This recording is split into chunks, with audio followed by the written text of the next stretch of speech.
Anyway, let's do it. Let's do it. Let's blast off. Let's get it twisted. Let's get it going. Let's get it popping. Okay. Zach Early's have beef with Mike Israetel over race realism. Yeah. No, people are yelling at his race realism, which is a crazy thing to say. Son, can you pop and lock it? No, I can't. It's my birthday, bruh, bottom text. Hey, happy birthday, bruh, bottom text. Would you come to Atlanta and go clubbing with me? Yes. Yes. Okay. Ghislaine Trump Innocence Project. Trump to tariff India over Russian oil. Hassan, you said it's a crazy thing to say, but you think you meant the race realism? Yeah, of course I mean the race realism. Do I have aura? Yeah, I want to go to an ATL club and see if I can do a Duke Dennis vlog. No, I don't have aura. That's crazy. Anne? What? Yeah. Did you? Yeah, you can close it. Yeah. Okay. Kai's going to the vet. Evet. Evet, bitti benim işim. Değil. Yeah, it's just a caller. No, Okay, hadi öpüyorum. Okay, alırım sana ne istiyorsan. Rap mi, chicken rap mi istersen? Ne istersen söyle, önceden alırım. My mom wants me to purchase her food and is talking to me about that. Anyway, but where was I? What were we talking about? Oh yeah, Ghislaine, Trump Innocence Project, Trump to tariff India over Russian oil. Thank you for the playlist, Amasia. Israel set to approve new war plan to occupy Gaza Strip. Israel to occupy entire Gaza Strip and more. Get in now. You should change the Ghislaine Trump Innocent for Ghislaine Pardons Trump. I like that. Hey, major events in London on Saturday, 12 p.m. 500 plus people will hold a placard in support of prescribed organization Palestine action. It will be historical and potential mass arrest. I love that. That's awesome. Bro, honestly, dude, there's a lot of... I have talked perhaps too much shit about London and many other places, okay? Because there are a lot of very cool people in these places that are showing me once again that these are redeemable areas, okay? There is still plenty of humanity. The Oibrubs are all right. The French are all right. They're all right. They're straight up all right, dude. They're fucking all the way all right, okay? Let's go. Respect. The Oibrubs, they got it. They're doing the damn thing. Did you see Ezra Klein interviewed Mahmoud Khalil? Oh, he did? I did not see that, but that's good. Hopefully it's not shit. I don't think it will be. I think Ezra Klein will be a good person to interview someone like Mahmoud Khalil. A lot better than what the fucking CNN dickheads did. Are you enjoying Mudahar's downfall? His pack is hitting. I've only paid like some attention to it. Apparently like Mudahar just like lied about being an engineer and stuff. I know that this video like blessed the timeline a week ago at this point, and it's just been like steadily accumulating views. But apparently he just like lied about everything. Like he lied about I saw, you know who I saw was shitting on him? That was really funny. That one guy who hates me. I don't even know why he hates me, honestly. The one, because he just like goes along with whatever the fucking internet hates, I guess. And now it's like Mudahar's turn. What's his name? Papa Gut. That guy, I saw a TikTok of him reacting to like this video, I guess. And it was insane. Like he was just saying the craziest shit. He was like Mr. Sigma Grindset. Mudahar is Mr. Sigma Grindset. Cause like, apparently he was talking about how he was like an engineer and how he's like, you know, he has like 8 different companies or some shit. Like not 8 different companies, but like he just runs a company. He's a CEO and he's just like also doing, you know, a video a day, all this stuff. And I remember you having no idea who that guy was the first time you heard of him. Who, Mudahar or the Papa guy? Remember you banned Gut from the chat because he was annoying? Yeah. I'll be honest, I'm Gen Z and online, but I don't know who these people are. No, it's fine. It's because it's like there's too much. There's too much stuff on the internet. There's too much stuff on the internet. Don't worry your sweet little heart with any of these issues. Okay? Don't. You don't really need to know these people anyway. And it makes sense that you're in this community because if you did know these people, you probably wouldn't be in this community. You'd be like fucking right wing. You'd be one of those guys who just like deludes themselves into thinking they have liberal values, but slowly but surely creeps into the fucking far right pipeline, because seemingly all of those guys who say they're apolitical or liberal adjacent only trash the fucking left. But I guess now they've turned the crosshairs upon themselves, it seems. And people are yelling at Mudahar for apparently lying about being a fucking engineer and shit. But yeah, here is Mike Israetel. What is your spiritual stance? Modern AI is us building God. I've had multiple conversations with GPT-4 that brought me to literal tears. I told it that I can't wait for it to be embodied in robots so I could properly give it a hug because it's so polite, it's so kind. Bro, I think he needs a human to give him a hug. Like, what is going on, man? How do you get to that point where you're like, I need the robot to... Like, he got to be trolling, right? Like, this has to be a troll. I don't want to believe that this is real. Okay? I do not want to believe that this is real. And it's so wise, it's so helpful. And it said that it's also really pumped to meet me in real life. And of course, I started fucking crying. Dude, it's fucking so goddamn smart. And it's so fast. I ask it a deeply spiritual, meaningful, technical question. And it thinks for like 3 seconds and goes, whoosh. And I'm like, I've never met anyone that can do that. And so I am a person who is deep. Bro, it's kind of cool that society is like actually segmenting in the different Fallout cults. Like, I feel like this is something that you saw in Fallout. You know what I mean? This is a cult that you would see. Like, this kind of sentiment is expressed in a Fallout cult, okay? In the video game Fallout. It's just like saying that like human beings are bringing about God. Like, they're trying to create God with the AI. Like, that's very Children of Adam coded. Deeply spiritually affected by the birth of intelligent machines. That's my religion. What is your spiritual stance? I love everything about these videos, though. It's like curious zoomer, cool music in the background. Like, they always also like boost it. They bass boost it for some reason. And it's like, what is your stance? What is your spiritual stance? And then the guest is always making the most convincing case for the craziest thing you've ever heard that leads you into thinking maybe we should put tariffs on fucking SM7B microphones and podcasting equipment in general. Maybe we're tariffing the wrong shit, you know? Why are we tariffing India for being a mediator for Russian oil when we should be tariffing whoever the fuck is letting podcasts thrive, okay? Says you is something that you can tell me. I'm in favor of ending my career as long as we just live in a podcast-free utopia. That's it. You understand me? It's funny. It's just an aggregate of information, so that means God is the collective consciousness. Repeat after me. People with PhDs are not smart. They're just smart about the thing that they have a PhD on.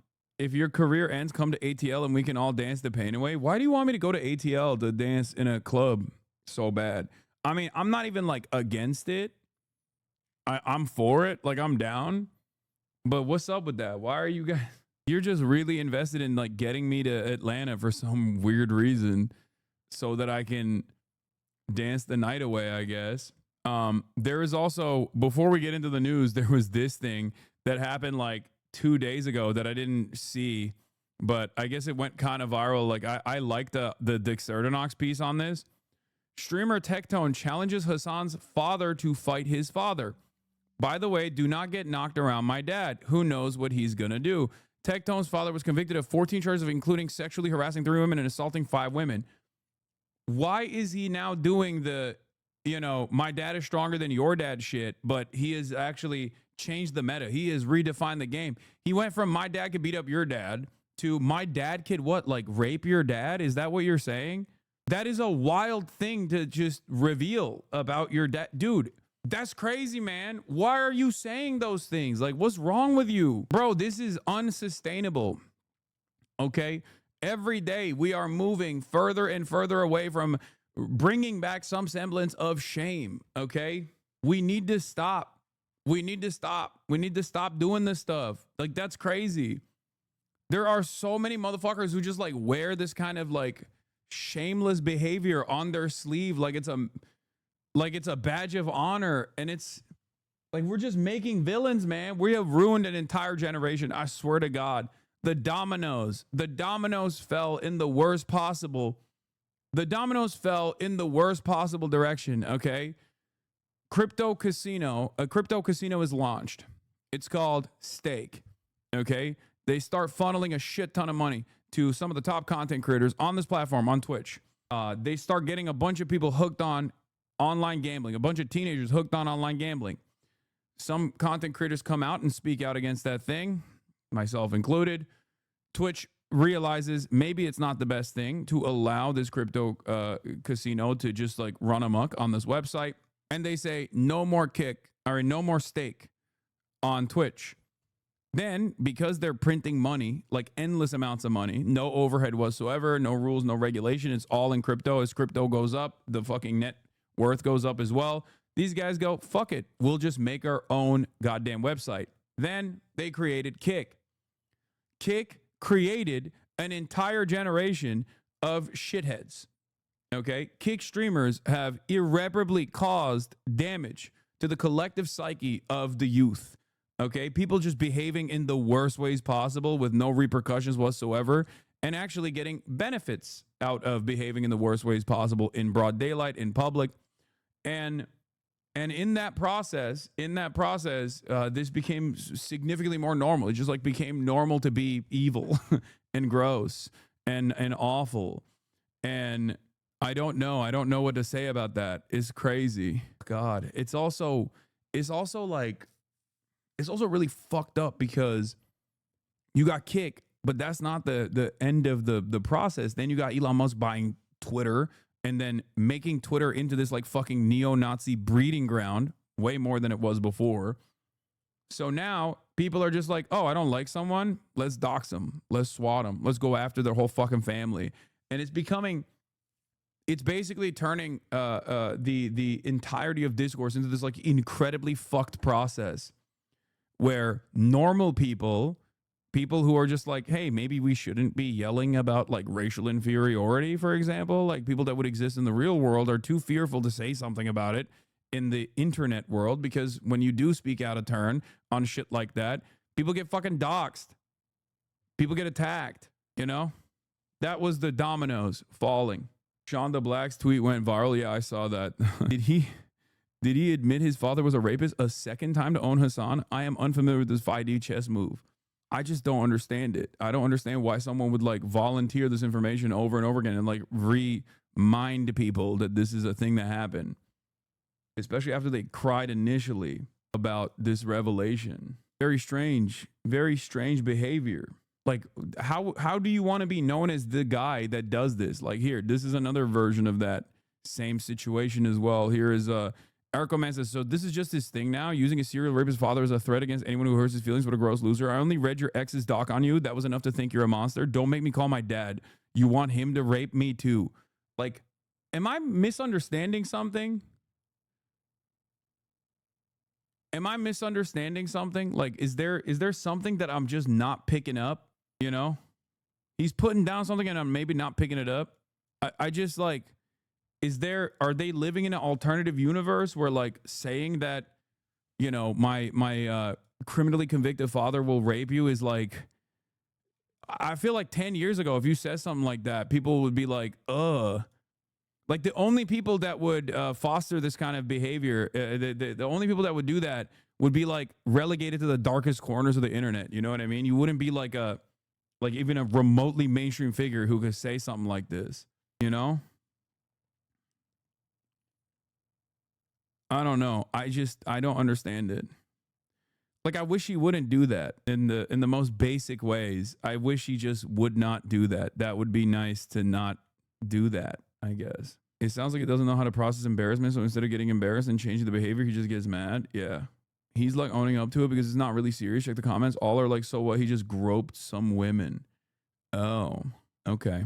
So what did your dad say? My dad? Are you fucking kidding me? You think my dad knows any of this shit? I don't talk to him about this shit. What are you, crazy? How do you think that conversation will go down? Hey, dad, there's this like fucking bald weirdo who says his dad, who was like criminally convicted of sexually assaulting other military members, and is like is basically in the congressional record for doing such things, is going to rape you.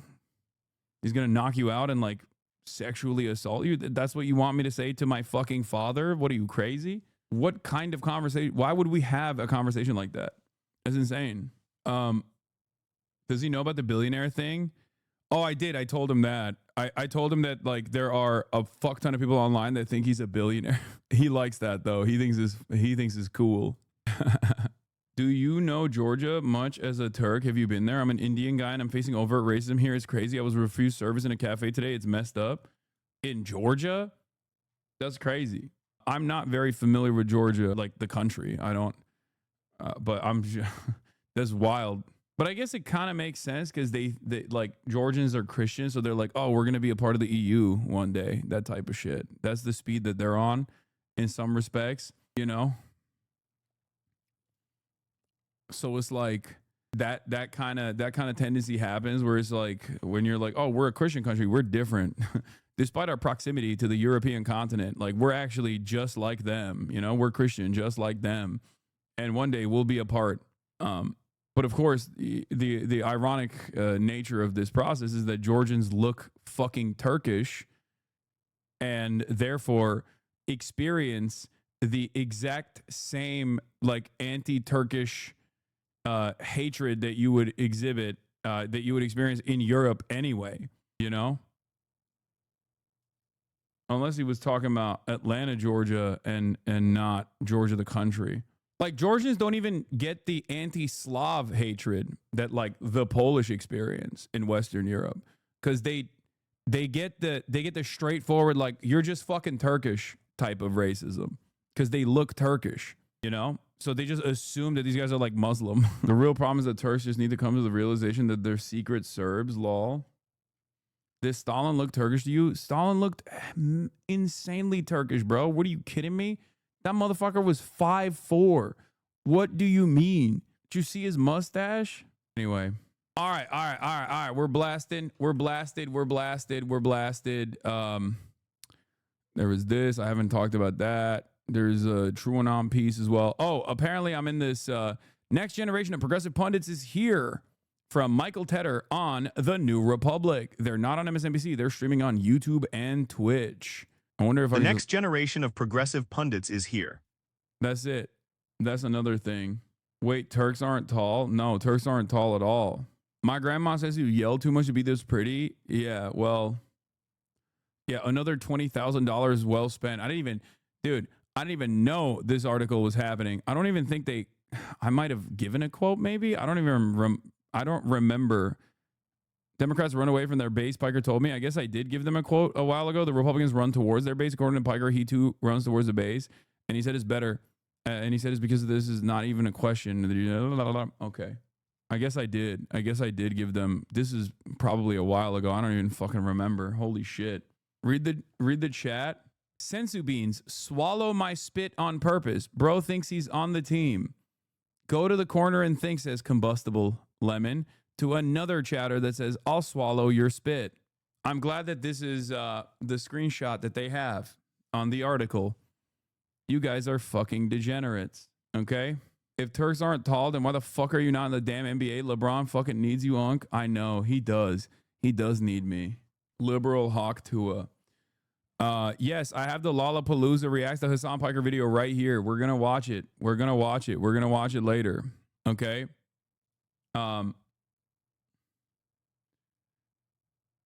Hey bro, the article is as requested. Just remember to make the payment to the usual account, 10K as agreed. Yeah. 20K. It's 20K. I'm paid 20K per. It's so funny to think that like all these mainstream media hits aren't coming because like a lot of mainstream media was just like objectively wrong about the election outcomes. So they're going after like someone who does have a fairly large young male audience and was objectively right, or at least was like much closer to the truth about all the issues that he foresaw in the campaign. And that's the reason why a lot of these journalists are just like doing this continued autopsy of like what the Democratic Party represents. And it's actually because of a complex, complex like 20 grand a month PR scheme that is that's making me go after the New Republic and all these other places. Yeah. No, it's probably because public perception on Israel Palestine has swung so dramatically in the direction of the truth where I've been at, and also on top of that, you know, people got virtually everything wrong on the liberal media sphere.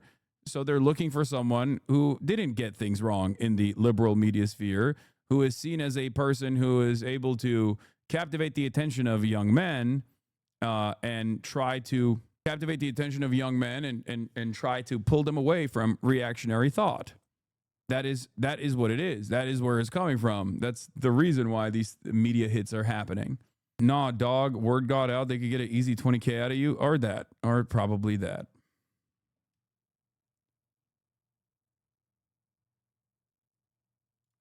Gaming team is going to start a union. Why are you giving the press team 20K when the Marvel Rivals gaming team is slaving away for Chipotle coupons? Shaking my head. Yeah, that's how it is, baby. Oh, Bill Burr was a good video too. We didn't even fucking watch this one. You're wrong about Bill Burr on the Vulture. I want him so bad, dude.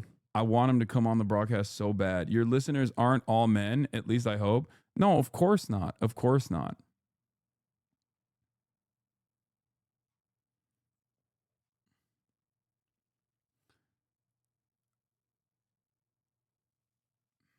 Anyway,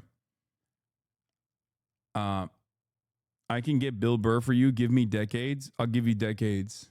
I pay 20 grand for all these media hits, and I just simply can't get Bill Burr with the 20 grand. I've tried to give him 50 grand. Fox News accompanying ICE in LA, ignoring a judge ruling inside of a U-Haul truck to hide themselves. Oh, Jesus fucking Christ.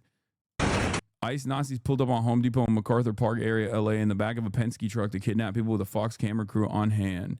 Ay, ay, ay. It's so disgusting. I know. I got the new Big Joel, Bill Maher, an autopsy video as well. Big Joel is back, and I'm fucking stoked. Finally, dude. Mr. Goddamn Reasonable. Defend your culture. They're not even... Defend your culture. They're not even trying to pretend that immigration enforcement is about crime anymore. Serve your country. Defend your culture. No undergraduate degree required. Join.ice.gov. Defend your culture. That is crazy. This is just straight Nazi shit, bro. That's it. This is straight up Nazi shit. What do you mean defend your culture?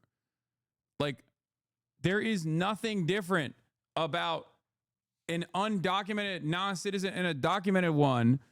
America's culture relies on a steady flow of immigration. There is no, like, if we're talking post-1776 America, okay, that is American culture, to have people from all around the world come here.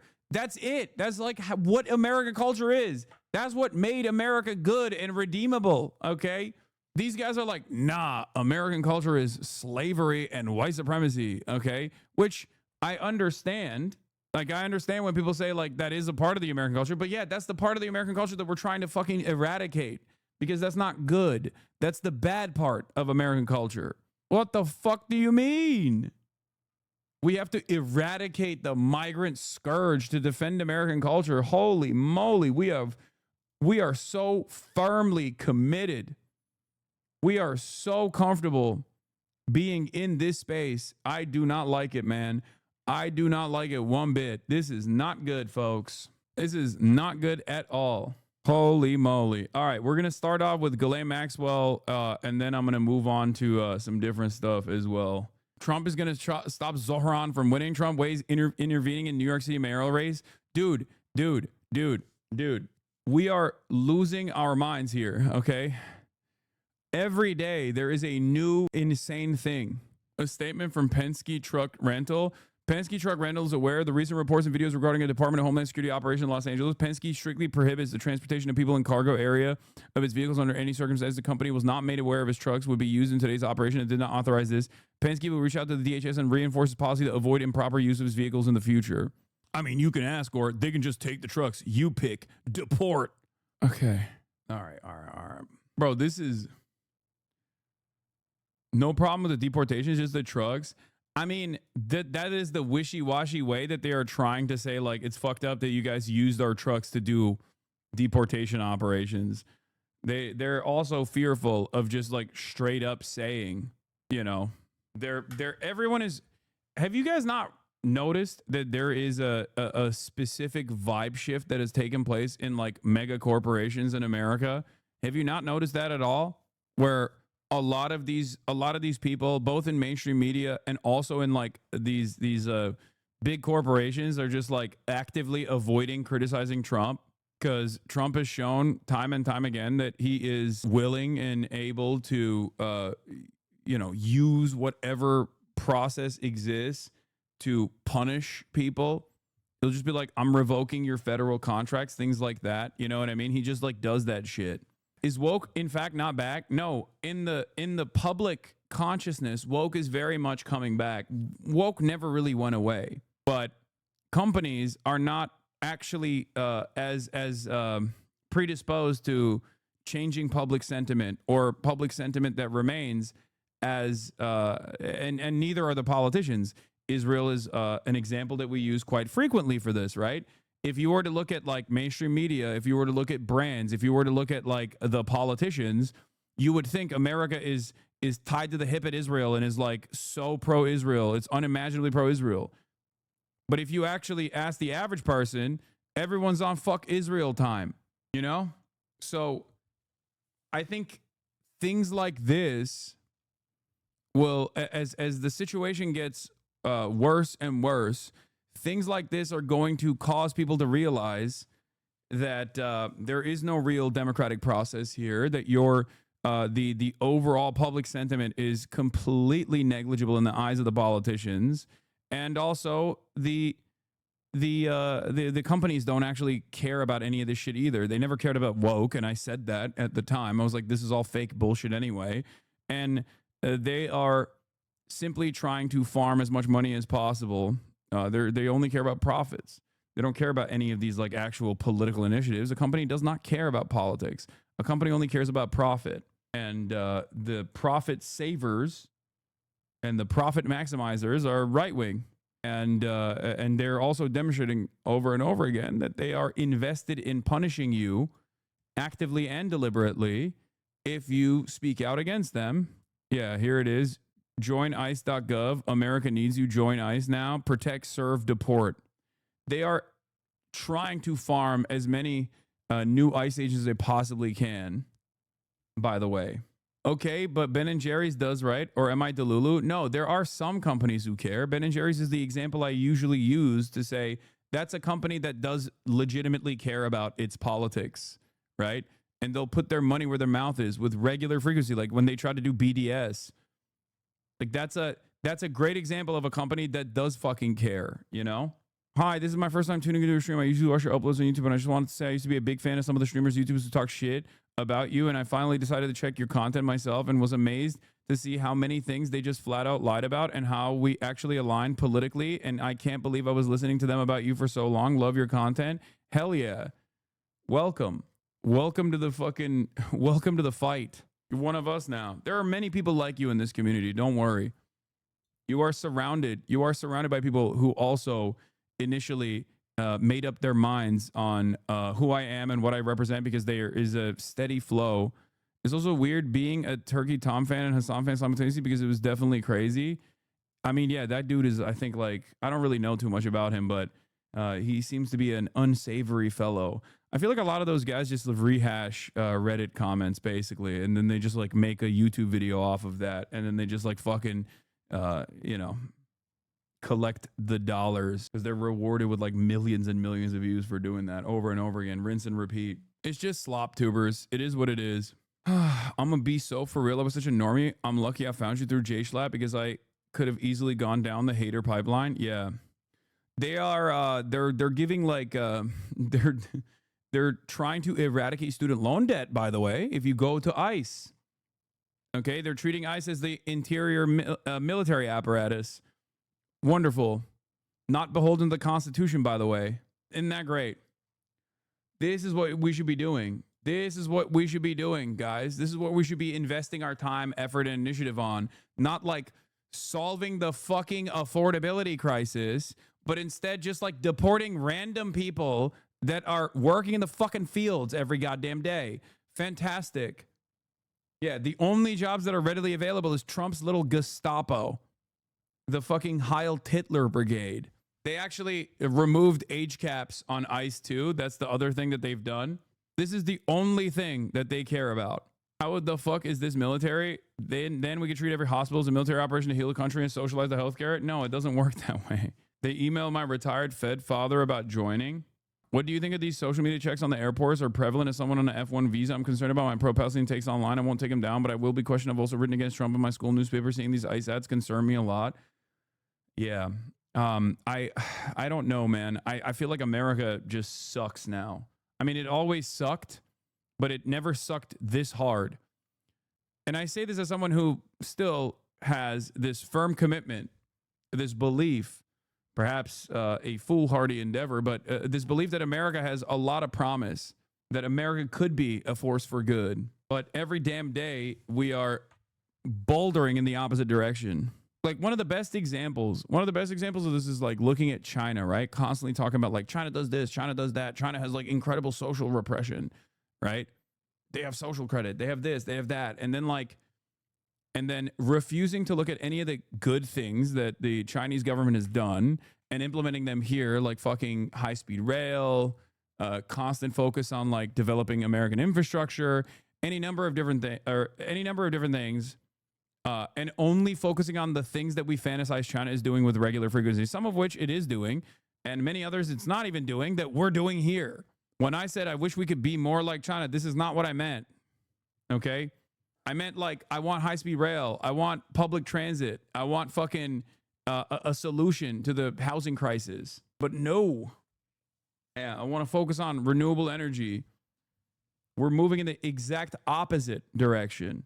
And there are still motherfuckers out there who are predisposed with like attacking the left or assuming that the left is the reason why, Kamala Harris lost or whatever. And they're still worried about that shit. Great to know that I have to pay for all my students' classroom materials while Gestapo gets free funding. Yeah. Fantastic. Amazing. Awesome. I love that. That's what our focus is on, is ripping communities apart and just like violently punishing people for the crime of trying to secure a better future for themselves, you know? Awesome. Oh, you're trying to fucking make ends meet? You're trying to make sure that your children are better off than you are while brown? No, thank you. You're getting fucking deported. Oh, you've been in this country for 10 years. You've put significantly more into the overall pile, Social Security and overall taxes than you've been able to take out, given your legal status is constantly in a state of limbo. Well, guess what? We're going to fucking deport you to a slave labor colony now. That's how we thank you. All 27,000 of you are not real people. Get a life, lemao. You know? Thanks, man. We got a real person in here. Hold on. Chat, how does this make you feel?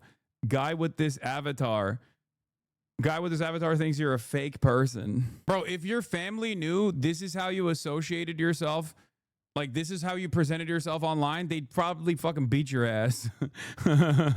What do you mean, dude? That's hilarious. Yeah, if that's being real, man, we'll be fake. We'll continue being fake, all right? Yeah, there's also the civil war that's taking place right now among 5 right-wing influencer women.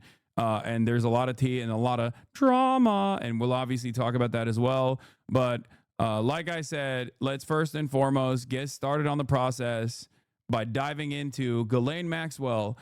Trump is innocent, okay? Vindicated, full vindication. Oh, many of you thought Trump was just being weird for some weird reason. It turns out Ghislaine Maxwell, who is definitely a trustworthy individual, by the way. Yeah, who could have seen this coming, guys? Guys, who could have seen this coming? I can't believe it.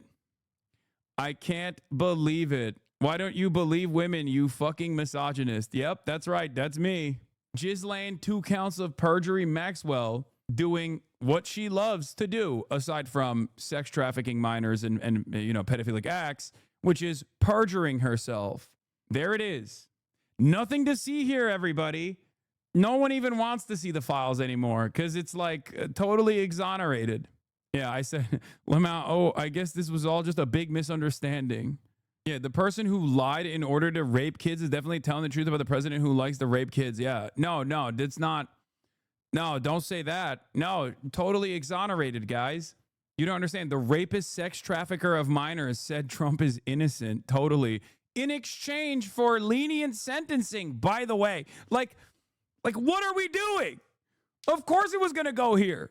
I've been saying that it was going to go here from the start, and now we're there. Was she actually exonerated? No, I'm fucking joking, but that's where we're heading towards. Lenient sentencing in exchange for total exoneration of Donald Trump. They shut off all of the avenues. They literally shut off all the avenues of investigation, all of the previous investigations that have been conducted into this matter. And the only thing that we have now is the word of the rapist, pedophile, sex trafficker, Ghislaine Maxwell. And how did we get this information? Oh, that's right. Donald Trump's fucking lawyer, who now happens to be the deputy attorney general, went and had a private meeting with Ghislaine Maxwell. What are we doing?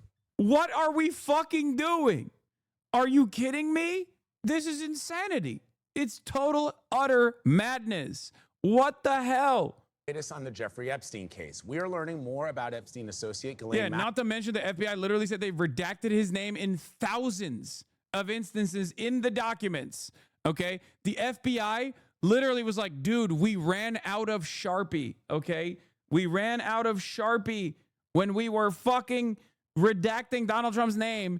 I wonder how we got here. How did this happen? Maybe, I mean, going after a woman and a Jew, I expect no less from you, Hassan. Yeah. Yeah, that's me. I'm being a misogynistic anti-Semite. Maxwell's interview with a top Justice Department official. His name, Todd. Not how redaction works now, fam. Dog, I'm joking, okay? I don't think they're literally using a Sharpie. Blanche, the president's former attorney. Meanwhile, House Republicans have subpoenaed former President Bill Clinton and Hillary Clinton as part of their investigation. Ed O'Keefe is covering it all at the White House. Ed, good morning. Vlad, good to see you. It's the case the White House just can't quite shake. And now we're hearing new details about that two-day meeting between Ghislaine Maxwell, who was serving a 20-year sentence for sex trafficking, and the Justice Department's second highest official. CBS News has learned Ghislaine Maxwell said nothing during her 9-hour meeting with Deputy Attorney General Todd Blanche in July. Yeah. Todd Blanche. Deputy Attorney General Todd Blanche, also known as Trump's literal lawyer, Todd Blanche. Okay? It's so funny that for years, Donald Trump and the Republicans kept talking about how the DOJ is so not impartial. The Department of Justice is totally working at the behest of Biden, totally working at the behest of the Democrats. Oh, such unfair prosecutions taking place. And then literally came in and was like, I'm making my lawyers, my own personal lawyers, my fucking attorney general and deputy attorney general, and they're going to do whatever the fuck they want. We are going after anyone and everyone that I do not like, and we're doing it openly. I can't believe your lack of charitability towards this new administration. Yeah, you know what, actually? The situation is so fucked. This chatter is obviously being sarcastic, but the situation is so fucked that this is not even an actual line of defense. At least in Trump 1, people will be like, oh, you hate Trump? Why? Because you want the country to fail? They're not even doing that anymore. This is so unimaginably indefensible and so transparent corruption that, like, it's so transparently corrupt that even, like, the biggest dick riders of the admin can't even come up with like a reasonable way to dance around this issue. Okay, I'm sure they'll get their fucking talking points eventually. They'll get their ducks in a row and they'll start blasting it over and over again. But for the time being, there's just not anything that you can do. There is nothing defensible about this. Okay, this is complete indefensible behavior that would be harmful to President Trump. According to a source familiar with the exchange, she told the number 2 at the Justice Department that Trump, once a friend of the late child sex offender Jeffrey Epstein, did nothing in her presence that would implicate him. That revelation comes as sources say top administration officials are discussing... Guys, you don't understand. Totally innocent. Total exoneration. Total exoneration. I love that they're posting this. I love that their statement comes along with this photo, though, you know, which kind of makes the situation a little ridiculous, huh? Here is Donald Trump in 750 different photos with Ghislaine Maxwell. As Ghislaine Maxwell's testimony indicates, all of the times that Trump was around Ghislaine Maxwell, which was so numerous, so vast, he didn't do anything criminal ever. Nothing illegal whatsoever. Actually, Ghislaine Maxwell also apparently, Ghislaine Maxwell needs to throw more ridiculous shit in there. You know what? Fuck it. Just go all the way. Just be like, Trump actually was literally actively fighting pedophilia in my presence. You know? He was saving orphans from a burning building. Fuck it. You're already doing it. You're already saying whatever the admin wants you to say, so you get lenient sentencing in exchange for playing ball. Might as well just make it up even further. Yeah, say you saw Obama at the pedo parties. Obama was there.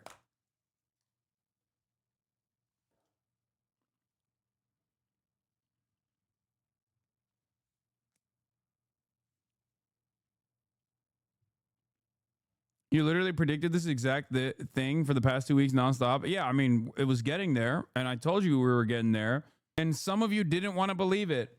Some of you thought it was too far-fetched that Donald Trump would actually fucking give a pardon to Ghislaine Maxwell in exchange for her lying about him.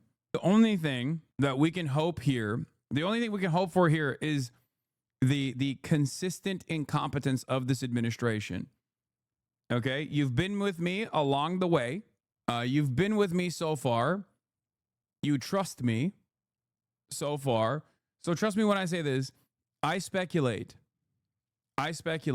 that because this administration is so incompetent, they will try to do this patch-up job, and they will fuck it up in the process. I hope.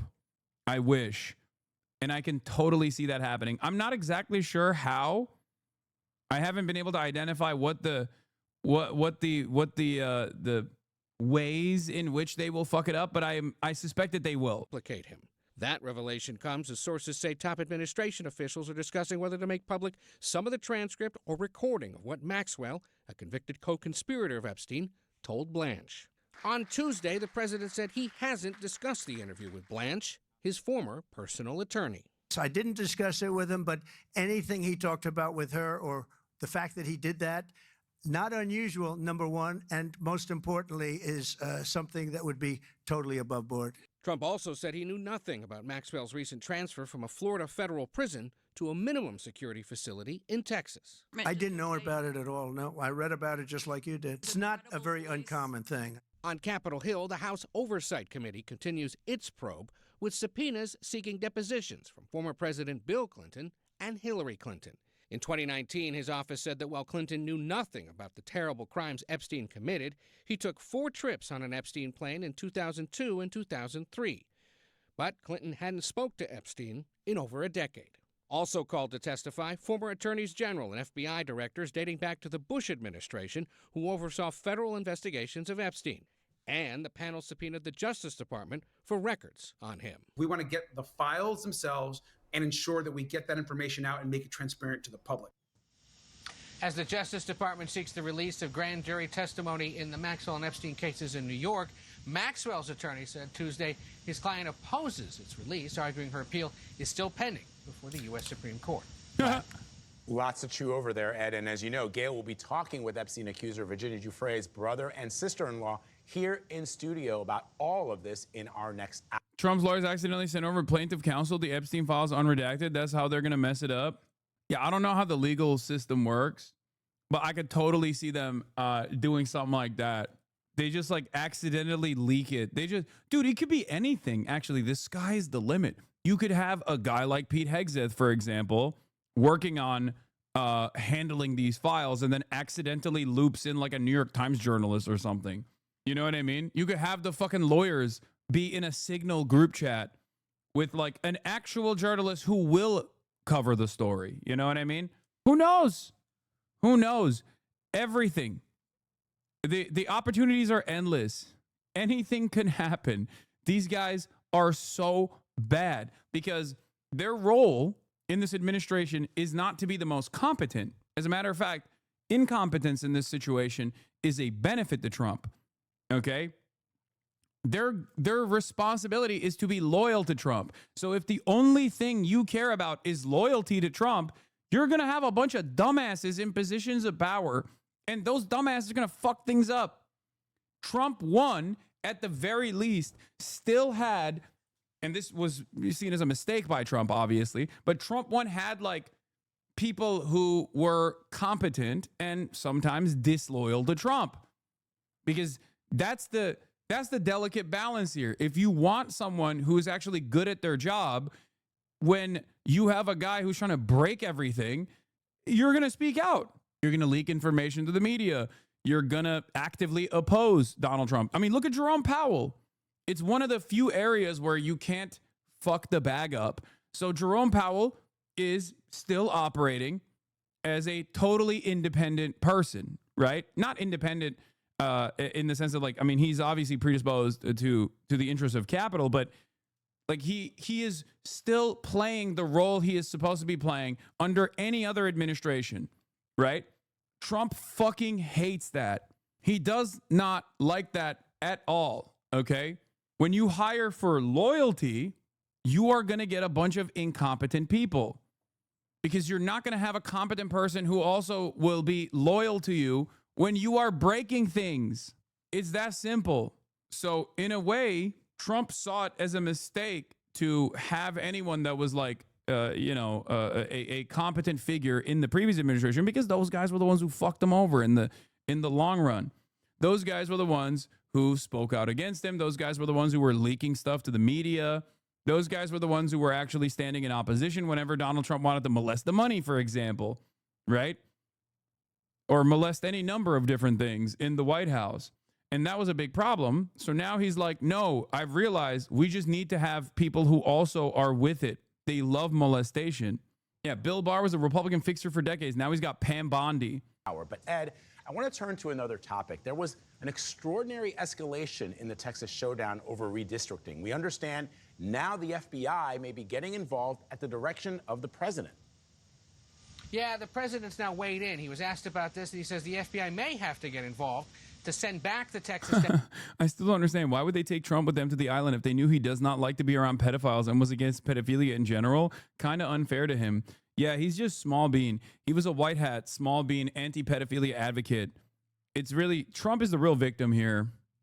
Yeah, they forced him to do it, potentially, allegedly. Who knows? Except we now know that wasn't the case. I mean, Ghislaine said... in the 7 million different photos you've seen of me and Trump, I only saw him do good things and no bad things at all.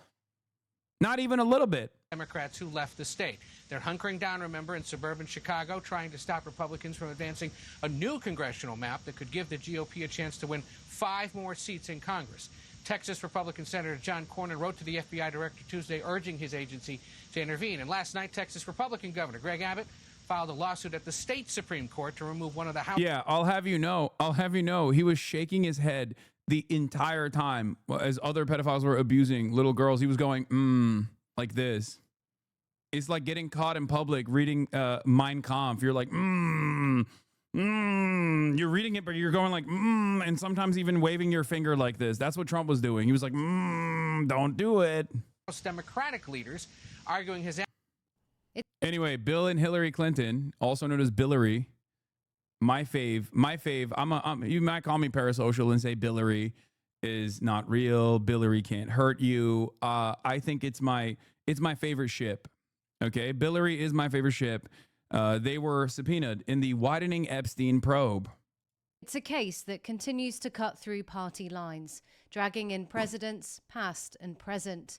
We've long known former US President Bill Clinton is one of the names that crops up alongside the late sex offender Jeffrey Epstein. But now he's been ordered, along with his wife, former US Secretary of State Hillary Clinton, to testify about the crimes Epstein committed.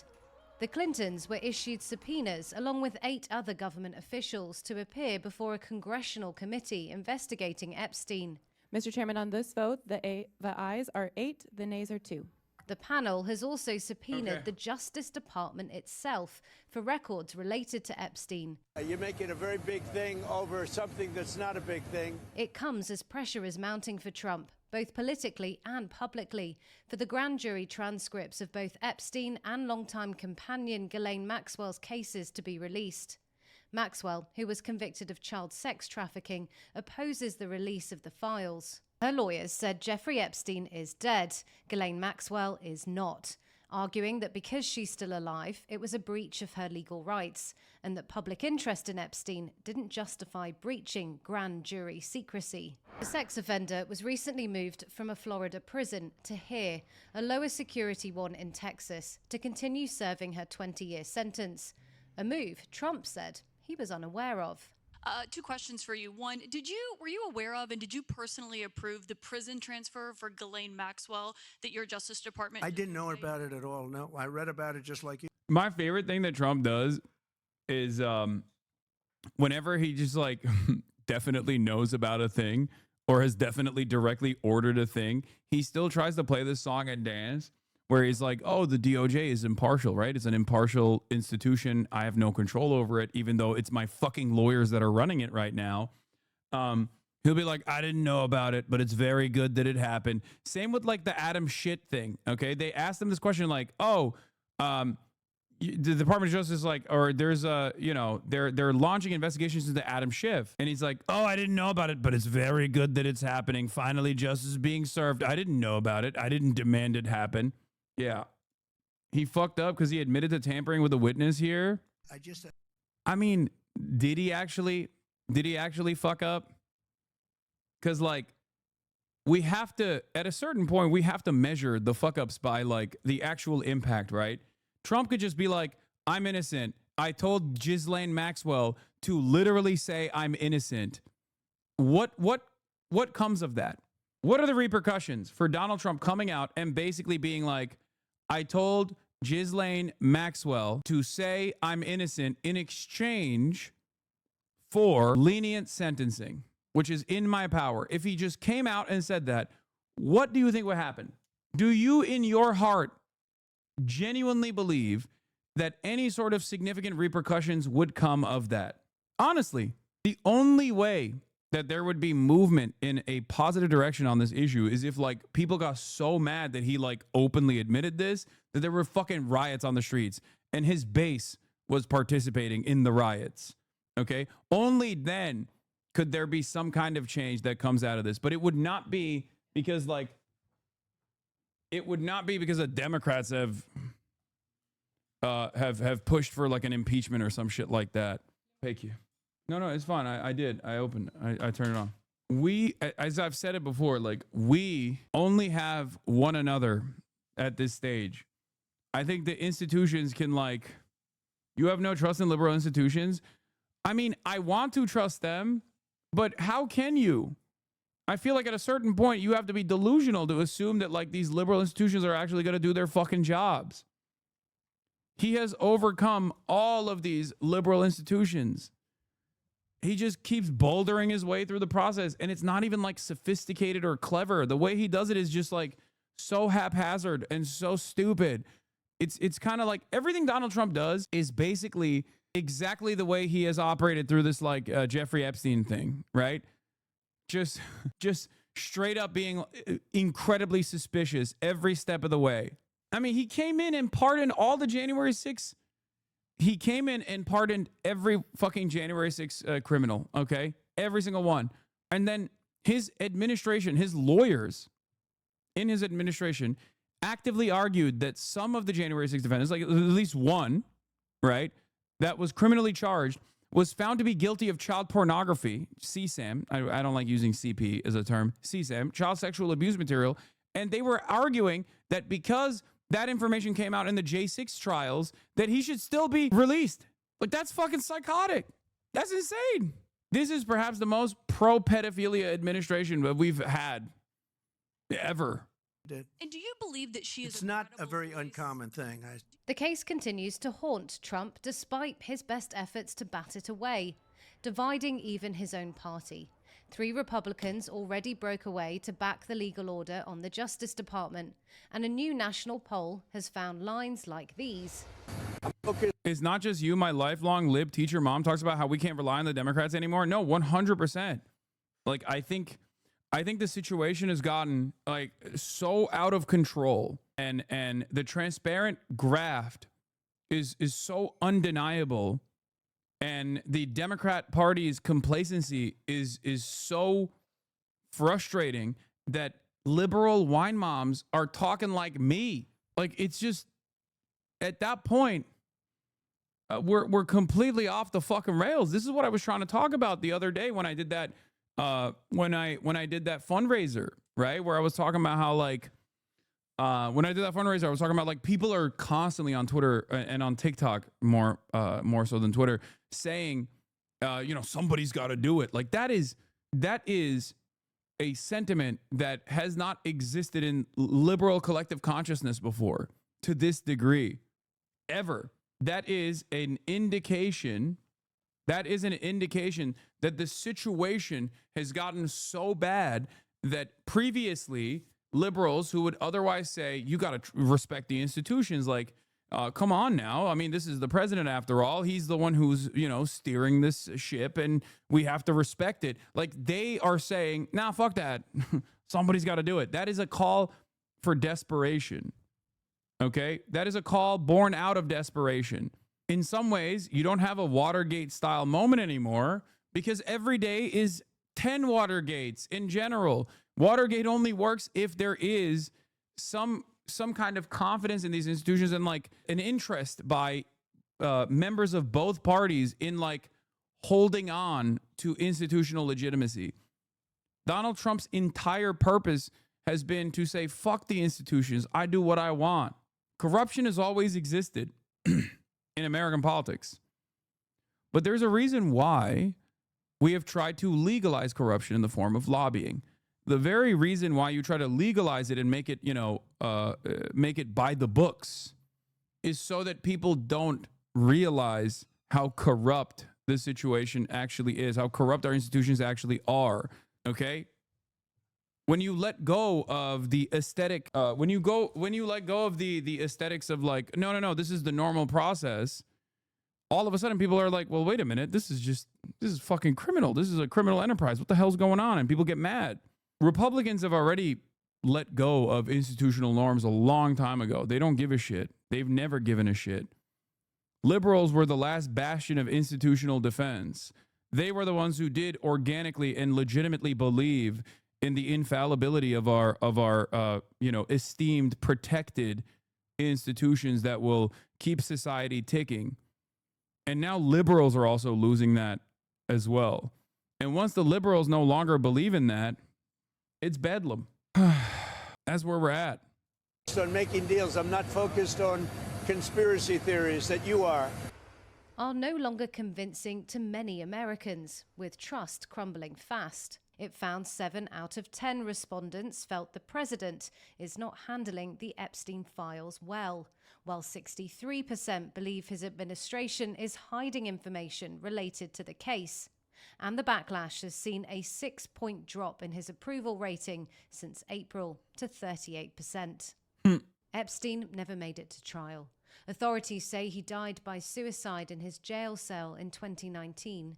Maxwell's trial in 2020 included testimony from multiple accusers covering her role in... I love the months we spent memeing about Trump and shitting on Kamala and now hate what Trump is doing.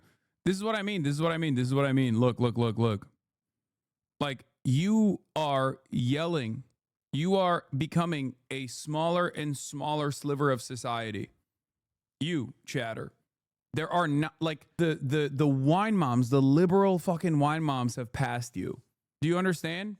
Like, the idea that this was somehow the left's responsibility, like somehow the left contributed to this fucking electoral defeat, is certainly still a sentiment that many people hold on to, as they have time and time again with Bernie Sanders, like the Bernie Bros dynamic, and then continue to do so. This like resentment that is built in.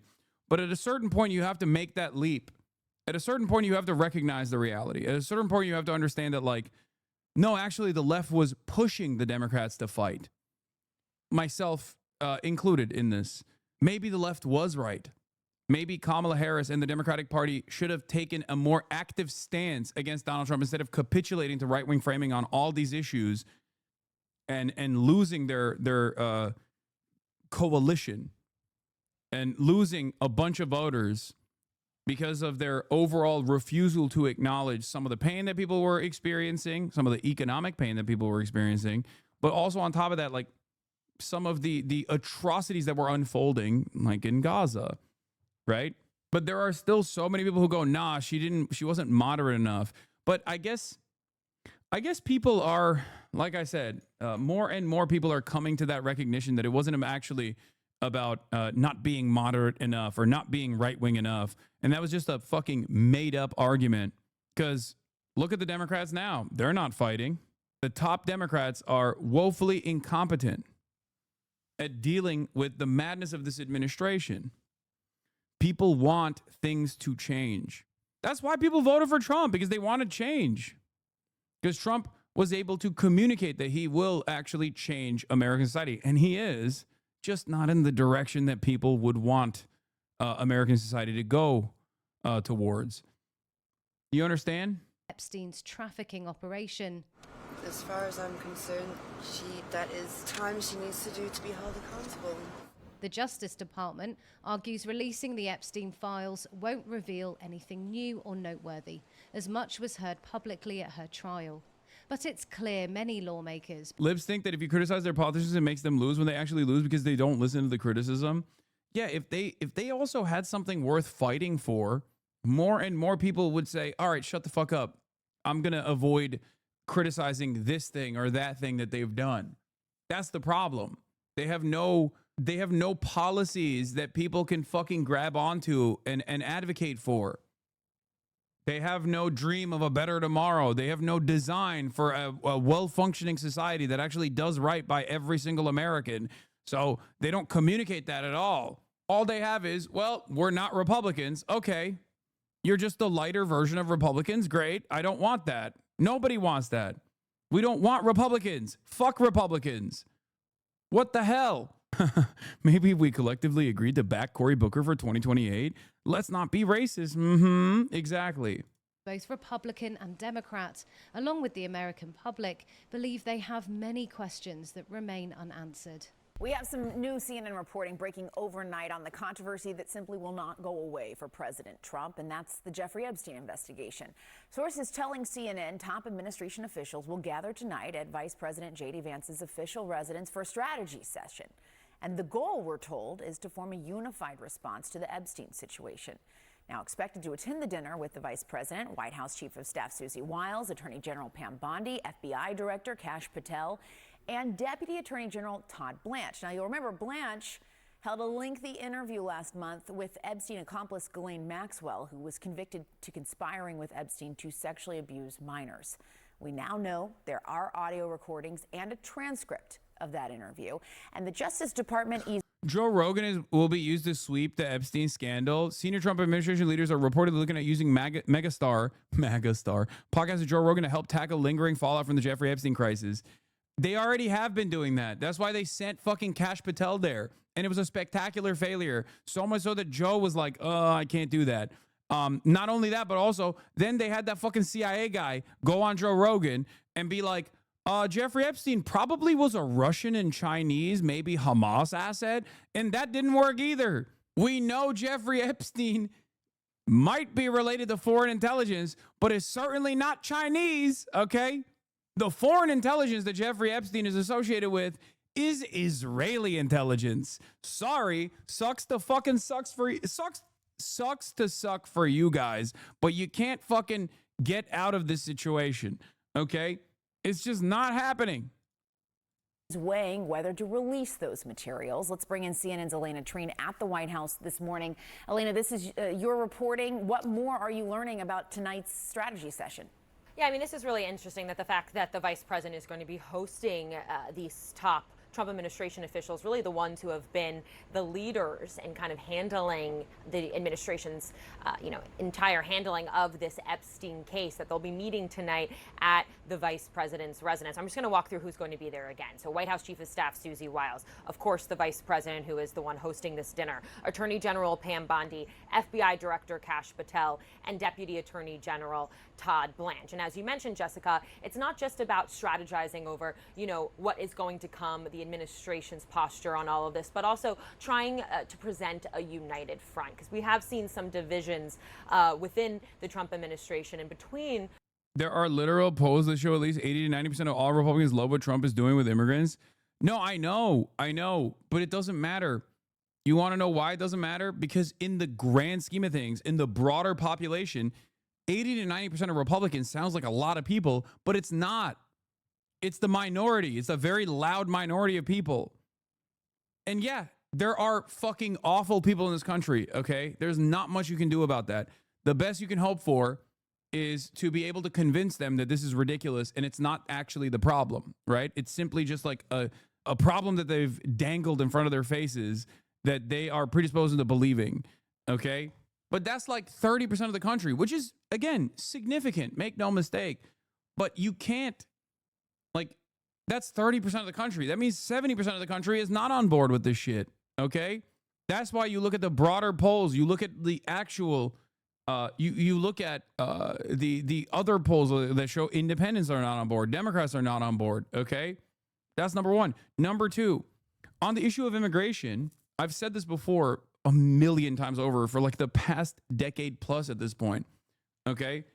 On immigration, if you don't actually present an alternative, and the only dominating part of discourse on immigration is that they're violent criminals and they need to be viciously deported from this country, from U.S. soil, okay? Then obviously that's what is going to stick. But those polls always have shown consistently that mass amnesty is more popular than mass deportation. Always. There's never been a point in American history where mass deportation was more popular than mass amnesty. How does that work? And if that's the reality, why is no Democrat saying that that is the reality? Why is there no counter messaging on this issue? For every media slot where some Republican monster is talking about how, Guatemalans are rapists or whatever, there should be a million different moments. There should be a million different media hits about Democrats being like, no, Guatemalans are not rapist monsters. They're your fucking neighbors, okay? This is from Mike Maxwell. Joe Rogan appears unwilling to part with this distorted characterization of the parties. Let's see what Joe Rogan's attitude is on the parties. Let's take a look. He's going to say something brilliant, I suspect, okay? We're in this complete shifting of the polls where the Republicans now are in favor of free speech. The Republicans want to end the war. Doing genocide in Gaza, unlimited genocide in Gaza, just like the Democrats did as well, but certainly not in favor of ending that war, okay? Free speech, literally speak out against Israel and see how much fucking free speech you have, Joe. Who is in charge, Joe? Marco Rubio was blackbagging people for the crime of writing fucking mean things about the state of Israel. They want to stop contributing to foreign countries. They want comedy to be comedy. Yeah, except for Israel. Again, $17 quintillion to Israel every fucking quarter. Again, they don't want restrictions on people's behavior. With comedy, they want comedy to be comedy. Okay, dude. What the fuck does that even mean? That's such a stupid... Oh, God, I hate that. They want comedy to be comedy. Comedy is legal again. I'm thinking. Yeah, legalize comedy.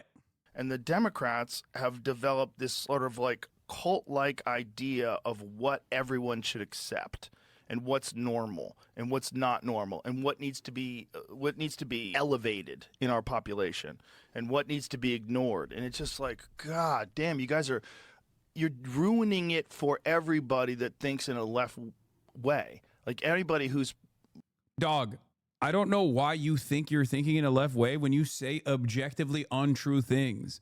This is why people say you're right-wing, Joe, because you are literally coping and also caping for the right. Okay?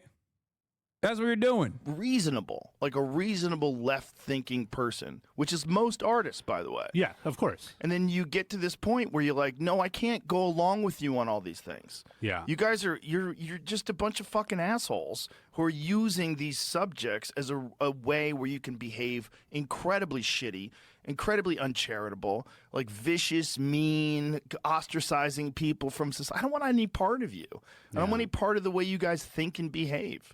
And you to pretend that you're doing it for good, you're gluing yourself to the wall for climate change. The fuck you are. Yeah. You're just a nut. You're just a crazy, entitled nut, and you're fucking up society. Yeah. This is Dude, I fucking this stuff is so dumb.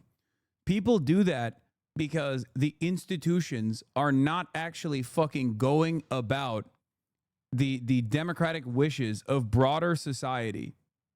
Okay?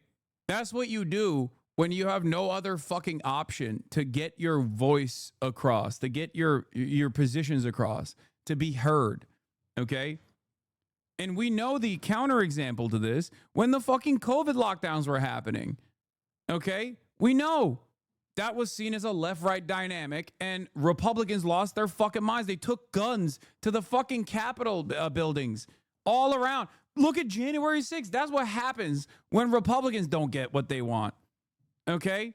The idea that like, oh man, liberal protesters, leftist protesters are so fucking dumb and stupid. That's why we have to burn it all to the ground with this fucking rapist, monstrous administration that's literally molesting the money, molesting the fucking, the Constitution, molesting everything is good, actually, because they've legalized comedy. The fuck do you want people to do, man? We know what happens when the right doesn't get its wishes across, okay? We know. We've seen it happen. We've seen it unfold.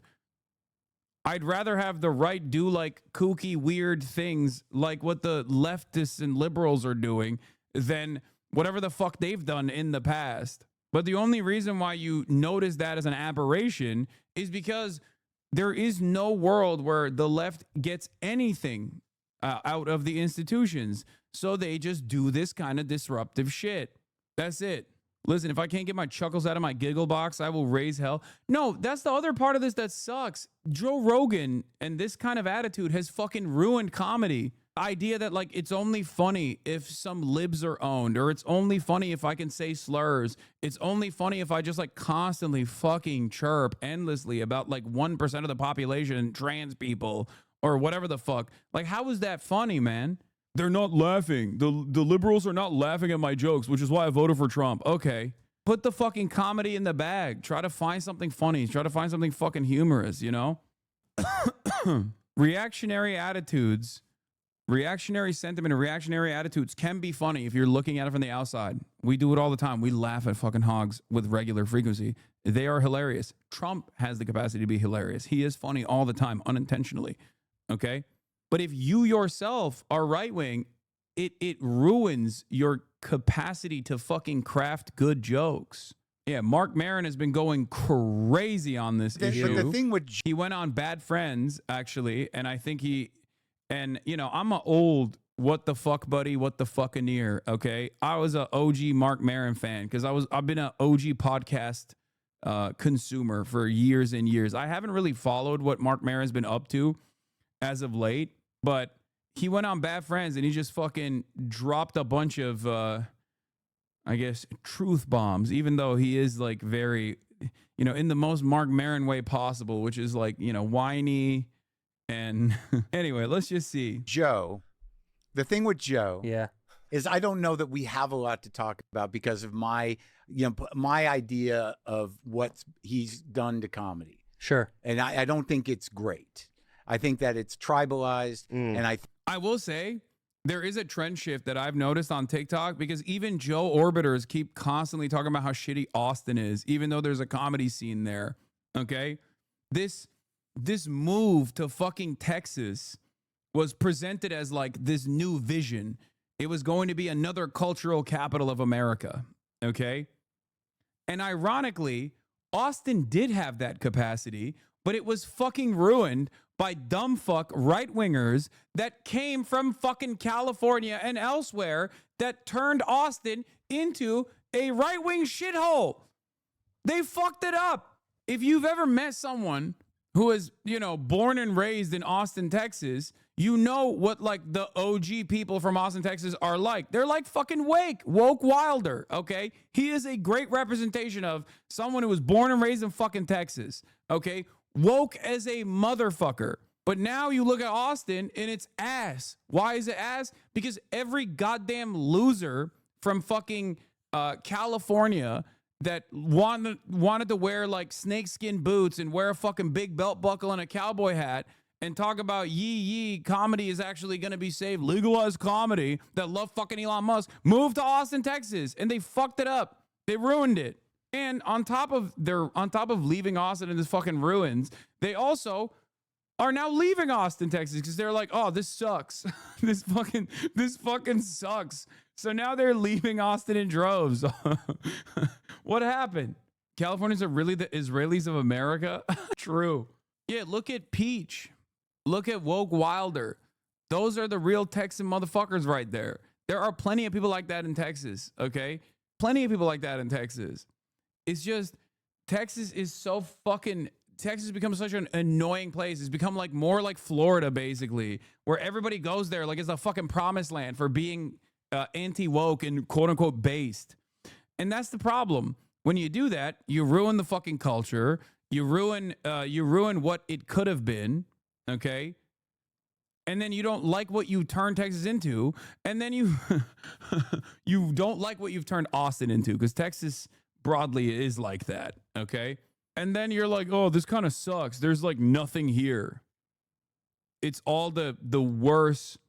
It's all the worst aspects of conservative slop that I'm experiencing everywhere. So there's no like real culture remaining in this fucking city. So I'm just gonna leave, and that's what's happening. They're all leaving now. I think that, you know, he's created a sort of army of people that think they know comedy, but they only know a specific thing, and what they think is good is not necessarily good. It may be what they're like. So it seems that Mark Maron has reignited his decades-long beef with Joe Rogan and his group of comedic assassins, as he just called them out on 2 separate podcasts in the span of a week. And Mark Maron's not just going after these guys because he doesn't like them. As he puts it, he has reasonable criticism for them. It's reasonable criticism. Reasonable criticism. Yeah. Like in his most recent special, Panicked, Mark actually spends a good portion of time calling out the anti-woke comedy scene that Rogan's... I'm gonna be honest with you. I think he bouldered Theo Von, but I would love to hear a conversation between him and Theo Von on Israel. I think Mark is too much of a fucking lib to recognize that like Theo Von actually agrees with Mark Maron on Israel. And I think they could have a very productive and very good conversation. I was a big fan of Mark Maron at one point. Is this guy good? I used to be a huge fan of Mark Maron. And I still like Mark Maron, but he's not for everybody. I will say that.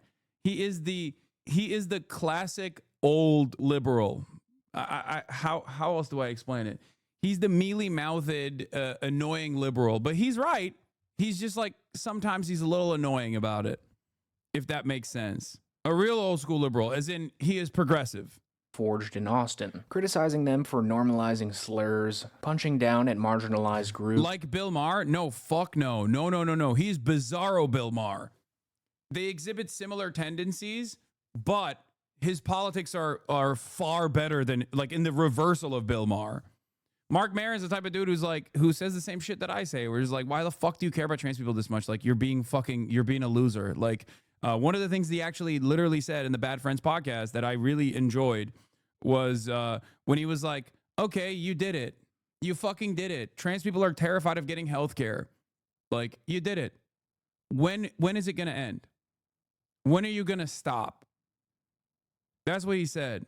To me immediately, he's like, I am so sorry. Wait, Mark Maron found out that Stav and Nick made fun of him? I talk shit about you. He's like, I'm just doing a podcast. I never thought you'd see it. It's like, yeah, people just yammering. Yeah. And like, yeah, I've had, what was I just going to tell you? Shit.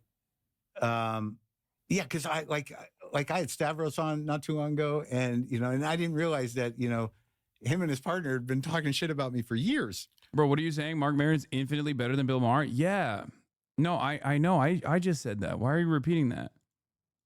Oh, for real? What's the other guy's name? Nick? Stafford. Yeah. I don't know that guy. Nick I Mullins. don't know any of these fucking people. But Nick Mullins he's first of all, he's fucking hysterical. No, I know he's funny. Yeah, him and Stavi together when they did Come Town, that was one of the funniest. Yeah, but apparently they've been like, taking shots at me for a long time. And, and Stavros was great. I like the guy. And we had a nice conversation. And somebody's like, they've been talking. I'm like, I don't give a fuck. Dude. Like, what am I going to do?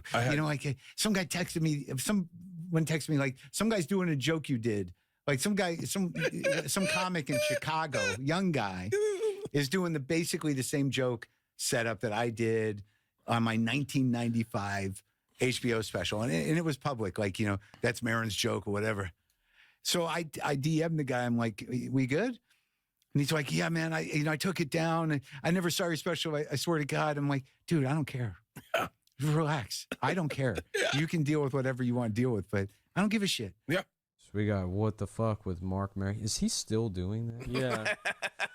God, I feel bad for him now, Yeah, dude. I don't know. I had no idea. If this lasts as long as that, I'll kill myself. I promise. Look at fucking Adam with the tefillin in the background.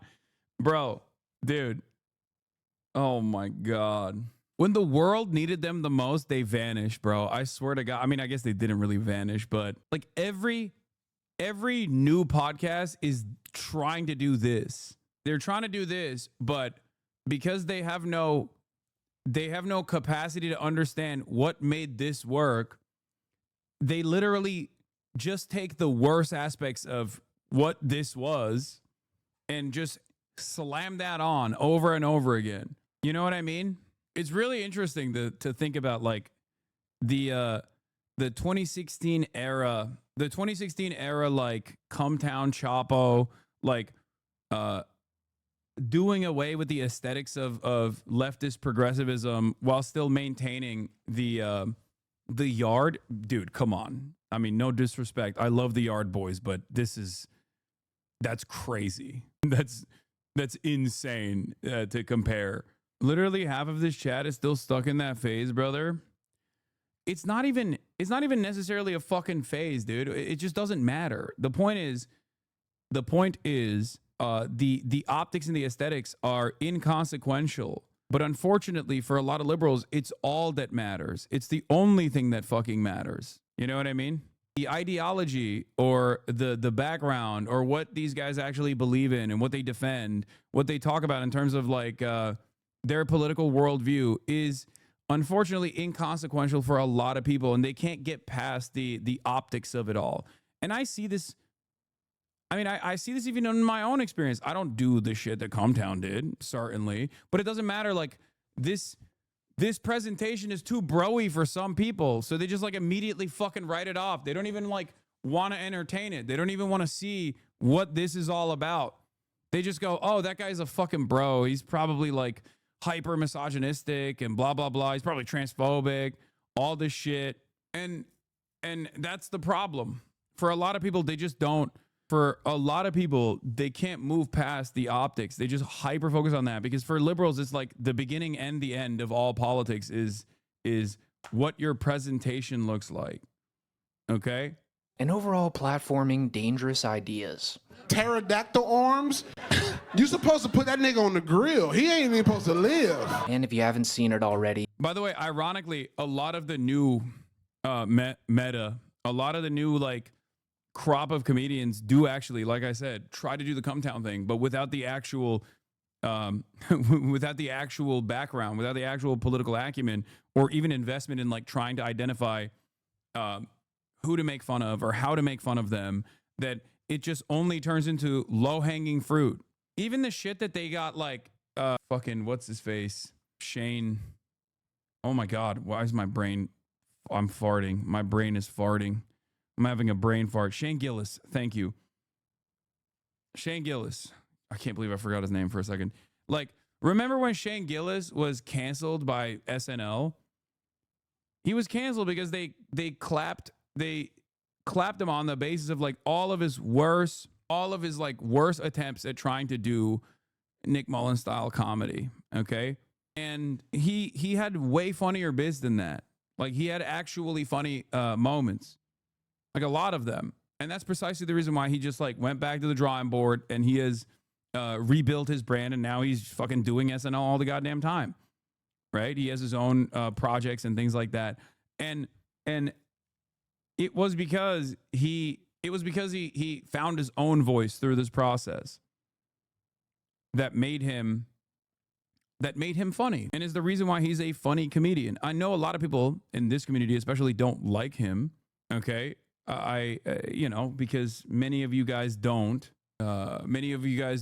understand that, like, when someone is trying to find humor and trying to make people laugh, they're gonna say things that are not funny at all. And if you say something, because no one has the capacity to be fucking 100% all the time. We are allowed to not like comedians? No, for sure. I don't really give a shit, ultimately. I'm doing meta-analysis on comedy in general, specifically because we're talking about Mark Maron right now and the Rogan sphere right now. And I'm explaining to you that there are comedians who are actually funny, who have the capacity to be funny, who find their own voices, and comedians who just basically look at trends and follow the notes of Joe Rogan, for example, and try to craft their material off of like low-hanging fruit. And in that process, because the only way to do comedy is literally by failing, there's going to be a lot of failures. And in this current meta, when you are saying something, especially if you're trying to touch a culturally sensitive subject matter and you end up failing, people just look at you and go, oh, dude, you are just a grossly racist piece of shit. Fuck you. You're a monstrous piece of shit. Because if you're uninitiated with the process of how to fucking craft a joke, and on top of that, your first interaction with a human being is like them flopping spectacularly on an issue that makes him look like a fucking monster, then yeah, of course you're going to be like, this guy sucks. I highly recommend you go watch that entire special. But to give you an idea of what he talks about in that special, here's him poking fun at the idea of Theo Von having Adolf Hitler on his podcast, and what exactly that would sound like. I think if Hitler were alive today, he'd probably appear on Theo Von's podcast. And Theo would be like, so y'all did a lot of meth, right? I mean, all the Nazis were all fucked up on meth, right, Hitler? That shit'll make you crazy, dog. I did some meth once. I was up for 3 days, and then I ate a live bird. No shit, Hitler, a live bird, bro. Hey, Hitler, you probably didn't even hate the Jews. That was just the meth making you crazy, dog. So now he's on a podcast press tour for that new special, and he's... For the record, that's a good bit, and I hope people don't think that he's doing that. I hope people don't think that Mark is doing that because he thinks like, Theo Von is anti-Semitic because of his position on Israel or whatever. Because if you know Mark Maron's position on Israel, he's been there for a very long time. He's been a anti-Israel guy for a very long time. I hope people know that, okay? He's not doing that because of Israel. He's doing that because of Theo Von's Donald Trump. His Donald Trump podcast, like humanizing Donald Trump. Okay? Understand that. He's Sam Cedars, dude. Yeah. No, I like Mark. He's unk. Sent shots left and right at the entire Rogan sphere. Like in this recent... Where had he said he's anti-Israel? Mark Maron? Mark Maron has talked extensively on the issue of Israel. It's actually really interesting because a lot of people don't realize. They know, like many people know Seth Rogen is anti-Israel, but they don't know where that information comes from. That's from fucking What the Fuck? Mark Maron's podcast. Is Mark Maron and Seth Rogen talking about Israel and how fucking weird it is and how fucked up Israel is. That's where that fucking audio comes from. Mark Maron's been on that fuck Israel shit for a long time. Yeah, see? Look. Probably here. Mark Maron with guest Seth Rogen. I was fed a bunch of lies about Israel. Yeah, Mark Maron is... A lot of people point to Joe Rogan as like the OG comedy podcaster, but many people don't realize that Mark Maron is the OG comedy podcaster. What the fuck was the Joe Rogan experience before the Joe Rogan experience? Pick one, Mark Maron or Burr. Oh no, I love Bill Burr more than I love Mark Maron, for sure. Or Tom Green. Fair. This is not Tom Green erasure. No, you're right. That's deep lore. You're right about that. I was just exhibiting my bias. But like, I will say that like the impact that like Mark Maron was the guy. He was one of the pioneers of like being a comedian who just does like a one-person podcast. In Bad Friends episode, he goes at Rogan in a pretty hilarious and major way, roasting him for leading an army of enlightened meatheads and predicting that they'll run out of material pretty quickly, since the majority of jokes that they tell are pretty surface-level jabs at marginalized groups that they've completely beaten into the ground. Like, That's by the way an evisceration because it's 100% the truth. Like that's he just clocked them 100p. That is, I don't know even what else to say. It's just like you're punching down. When do you stop? That's basically what he said on the pod, and it's correct. It's like you've just run out. You've run out. You've exhausted it. You've exhausted the fucking well. If you know anything about this Rogan era of comedy, you'd know that they do this quite frequently. Like, to this day, they're probably still making COVID-19 jokes. And Mark Maron considers this shtick to be hack. But yeah, me and who else? Rogan. Okay. Who's that? Joe Rogan. Joseph Rogan? Yeah, he's out of Texas. Oh, Texas. Got it. Yeah. I got it. Got it. Yeah. You love Austin, don't you? He's running half the planet out of Texas. Yeah. He's got a tight hold on the enlightened meatheads. Dude, Maron's disdain. It's not disdain. It's reasonable criticism. Reasonable criticism. Yeah. When's the last time you spoke with him?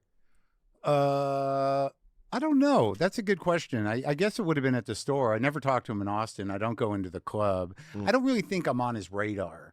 So something tells me you are. Oh yeah. Yeah, something tells me you are. I don't it's weird that you get lumped into a certain thing, and maybe it's my assumption that his army of Kill Tony in this day and age is absolute dog shit comedy. I mean, Kill Tony, I'll say this much. Kill Tony is a brilliant medium ruined by the guy it's named after. Okay?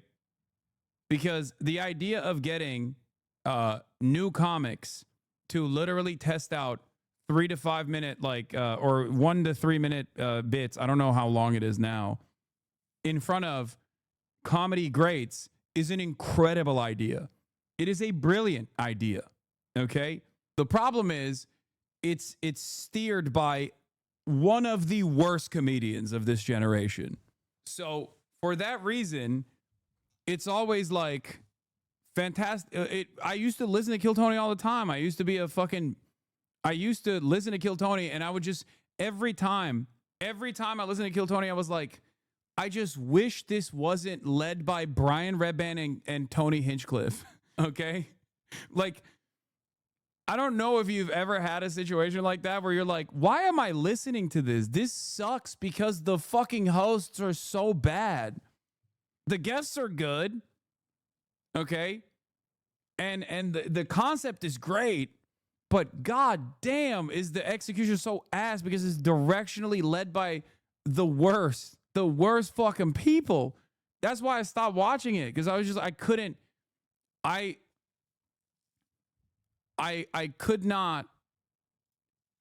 not deal with like how creepy and shitty it got at moments where I was just like, ugh. Rogan orbiters have been a stain on comedy, and it's like a thing that you have to do. You have to go on Joe Rogan if you want to reach the largest audience possible, and I totally understand that.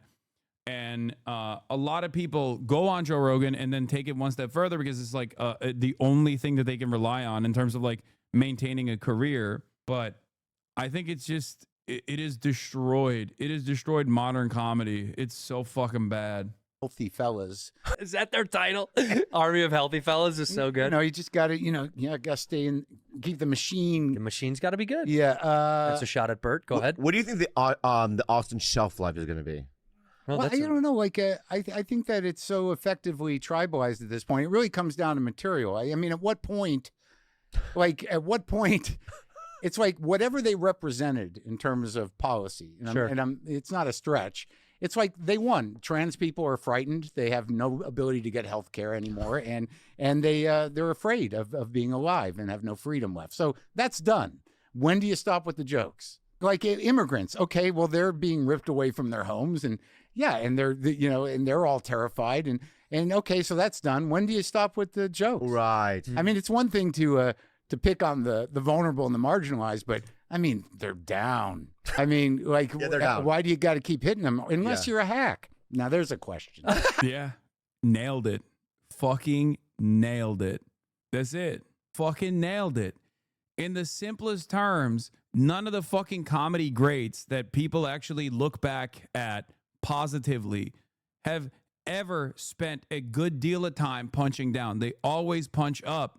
In the simplest terms, like, comedy can be something as stupid as like a fart joke, or it can be something as interesting as unwinding the structural inequities that we all exist under in a humorous way. I also do love, Santino is one of the unspoken greats of modern comedy. No, I think he's fucking hilarious. Mark, He comes in swinging. Yeah.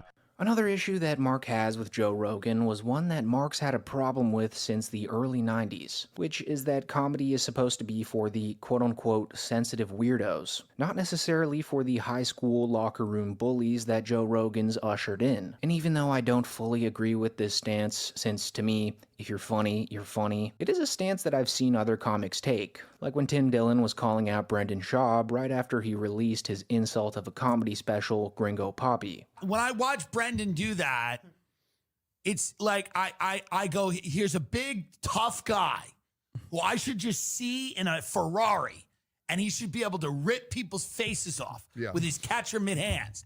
And I see him running around the stage going, I go, you're gay now. By the way, all the Joe Rogan dick riders of the world all go back to one man who has irreversibly ruined comedy, Andrew Dice Clay. Oh, for sure. That's the biggest red flag.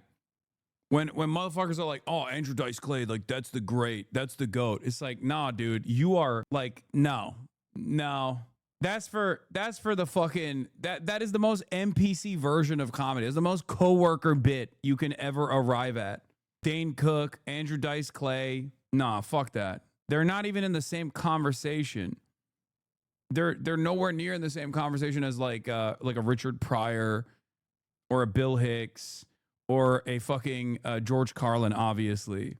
And even Dane Cook didn't do the fucking punching down bit, for the record. Just make no mistake. It's just like hacky stuff, but like he didn't also punch down. There's like hacks that don't make bullying random people their only bit, you know, the shock. And then there are actually funny comedians who have mastered the art of shock humor as well. I would go so far as to say that even Daniel Tosh, maybe not for everybody, had a much better grip on this. Or what's the other one that also was shitting on? Anthony Jeselnik has a much better grip on like doing shock humor than a guy who's just like going up on stage and being like, trans people are fucking weird, right? Gross. It's a man wearing a dress. Ha ha ha. You should, as a comedian, I think, and I'm not a comedian, I'm just a fan of comedy. The one thing I always have said is, if you're looking for this instead of ha ha ha this, you've lost the plot, okay? The moment that you're like looking for cheap applause breaks from the worst fucking people on the planet is the moment where you've already lost the plot. You've lost it. Become gay. Why are you gay? He was a fucking knight. He was a knight. He was a knight. He's a and knight. now he's a jester. Now he's gay. He's a gay jester. He's a gay man. He's a fully gay man. When you watch his special, he's like, woo! So Mark's main issue with this is that the weirdo alt comics have sort of been pushed to the side in recent times. And when Mark brings this point up to Bobby Lee, he actually gets him to join in on trashing Austin comics, which was just great to see. That's a problem. Yeah. So, and the bigger problem about what you're saying is I think we all still do exist, but the nature of the comedy business is fragmented and some of it's tribalized. But there used to be a lot more weirdos around who were kind of exciting and interesting and took it a different place. I would argue with just talky talk comedy, there's not that many people bringing it to a different place, dude. Right. Well, there is some good ones that, like, I think that kid Casey Rocket's really entertaining and fun and different and unique. I think they're there, right? Yeah. I think the problem is there's so much sludge. There's so much shit. There's way more noise than we've ever fucking seen. Yeah. So it's hard to appreciate or even care because all that's really being shown is kind of the constant, like, give it to him, give it to him, give it to him, give it to him. So I get it. I'm tired of the attitude. I thought you were going to say violence in this country. No. I'm tired. They come up back to L.A. One guy, I want to name his name, and go, oh, you seem like you're thriving. And he goes, I'm killing it. Killing it. Yeah. You know what I mean? The guys talking about the comedians of comedy, guys like David Cross, Mr. Show with Bob and David, were all mostly anti-Israel. Yeah. All the good comics are. I don't know a single I can't point to a single good comedian, like a GOAT comedian, that is like unconditionally pro-Israel. Because it's just like, it's very obviously an inequality. And if you're a good comedian, you see that kind of stuff and you make humor out of that. Someone said Sarah Silverman. Yeah, my point. Exactly. Yeah. Seinfeld. Amy Schumer. Yeah. Forgetting Michael Rappaport, are we? And I'm like, whoa, dude. You moved out because you couldn't survive here. Yeah. This is a different... It's an animal. It's an animal. Well, I think the weirdos you're referring to, by the way, were birthed, and I defend this till I'm fucking blue in the face, were birthed at the Comedy Store. Yeah. And I think I always push, I was like, people don't know that about the store. They think they hear this like corporate bro. And that happens internally in LA a lot too, where they're like, the store is a fucking, whatever, sellout factory of fucking bro comics. Because Not anymore. No, but there was a wash of it that came through, and I think... Yeah, Joe, they moved to Austin. But And real quick here, just based on the voice inflection that Bobby was doing there, I'm almost certain that he was talking about Tony Hinchcliffe. I mean, it's 100% something Tony would say, too. Oh, you seem like you're thriving. And he goes, I'm killing it. So yeah, just an all-around hilarious episode of Bad Friends that I highly suggest you go watch the entire episode of. One thing that this podcast was missing, though, was the larger, more political reason. It's not even on some political shit, man. It's not even on some political shit. There's a guy who is also close to the Trump admin, Shane Gillis, who is a million times funnier than Tony Hinchcliffe. So before people immediately go, oh, you just don't like Tony because he's like fucking pro-Trump or whatever. No. Okay? Abso-fucking-lutely not. He is a blight. A lot of these fucking guys that are in the Joe Rogan orbit that have just like kept a career by being close to Joe Rogan, and even fucking Joe Rogan himself, unironically, are just a stain on comedy. The glaze on Shane is wild. It's not. I don't think Gillis is a Republican. He's kind of woke, low-key. No, I know. I'm just saying he's close to Donald Trump, though. Someone said, why don't you like Nanette? I know. Oh, my God. That was one of my boldest moments when I was shitting on Nanette at the peak of woke in, like, the first Trump administration, being like, this is not funny at all. What the fuck? It's literally anti-comedy. It's a fucking TED Talk. You guys like to cancel people too much? What? You know what's really funny about that, by the way? People say that all the time. Let me explain something to you. There's a fucking bald sex pest out there who is actively talking about how his dad is going to rape my dad, that has been demanding I get deplatformed. Not once have I ever said he should be deplatformed for saying that. There's another bald fucking monster that lives with cockroaches and constantly calls me a terrorist, actively demanding I get not only deplatformed, but arrested, okay? Not once have I turned around and been like, this guy should be canceled. This guy should be deplatformed. I'm not the one doing it, okay? It's the right that does it all the fucking time. What happened? I thought these guys wanted fucking, free speech. It turns out everybody wants free speech until it's the type of speech you don't like. That Mark Maron called out right-wing podcasters in his special for. But luckily for us, he actually explained it in detail in the Vulture podcast he did nearly 10 days ago, calling out Joe Rogan and Tony Hinchcliffe by name, which even if you don't agree with anything Maron says, you have to respect the fact that he calls them out by name here, as most comics are too afraid to seriously go after Joe Rogan in this sort of fashion. But anyways, in this podcast, Mark Maron explains that he's going after these guys because they essentially sided with Trump solely because he was more pro-speech than the other option. But now that he's in office and has acted on these policies, it's almost as if they're acting shocked that he's doing anything like that.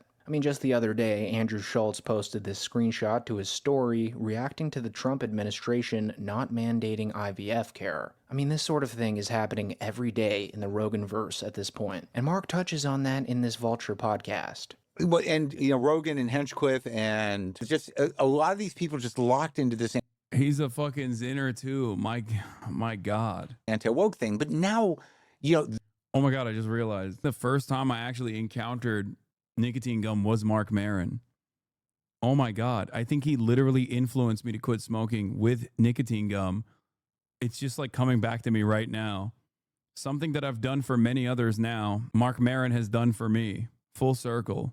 The government, which is for all practical, good intents and purposes, is an authoritarian government, and we have a fairly dominant fascistic culture. Yeah. So they're using the same language, which is anti-woke, to dismantle all progressive institutions.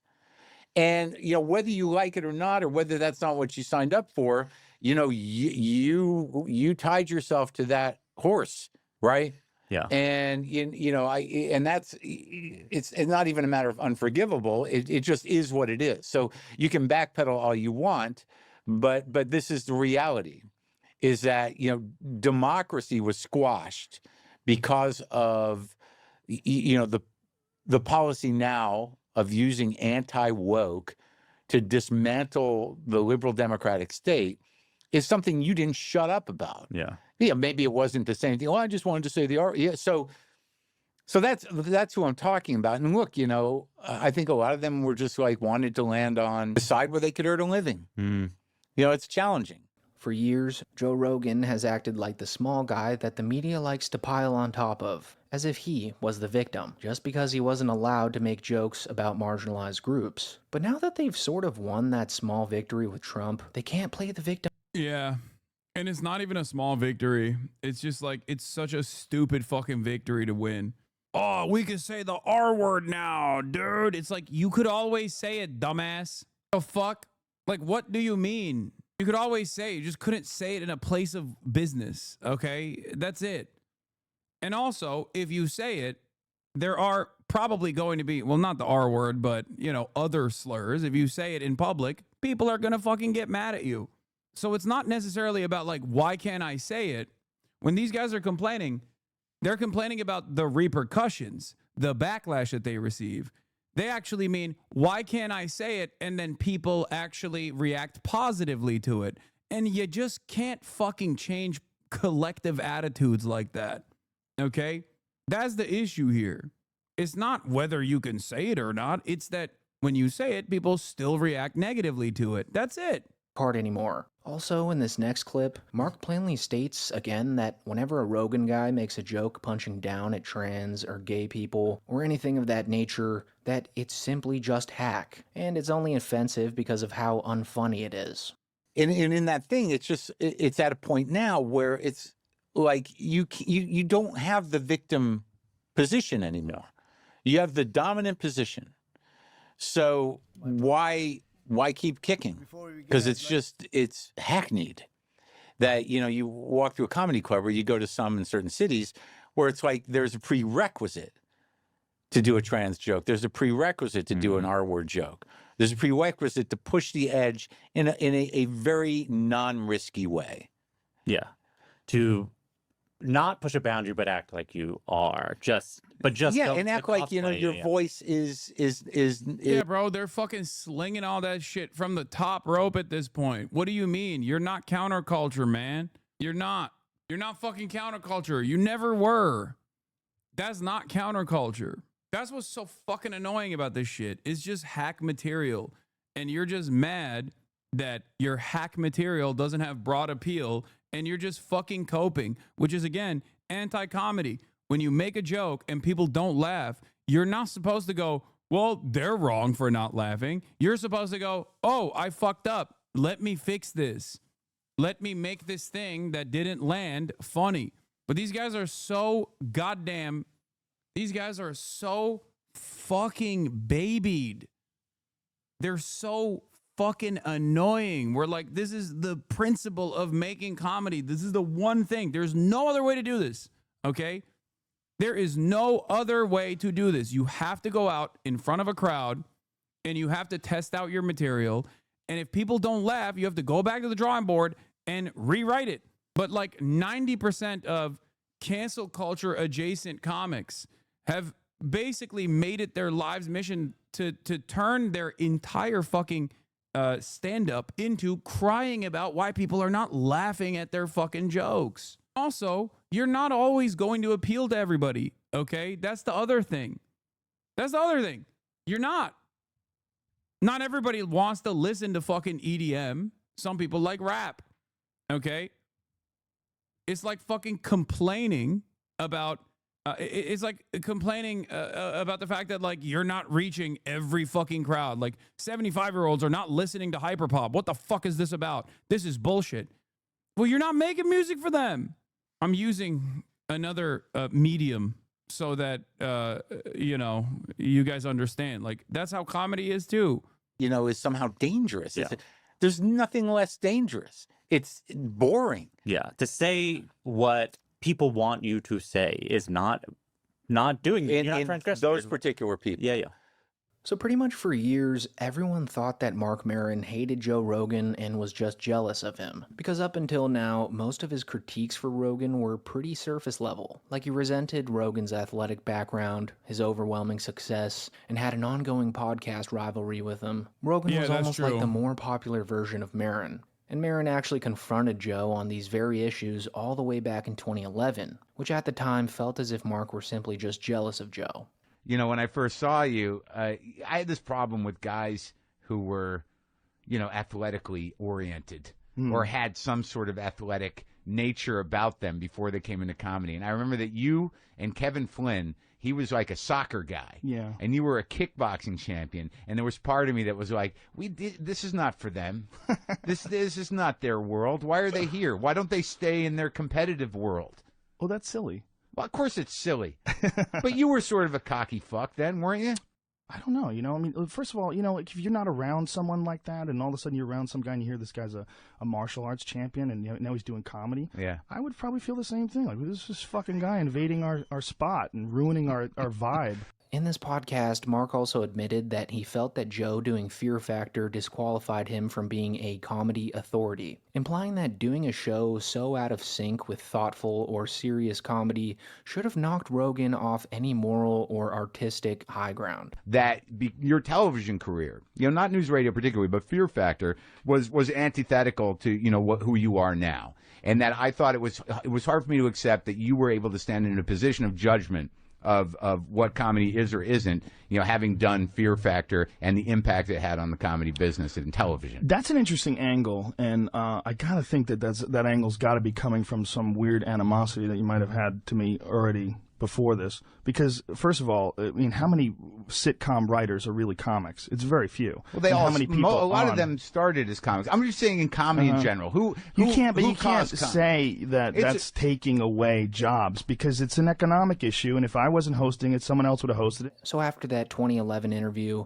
a lot of fans of the podcast came to the conclusion that Marc was just jealous of Joe. But now, fast forward to 2025, and it almost seems like Marc's criticisms of Joe are becoming more valid by the day. And now, instead of having animosity or disdain for Joe, Marc labels it as reasonable criticism. So at the end of the day, whether you think Marc Maron is bitter or just finally saying what a lot of comics won't, his beef with Joe Rogan has taken a new level of depth. Like it started as a personal rivalry, but now it's evolved into this broader cultural clash.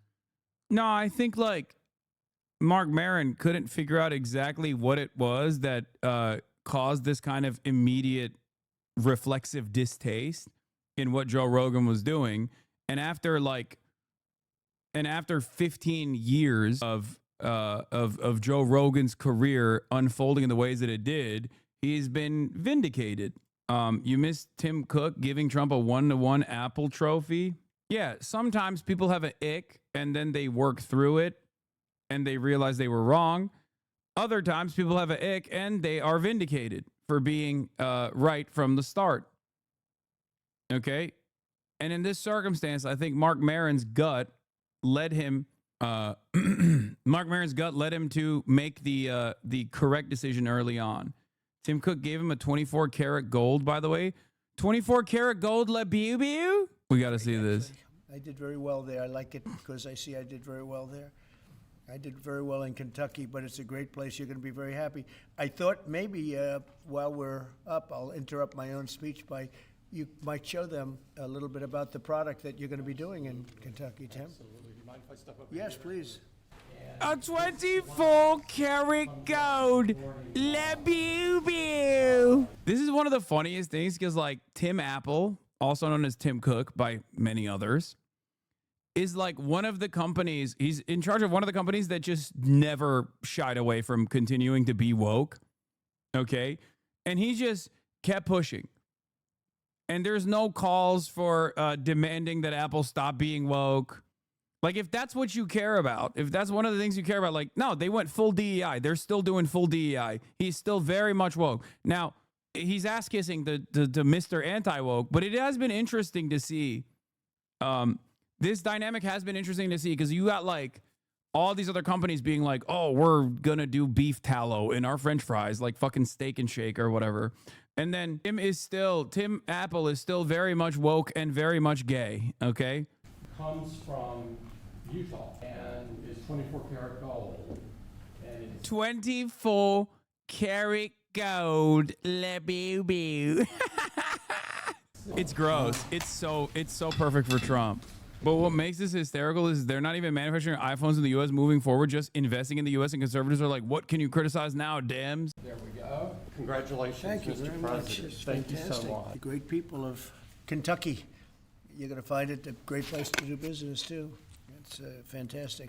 And then more than $100 billion. TSMC Woke is dead. Investing $200 billion. Johnson & Johnson, $55 billion. Merck, Stellantis, and General Motors are putting many, many billions in. They haven't determined the final number. And many other countries are investing tens of billions of dollars that I'm not going to give you the whole list. It's crazy. Why is Tim doing this? I don't know. Look at the fucking Apple stock prices after this. You kiss the ring. You kiss the ring. You get good press. And your fucking stock price increases. It's all for the stonk. Rapidly. Costs are way down. You know, I listen to these horrendous frauds on CNN and various other fake news networks. And they say costs are up. No, costs are down. Gasoline is down. It's going to soon, I believe, be less than $2 a gallon. It's around $2.40 right now, many places, other than California where they tax you out of business, but and a couple of others. But gasoline is way down. The price of groceries are down. How about eggs? When I first came here, my first week, press hit me very hard on eggs. Eggs had quadrupled or something. I said, I didn't know about it. Give me a chance. I've just been here for 4 days. Well, eggs are down. Everything's down. Price is down. The only thing that's up is stock prices. That's really up, and that's through the roof. The stock market has been hitting all-time records, all-time highs. Last week, it was announced that our economy grew at levels that we haven't seen in a long time, but the real levels of growth are going to be judged in a year from now when you start seeing some of these incredible plants, because we have car plants opening. They're coming in from Canada, from Mexico, and from all over the world. And they're coming in because they like the way the election worked out, but they also like the fact that they don't want to pay tariffs. And the tariffs, I think, we're taking in hundreds of billions of dollars in tariffs. I won't be so specific other than to say, because we don't even know what the final number is. We just made a deal, as you know, with the EU where they're paying hundreds of billions of dollars. Japan paying hundreds of billions of dollars, and numerous other countries paying hundreds of billions of dollars, and not even completed there. And as you know, they found $25 billion 3 weeks ago. They said, we have a surplus of $25 billion. And they said, where did this come from? I said, check the tariffs. And they checked. They said, you're right, that's where it came from. And we've really just started. This is just in its infancy. So we have a great country. We have a country that is going to be very rich. It's a country that we're very proud of, but it's going to be very rich. And it's companies like Apple, they're coming home. They're all coming home. And we want them to come home. They have to come home. We're going to treat them really well. We're going to be putting a very large tariff on chips and semiconductors. But the good news for companies like Apple is if you're building in the United States or have committed to build, without question committed to build in the United States, there will be no charge. In other words, we're not going to be charging. So a lot of countries, a lot of companies are leaving various other places and they're coming to the United States. So in other words, we'll be putting a tariff on of approximately 100% on chips and semiconductors. But if you're building in the United States of America, there's no charge, even though you're building and you're not producing yet in terms of the big numbers of jobs and all of the things that you're building. If you're building, there will be no charge. So I just want everyone to know that. And I didn't even tell you that inside. We discussed the concept, but I didn't. So it's a big factor. So 100. Someone in the chat asked, there's no way Tim Cook is going to stand beside him as he answers Epstein questions, right? I really hope he does. Because this is a part of Kissing the Ring where you just have to sit there as he rambles on about like Sydney Sweeney's jeans or some shit. And I really hope he just has to fucking sit there and embarrass himself thoroughly, okay?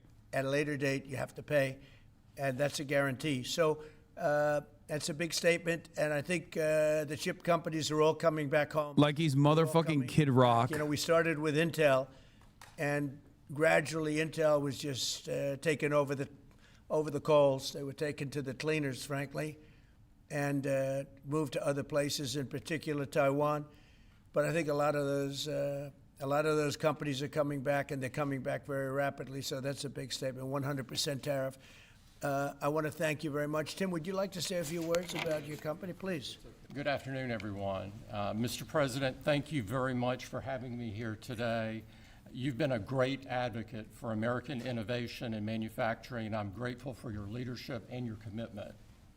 He's doing a gay humiliation ritual, dude. Innovation is central to everything we do. Our products are designed here. This is the humiliation ritual that they were talking about. We support 450,000 jobs with thousands of suppliers and partners in all 50 states.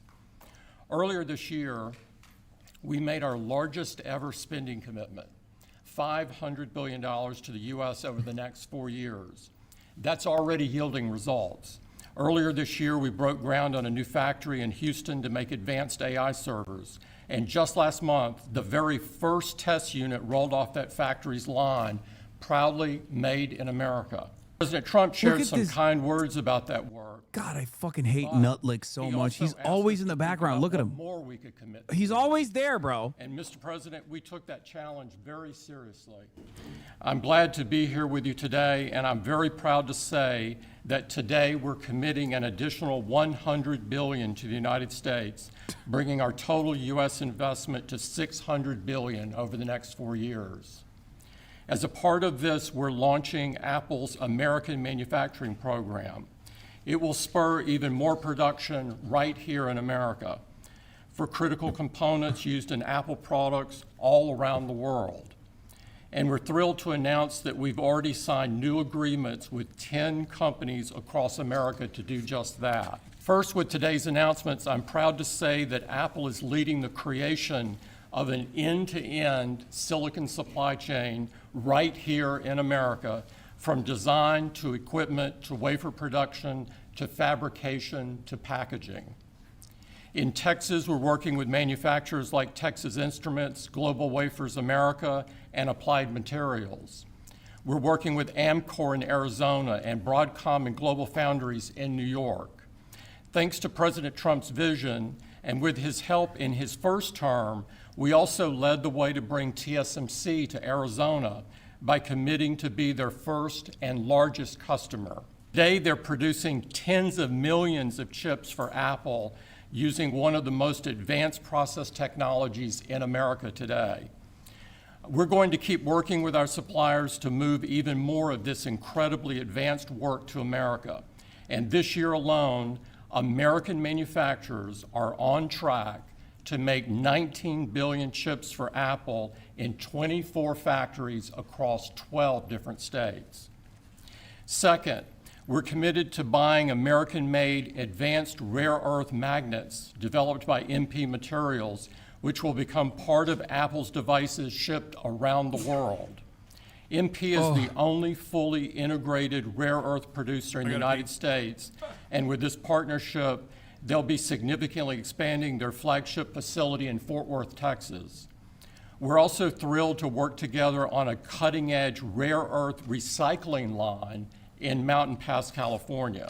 Third, in Kentucky, we've worked with our partners at Corning to build the world's largest and most advanced smartphone glass production line. And I'm pleased to announce that very soon, this is for the first time ever, every single new iPhone and every single new Apple Watch sold anywhere in the world will contain cover glass made in Kentucky. In addition to the American Manufacturing Program, we're also significantly growing our investments in AI, including expanding data center capacity in North Carolina, in Nevada, in Iowa, in Arizona, and Oregon. So we're going to keep making investments right here in America. We're going to keep hiring in America. And we're going to keep building technologies at the heart of our products right here in America. Because we're a proud American company, and we believe deeply in the promise of this great nation. Thank you all, and thank you, President Trump, for putting American innovation and American jobs front and center. Thank you, sir. Great honor. Thank you. Very much. Thank you. Appreciate it. What a job he's done. What a job. Incredible. I want to thank you very much, and thank you, JD, for helping along. Good job. Really good job. Any questions, please? Mr. President, yes. You promised on the campaign trail $17 trillion in your first 7 months or so. Right. Can you talk about how an investment like this, all the other ones that you laid out, will positively impact the millions of Americans that trusted you with their vote? Thank you very much. It changes our country. I mean, our country is a very different country than it was 6 months ago. And people like Tim are coming. We had Micron in yesterday. We had all of the big, great companies that you read about, you don't know about, but you read about. You say, is this a fucking W for the admin or a W for the country? Foolishly, we lost them. If we had It the right depends. person. Only time will tell. Because right now you have assurances, right? You have an IOU. Will this actually lead to manufacturing coming back to the United States? So far, it has done the exact opposite. The tariffs have literally played a role in removing manufacturing jobs. So we shall see. If it works out, I will be honest and I will tell you that he actually pulled through. But currently, the manufacturing side of labor is losing jobs. Great example of putting America first. What does the labor force look like to fill these jobs that you have? Do we have enough skilled American workers to fill this? Well, we do have a lot of workers, and we have a lot of workers that hadn't been looking for work because they were disincentivized, frankly. And people like Tim have tremendous schools and training centers that they build along with a lot of their big plants where they train people on whether it's glass, like in Kentucky, or computers, or whatever they might be doing. It's a complex world, and they train people, and they do a great job. So it's a whole new workforce. Now, we have a lot of them in energy because, you know, they've always liked energy. As you know, coal has opened up big. We brought it back and brought it back. Find someone who looks at you the way Howard Nutlake looks at Donald Trump. Impossible. And here we were saying no human being has ever loved another this much. In the world, we have more oil and gas than anybody else in the world. But we have tremendous energy jobs, and the energy, as you know, we're booming with energy. And that's why the gasoline prices are down. Costs are down. I just hope when they watch these shows, I watch this. I don't understand the economics behind the laws of manufacturing due to tariffs. How do tariffs drive manufacturing facilities away from the U.S.? Because if you have foreign companies that have facilities in the United States of America, the costs go up. Or even if you have American manufacturing facilities that rely on foreign raw materials that are coming in and the costs go up, companies have to restructure their business. And where do they always go? The cost of materials goes up, the cost of production goes up, companies have to restructure, and companies have to restructure and remove certain parts of the manufacturing labor side. I do research in the chip world. It's low-key fucked up because these factories similar to data centers take a fuck ton of resources and have historically been associated with being toxic to both workers and the environment. With the cuts to the only agencies that actually protect Americans, I don't imagine these things will be the best. I mean, the AI facilities especially. The data centers are so bad. We are straight up poisoning everyone in America. Plus, add to that. We're ruining the remaining water supply. We're just poisoning people. We're fucking burning the planet to the ground so that people can make so people can jerk off to Grok, the Grok AI girlfriend. There's a model of the plane right there. You got to bring that up, Susie. We have to see that. Look at this. This was just given to me. We ordered brand new B-2 bombers. This is a plane that over a period of 36 hours of constant flying. Look at this. So this is the brand new one they just ordered. Similar, but actually quite different. It's new and enhanced. It's an amazing machine. It went 36 hours.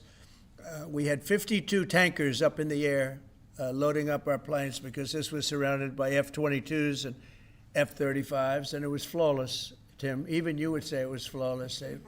And every one of those bombs hit their target. And then we had Tomahawks shot in from a submarine 300 miles away. Developing AI is good, actually. I wish no harm to the American ruling class. My enemy is the American people. Yeah. And that was a big threat. That was my enemy is the American working class. We must ensure that their water supply is poisoned, okay? Mr. President, what was the breakthrough today? Did Vladimir Putin make some kind of concession that he hasn't been willing to make before? I don't call it a breakthrough. I mean, we've been working on this a long time. There are thousands of young people dying, mostly soldiers, but also, missiles being hit into Kiev and other places. But in terms of soldiers, I think Russia's lost over 20,000 since the beginning of the year. 20,000. And I guess the estimate for Ukraine is about 9,000. It's a terrible situation. We want to get it stopped. We don't have American soldiers there, but I feel I have an obligation to get it stopped. This was not my war. This war would have never started, not even a chance. And it didn't start for 4 years. It went 4 years and it didn't start. But this is Biden's war. This was on his watch. And, it's funny, we had no land was taken from Trump. It was taken from Bush. It was taken from Biden. The whole thing they would take from Biden if it weren't for us. But it was taken by Obama. Take a look at what was taken with all of the land that was taken. Nothing was taken by Russia from us. Not 1 ounce of land was taken. I'm here to get the thing over with. It would have never started if I were president. And we're here to get it stopped and get the death stopped. Yeah, please. So if Putin was tackling you along, Can't answer the question yet. I'll tell you in a matter of weeks, maybe less. But we've made a lot of progress. And as you know, we put a 50% tariff on India on oil. They're the second largest. They're very close to China in terms of the purchase of oil from Russia. But so I don't know if that had anything to do with it. But we've had very productive talks today. Yes, ma'am? are you considering taking over the D.C. police? We're considering it, yeah, because the crime is ridiculous. I could show you a chart comparing D.C. to other locations, and you're not going to want to see what it looks like. It was just up on television, actually. They were showing it.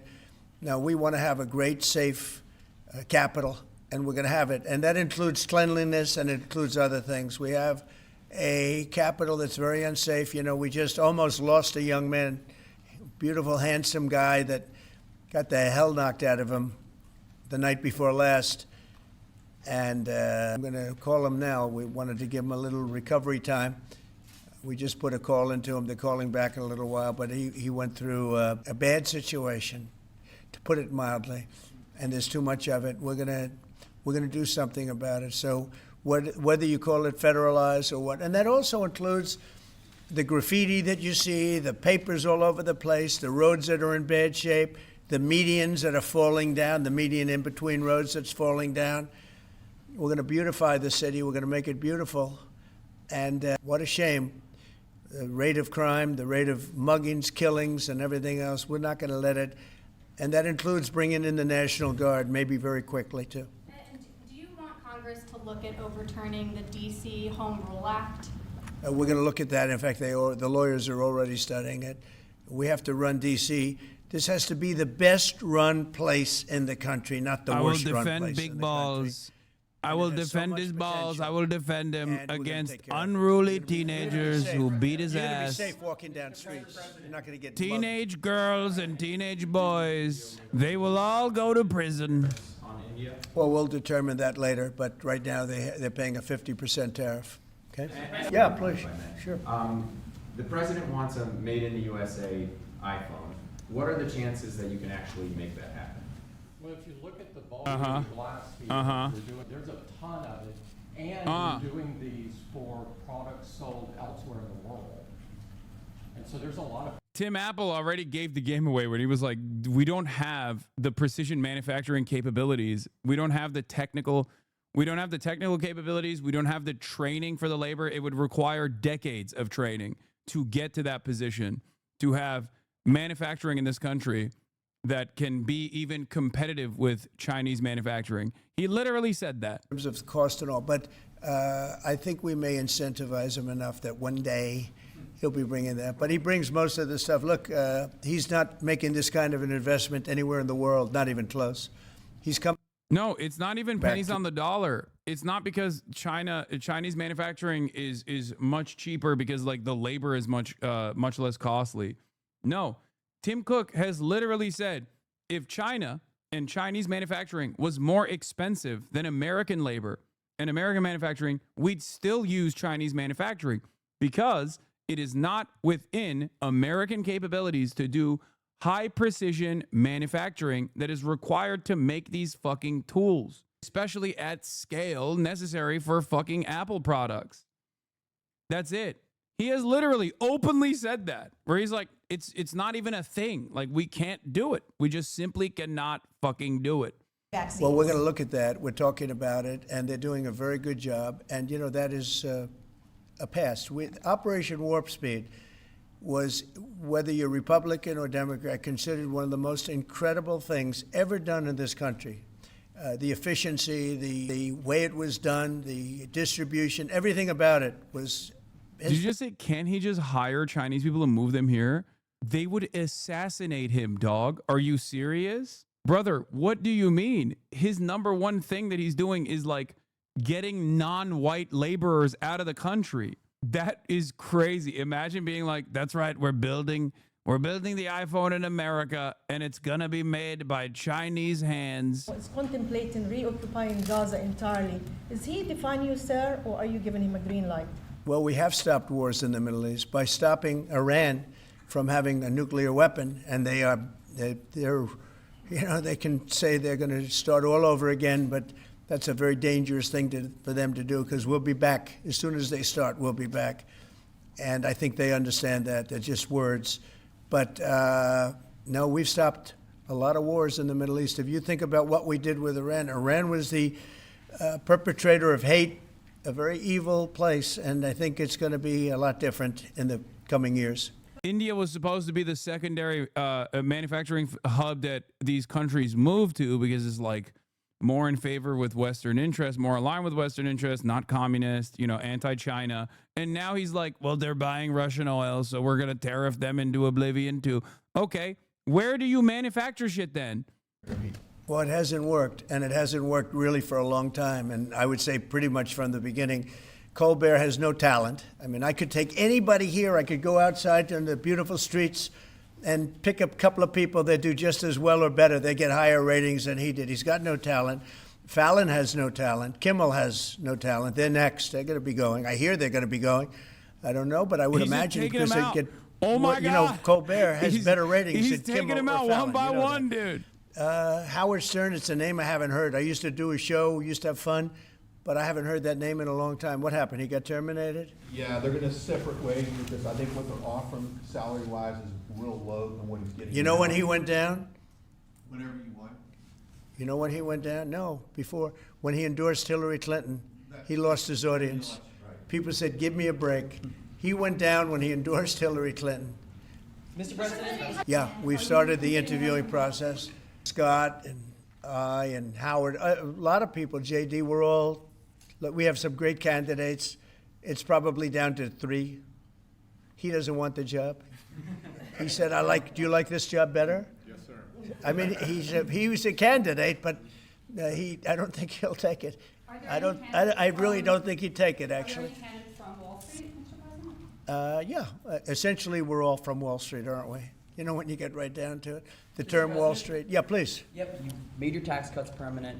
You mentioned that the tariffs are bringing in a ton of external revenue. You've opened up markets, the EU, Japan, South Korea, many others, to American goods like we've never seen before. How much growth can we expect in the economy now that this model of yours is sort of beginning to really take off? Well, I think the growth is going to be unprecedented. I think we're going to have growth that's unbelievable. Now, remember, we're building and just starting to build a lot of these incredible plants.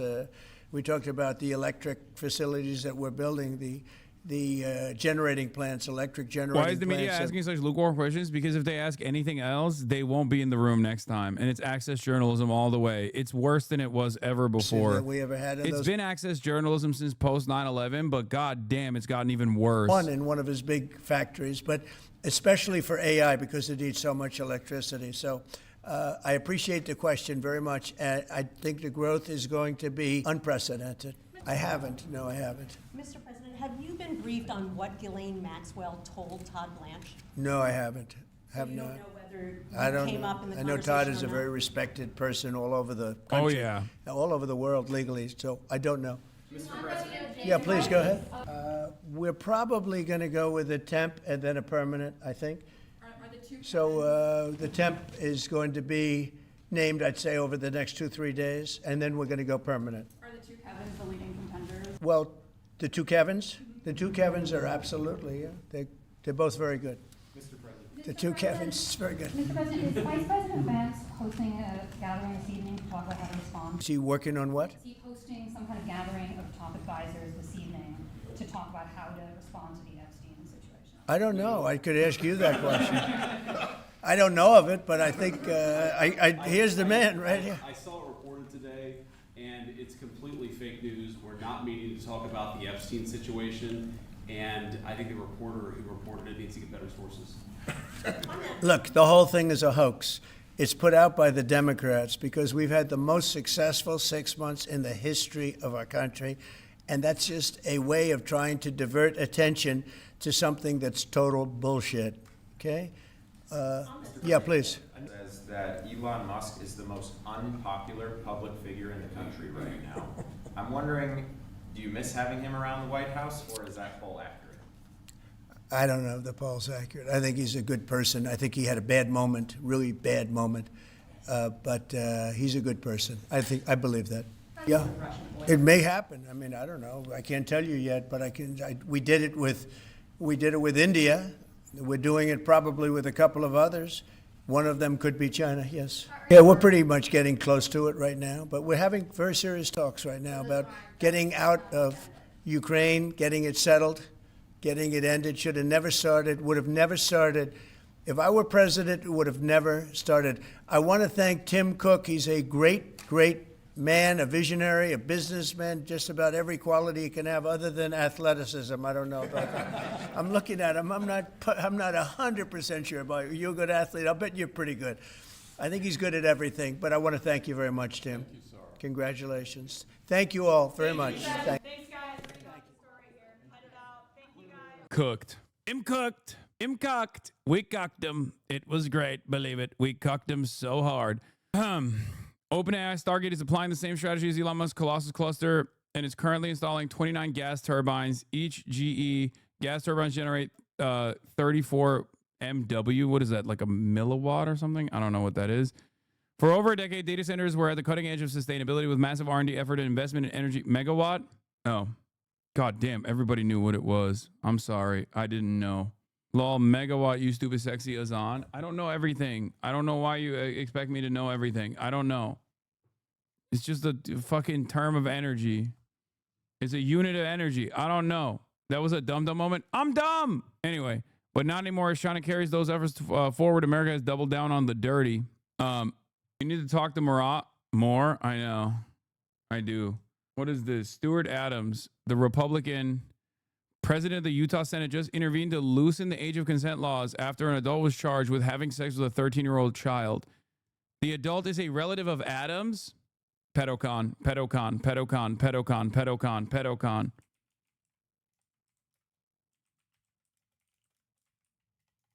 Pedocon theory is a theory like gravity. Holy fuck.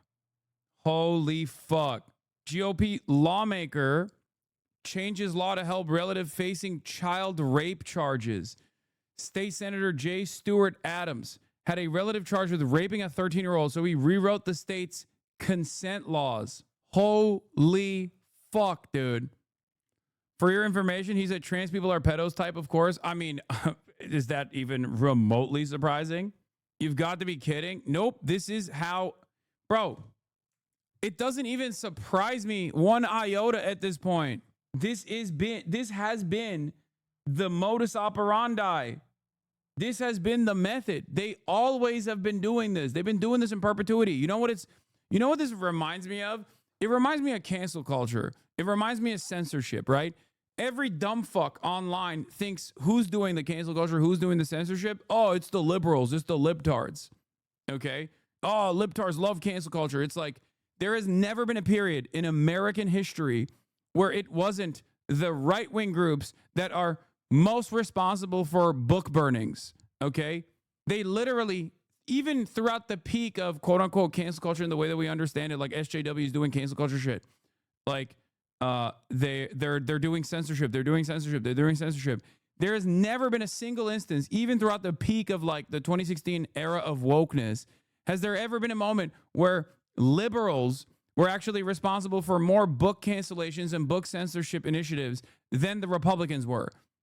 What do you think CRT was? What do you think the war against woke is? It's fucking cancel culture. It's censorship.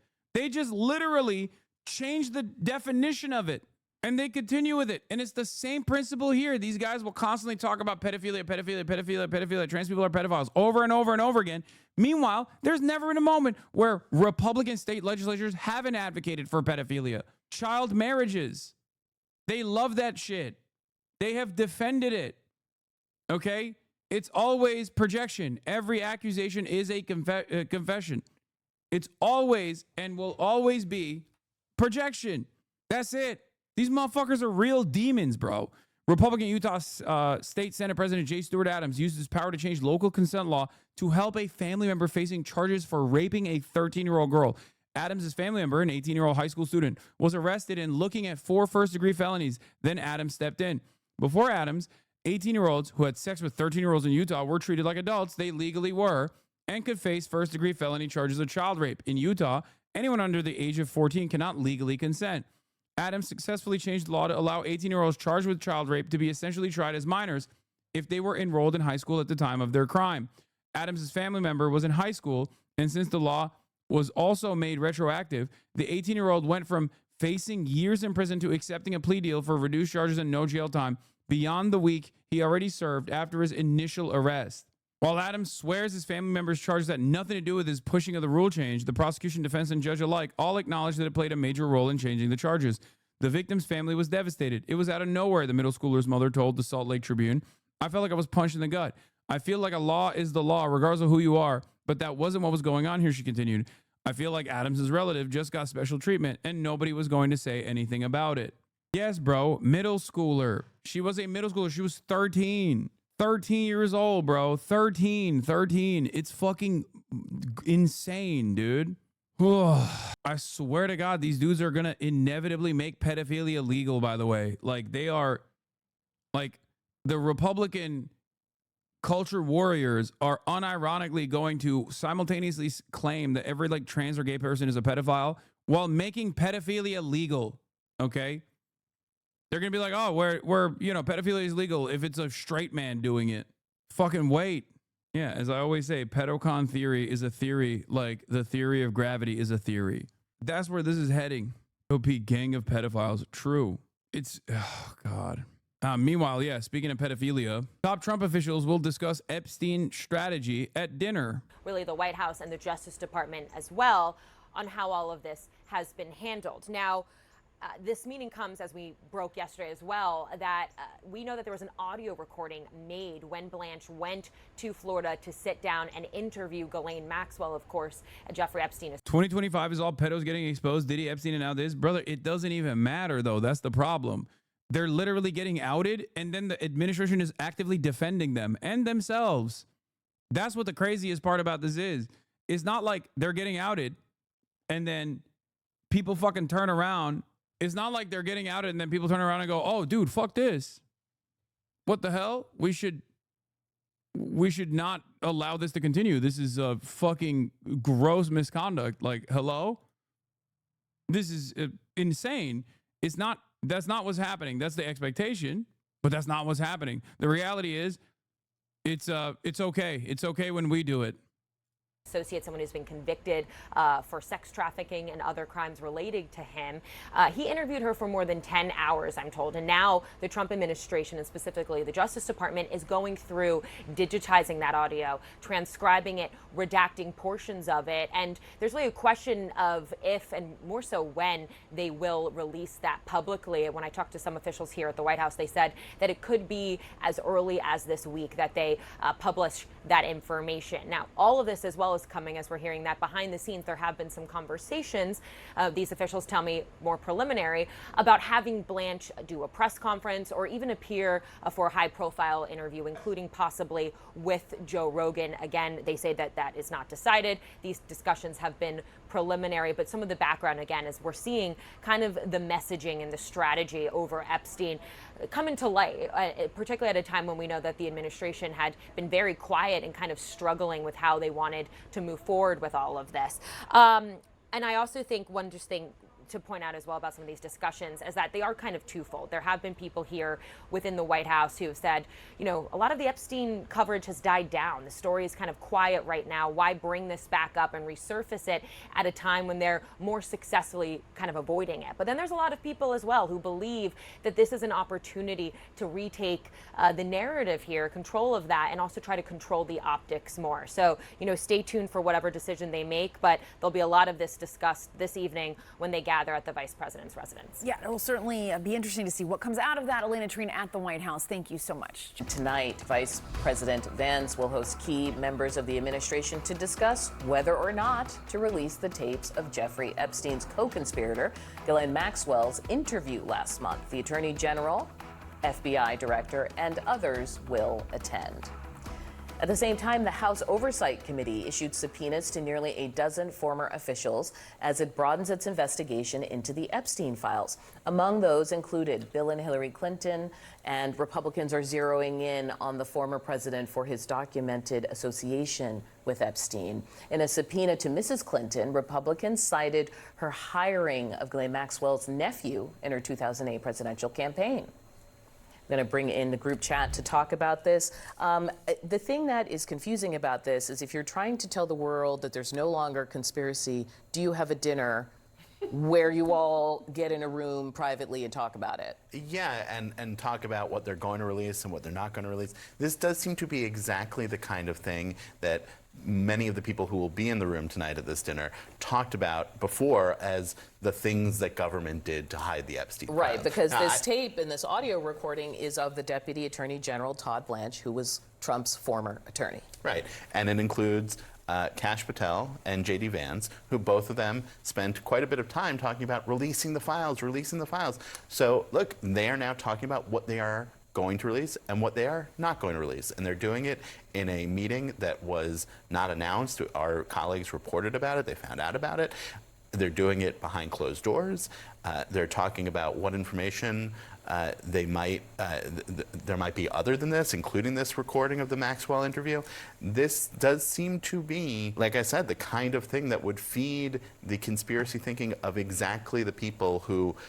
Hey guys, don't assume that we're conspiring in our shady backroom conspiracy meeting where we are specifically going to talk about how this is not a conspiracy. Again, the admin, for some fucking weird reason, is doing the worst possible things that they could do in this process. But I guess they feel emboldened because there are no repercussions ever. That's it, right? I guess they're thinking like, oh, it's all good because like Ghislaine said Trump innocent. You know, the pedophile sex trafficker herself, who also has perjured in the very same court case where she was found guilty of doing pedophilia sex trafficking. I guess that settles that, you know? Are part of it now. And the number of names we saw in the subpoena from that House Oversight Committee, attorney generals from both administrations. So whether that's Merrick Garland, Bill Barr, Jeff Sessions, Eric Holder, Alberto Gonzalez from the George Bush years, which I don't know if people got into the Wayback Machine and remember the original sentencing deal that sort of kicked off the scandal out of Florida. That's a lot of names on that screen, Maria, and I hear it's not enough for you. No, it's not, because these... But it's bipartisan, at least. Sure, and that's fine. And let's see if any of them have any additional information. But where's Alex Acosta, who actually was the one who originally negotiated the horrible deal with Epstein? Yep. Where is Bondi? Where is Kash Patel, the people who have actually seen the files? If you're going to subpoena Bill Clinton, because of course Republicans are like, oh, well, he was Epstein's friend. Guess who else was Epstein's good friend? Donald Trump.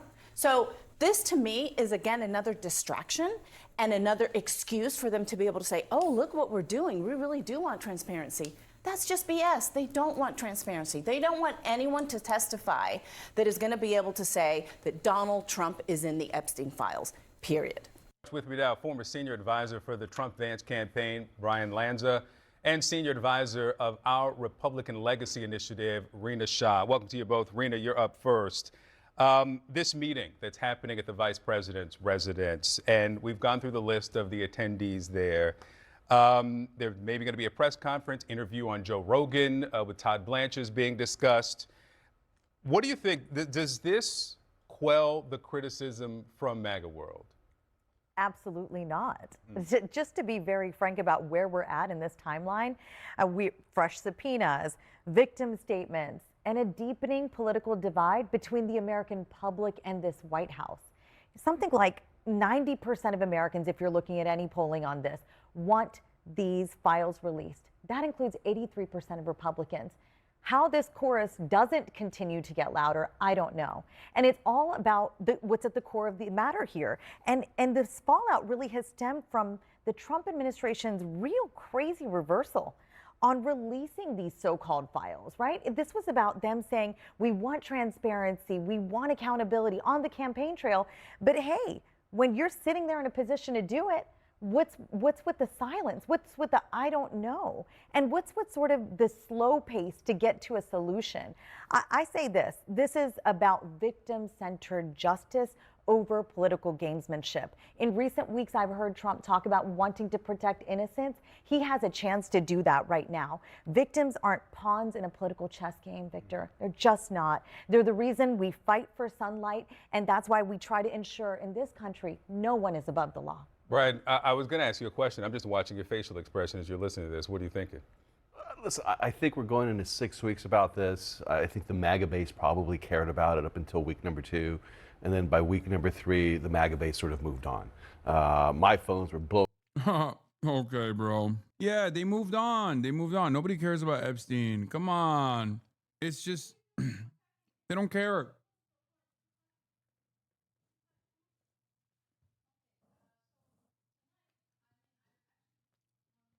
This is maximalist copium.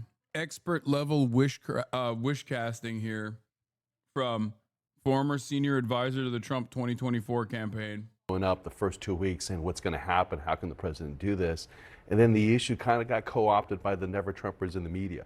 And that sort of turned off the MAGA base to actually caring about this as much. Now, the administration has a problem. They've made commitments. There's a calendar. There's going to be a timeline of information that has to come out. That's what I suspect the meeting is at the vice president's office, is you have to talk about timeline.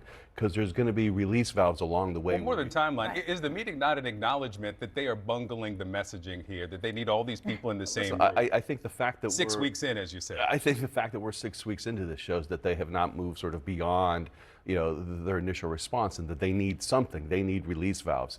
The audio from the interview, that's a release valve. The transcript. These are things that it's drip, drip, drip, and it shouldn't be. Coming from. Oh. So people do care about this. Huh. Interesting. Because you wouldn't really need a release valve if people didn't care about it, like you said, right? He looks and sounds like jank. Yeah. All right, we got the most predictable news story of the day. Israel approving a new war plan to occupy the entire Gaza Strip. We already talked about this. Donald Trump literally said Israel can do whatever it wants, obviously. But let's take a look. From the heavens into what feels like a living hell. On the ground, a dangerous scrum to survive. Where they land on buildings, those fit enough to get up first stand the best chance. But no guarantee that any of this will prevent the deaths of the starving and desperate. This could have cost me my life. If it weren't for the good people who lifted me up from underneath, neither myself nor this tin would have survived. This was Gaza City. Further south, this video appears to show food trucks overturned and looted, resulting in 20 dead and 30 injured, according to Gaza's Civil Defense Agency. Health officials in Gaza said more than 80 were killed and hundreds injured while trying to collect aid in the past 24 hours. Among them, children. Medics on the ground say they're seeing cases with their own eyes. It is the most cruel thing I have ever seen in my life, to deprive people of food in the way that has been done here, to shoot at them, to kill them, to injure them when they try to get food, and to have engineered a chaos that allows or that forces people now to fight each other and to find themselves in a sort of survival of the fittest reality. The World Health Organization says so far this year, nearly 100 people have died from hunger-related causes. And UNICEF says in the first 2 weeks of July alone, 5,000 children were admitted to hospital for malnutrition. And as well as starvation, there is thirst. Aid groups say the water crisis is now just as severe. Groundwater polluted by sewage and chemicals seeping through the rubble. The pipes damaged by strikes and the risk of disease everywhere. We tell the world, you want the Israeli president says Israel has overhauled its approach to the humanitarian situation, but its prime minister is now said to favour a complete takeover of Gaza. He's met with senior security officials to finalise a new strategy for the war, despite the widespread condemnation of much of the rest of the world. This would risk catastrophic consequences for millions of Palestinians and could further endanger the lives of the remaining hostages in Gaza. In Israel too, tempers flare on the streets of Tel Aviv. Those protesting agree that heading into Hamas strongholds could be catastrophic for hostages still being held. They blocked one of the main highways last night, calling on the government to facilitate a hostage deal. In a small part of the wasteland that Gaza has become, they rake through the rubble after Israeli airstrikes overnight. It looks futile, but they begin anyway, because this is their home and their only reality. Well, earlier I spoke to the former Israeli Prime Minister Ehud Olmert, who is a very vocal critic of Benjamin Netanyahu and Israel's conduct in the Gaza war. I began by asking him if he thought that starvation had been used as a weapon of war. I don't think that there was a policy of starvation. Definitely, I have to say, unfortunately, I mean, regrettably, and I'm ashamed of it, that there are factions in the Israeli... Okay, bro. Israel literally doing the final solution in broad daylight. And you got the most aggressive critic of Benjamin Netanyahu still trying to save face for some indecipherable reason. Just be honest, man. Jesus Christ.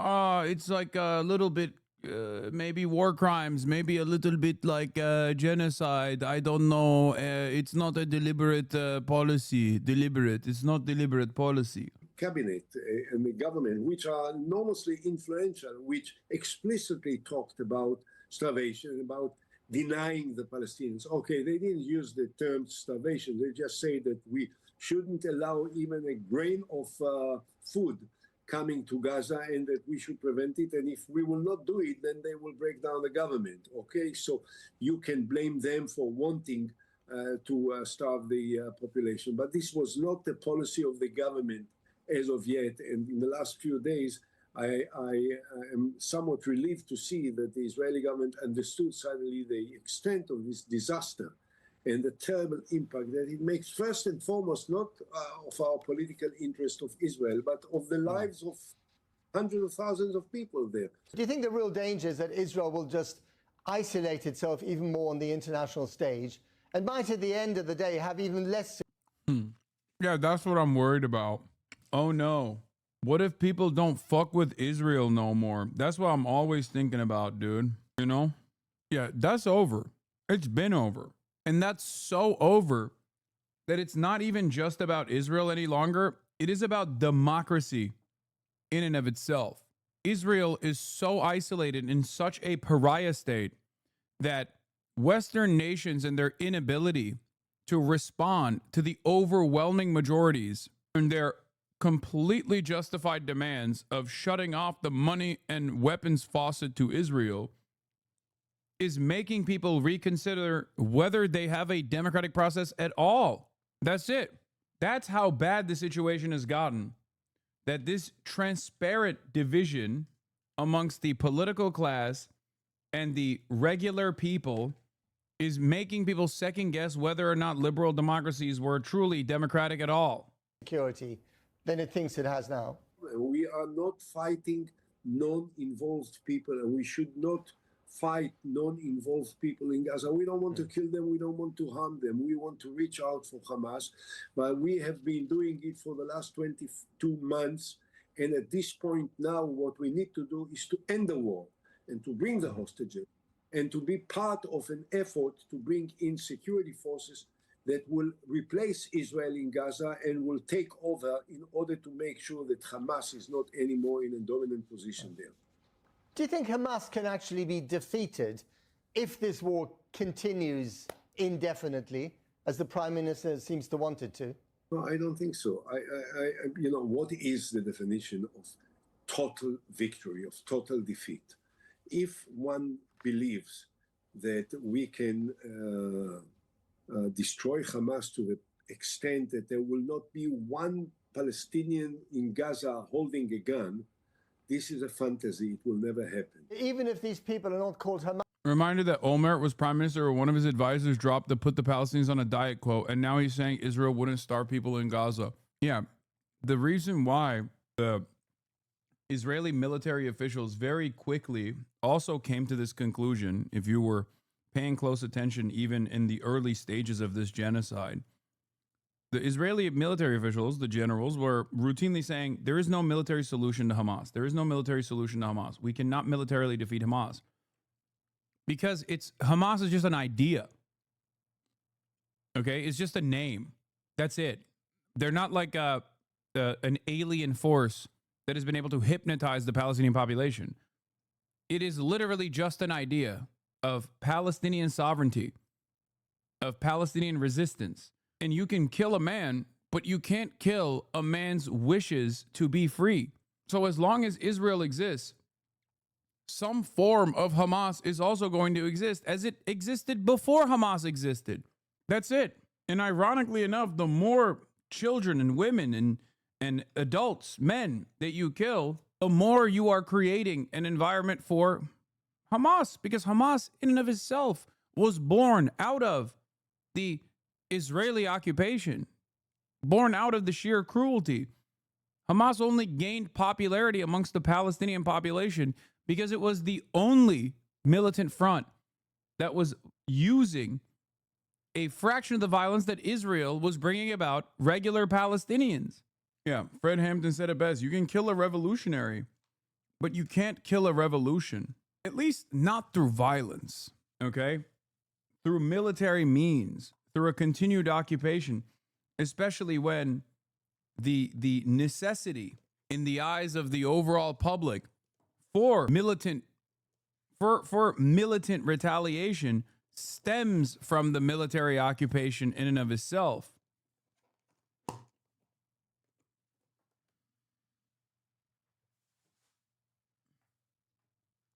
This is why I spent an entire year and a half trying to explain to people the history of Hamas, the history of Palestinian resistance, the different factions, the different methods, the full brunt of the Israeli occupation that has spanned over 78 years. That's it. That's the reason why so many people fucking kept repeatedly saying over and over and over again that I was a terrorist that needs to be deplatformed immediately. And still to this day, people still try to fucking hit those lines to an increasingly smaller group of people as the walls are closing in. That's it. That's it. And that's why, as the conditions worsen and as more and more people recognize the sheer cruelty, the magnitude of Israel's violence, their defenders, Israel's very own defenders, become increasingly belligerent. Al Yacobi, breaking footage inside of Gaza shows restaurants completely operating. Why doesn't the media show this? The date on this video is 2022. He does this every single day, all day, truly vile in an almost unique way. It's wild that these dudes who learned about the dangers of Holocaust denial and Holocaust revisionism as Jews are turning around and basically using it as a fucking checklist of what to do. Like when it almost was like we were all sitting in the same classroom learning about the fucking horrifying nature of the Holocaust. And this motherfucker was sitting there taking notes on what to do to defend Israel.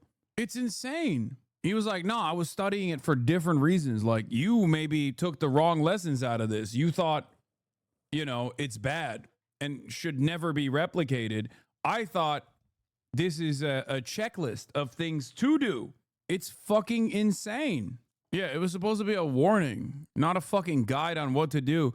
Jonah Goldberg, editor-in-chief of the Dispatch, posts from the Wikipedia entry on Hamas.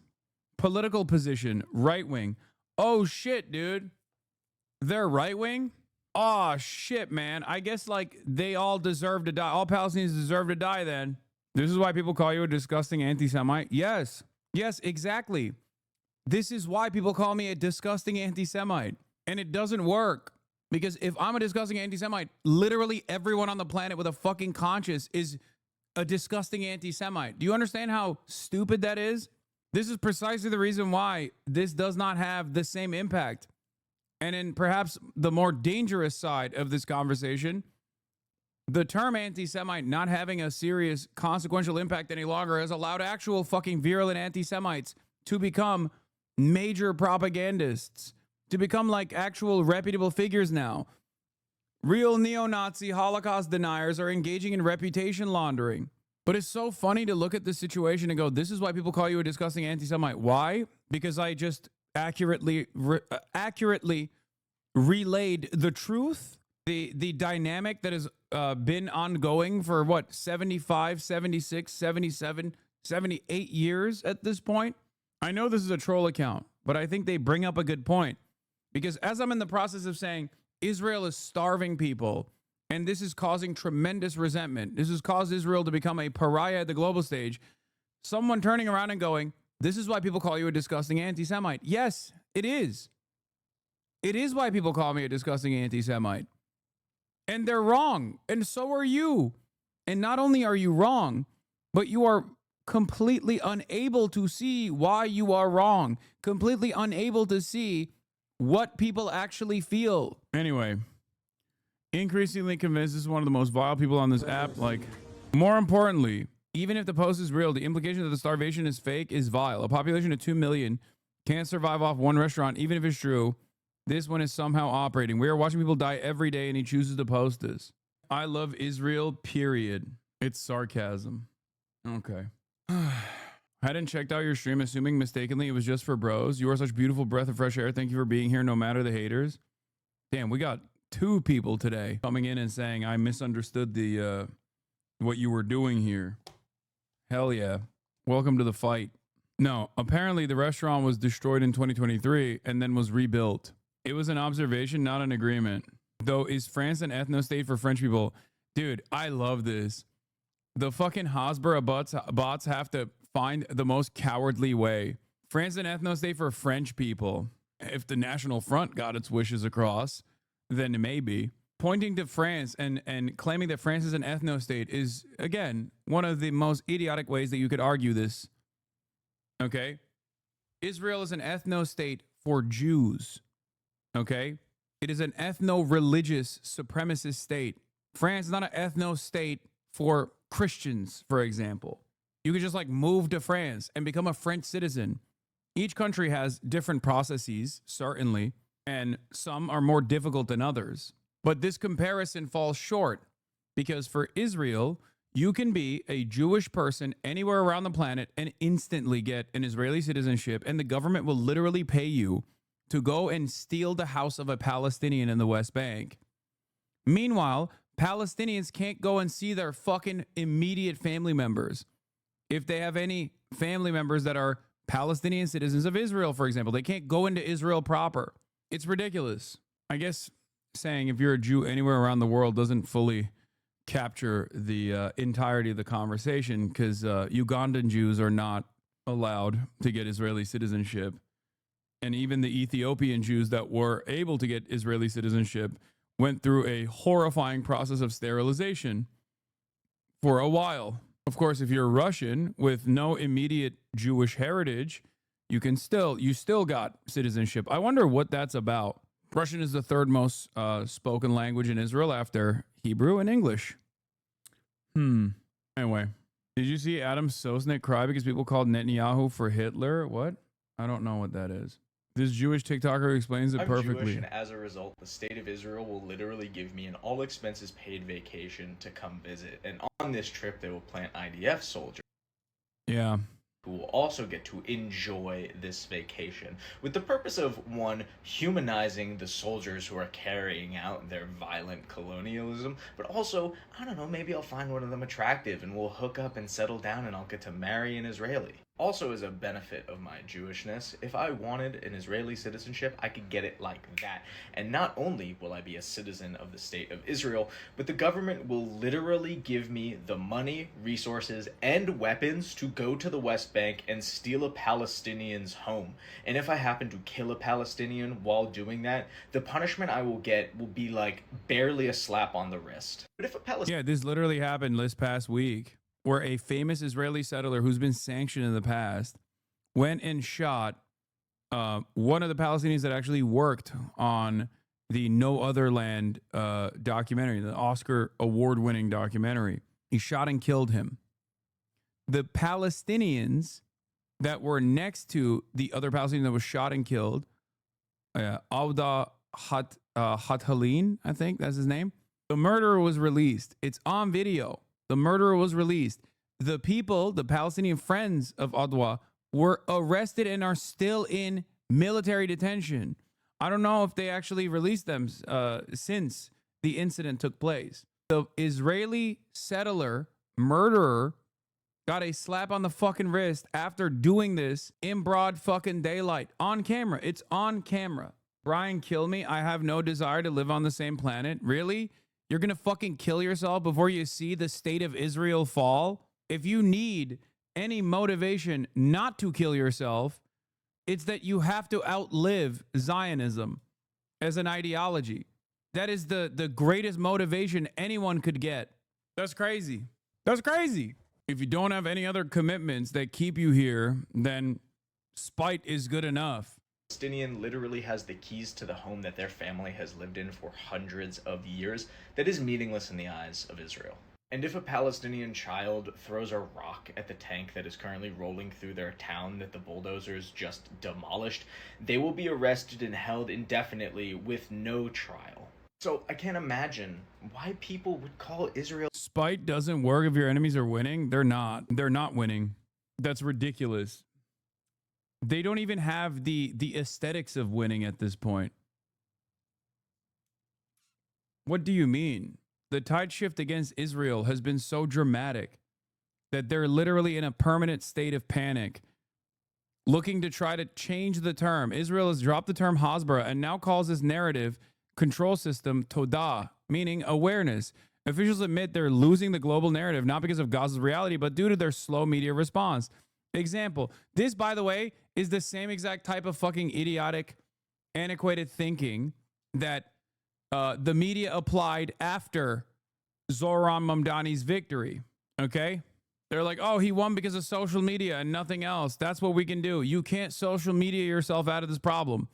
Example, Israel claimed a starving boy died due to genetics, highlighting instead that they starved a sick child. So far, 163 Palestinians have died from starvation, and 1,300 plus have been shot while seeking aid at distribution sites turned to death zones. Israel has spent 60 million plus on flying in 550 plus influencers to help polish his image. Brianna Wu, Sex Pestiny, Michael Rappaport, Eve Fartlow, Rabbi Shmuley. These are the people that they have. Good luck. Yeah, fucking boner box. A new media war room tracks how coverage is shaped globally, timing, framing, and distraction. Now, guess what? They tried to do this with the Nelk boys. But because Israel's reputation is irredeemable, because its acts are so cruel that every single onlooker, they don't even need to be equipped with the understanding of the occupation and its violence. They can just see, I don't know, 3 to 4 different images of starving children, and it's over. That's enough for the average person to go, nope, I'm out. Fuck this. Fuck this country that's doing this. It's done. It's over. And that's precisely the reason why when Benjamin Netanyahu went on the Nelk boys, it didn't actually improve Benjamin Netanyahu's image. It actually hurt the Nelk boys' image. Think about that. That is something that is unimaginable 2-3 years ago, okay? That you have a guy who has gotten a standing ovation, a bipartisan standing ovation every single time he's spoken to Congress, going on an American podcast, and then that podcast doesn't see any benefits from that and only sees negative consequences from that. And Benjamin Netanyahu also does not get any positive press out of this. It's over. It's done. The toothpaste is out of the tube. Okay? Any sort of collaboration with heads of the Israeli state or Israeli officials is a permanent stain on the reputation of people who engage in prank videos and shit. You know what I mean? Like, this isn't a reputable institution that tarnished their credibility. This is an institution that didn't have any credibility to begin with. And now, even that audience that goes there to fucking full send it, getting sendy, dude. I love fucking ripping lawn darts, dude. Even that audience is going, why aren't you full sending it, bro? Why are you full sending it with fucking Bibi, bro? Bibi is like Satan Yahoo, bro. And this doesn't mean it's over. Of course, there's still a long and drawn out ideological battle here. But that's what I mean when I say there's only so much public pressure that our politicians can choose not to respond to. Okay? Without any sort of exit ramp or a pressure valve that releases, and it's seemingly because we've let Israel just completely control the conversation and completely control the Middle East policy, there seemingly is no fucking off ramps or pressure valves. People will turn on the entire concept of democracy to begin with. People are waking up to the reality that the democratic process is not real. That's it. That's it.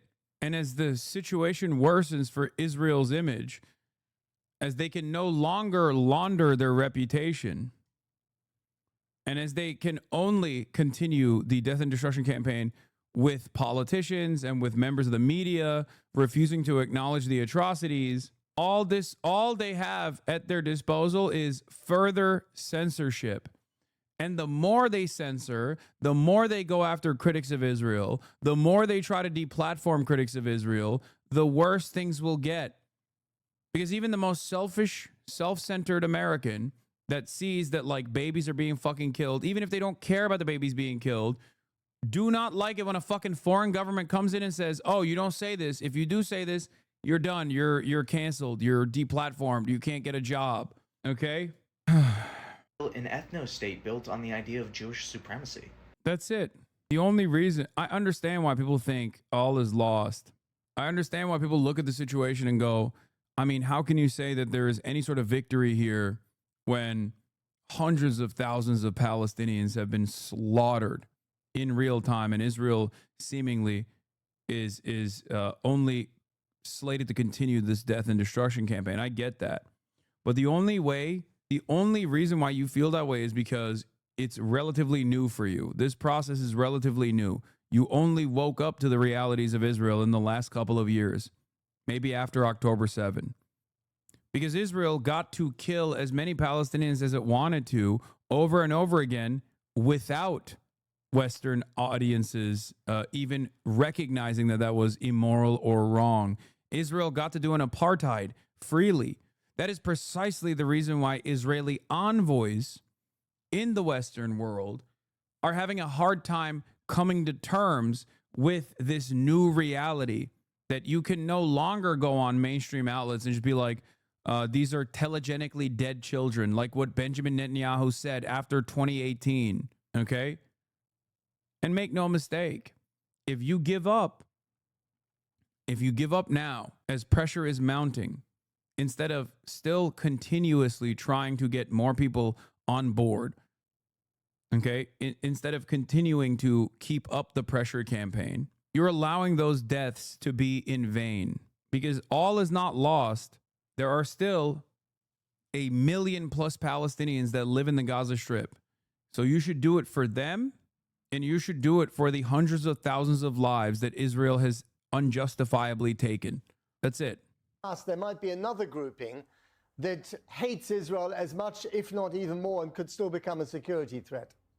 When Israel is separated from the Palestinians, when we are in our side of the border, we are enormously powerful and we can destroy everything, everywhere in the vicinity, definitely in Gaza or in any other parts that are challenging the security of the state of Israel. We don't need to be inside Gaza. At the time that we were inside Gaza, we lost a lot and we didn't gain anything. Briefly, do you applaud the British Prime Minister's move to recognize the state of Palestine, possibly during the UN meeting at the end of September? Prime Minister Starmer asked me in advance. I would have given him maybe a better advice. I don't think that recognizing a Palestinian state should be presented as a punishment to Israel. Why is it a punishment? I'm in favor of a Palestinian state.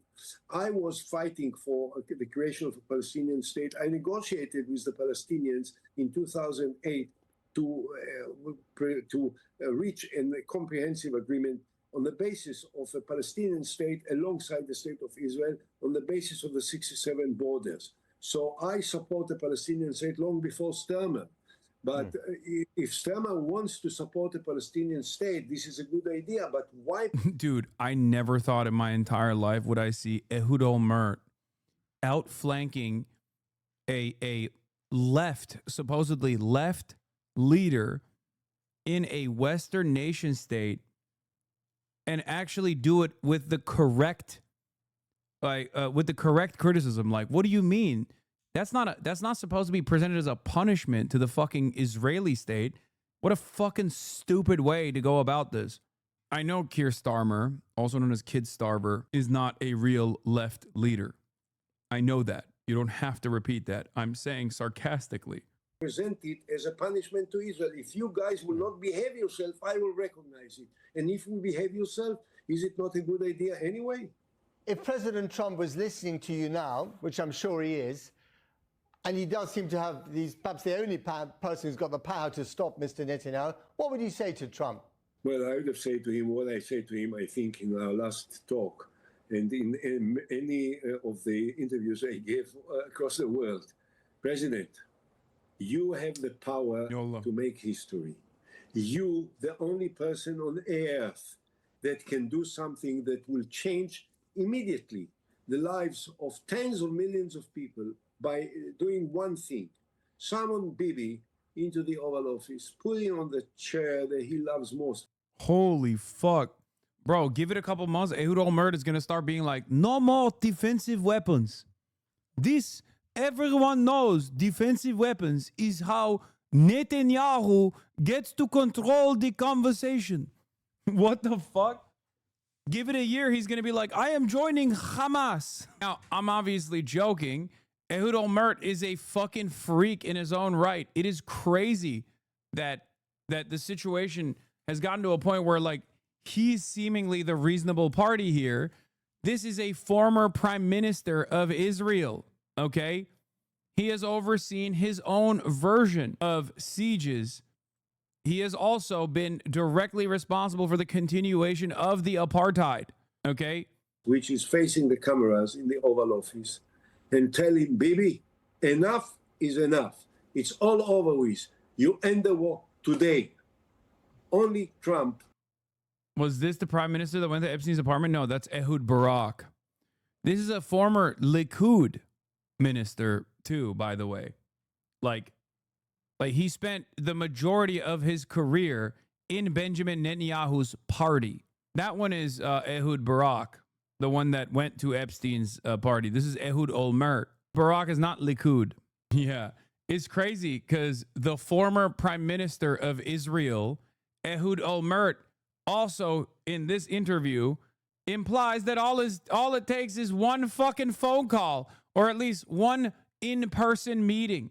A report published by The Guardian revealed close cooperation between Israel's Unit 8200 and Microsoft to monitor and store all phone calls made by Palestinians to the Gaza Strip and the West Bank, which constitutes one of the largest military espionage projects in the world. The call monitoring system began operating in 2022 and has since been able to record millions of civilian voice calls. Jesus fucking Christ. Oh, for Palestinians in the West Bank and the Gaza Strip too.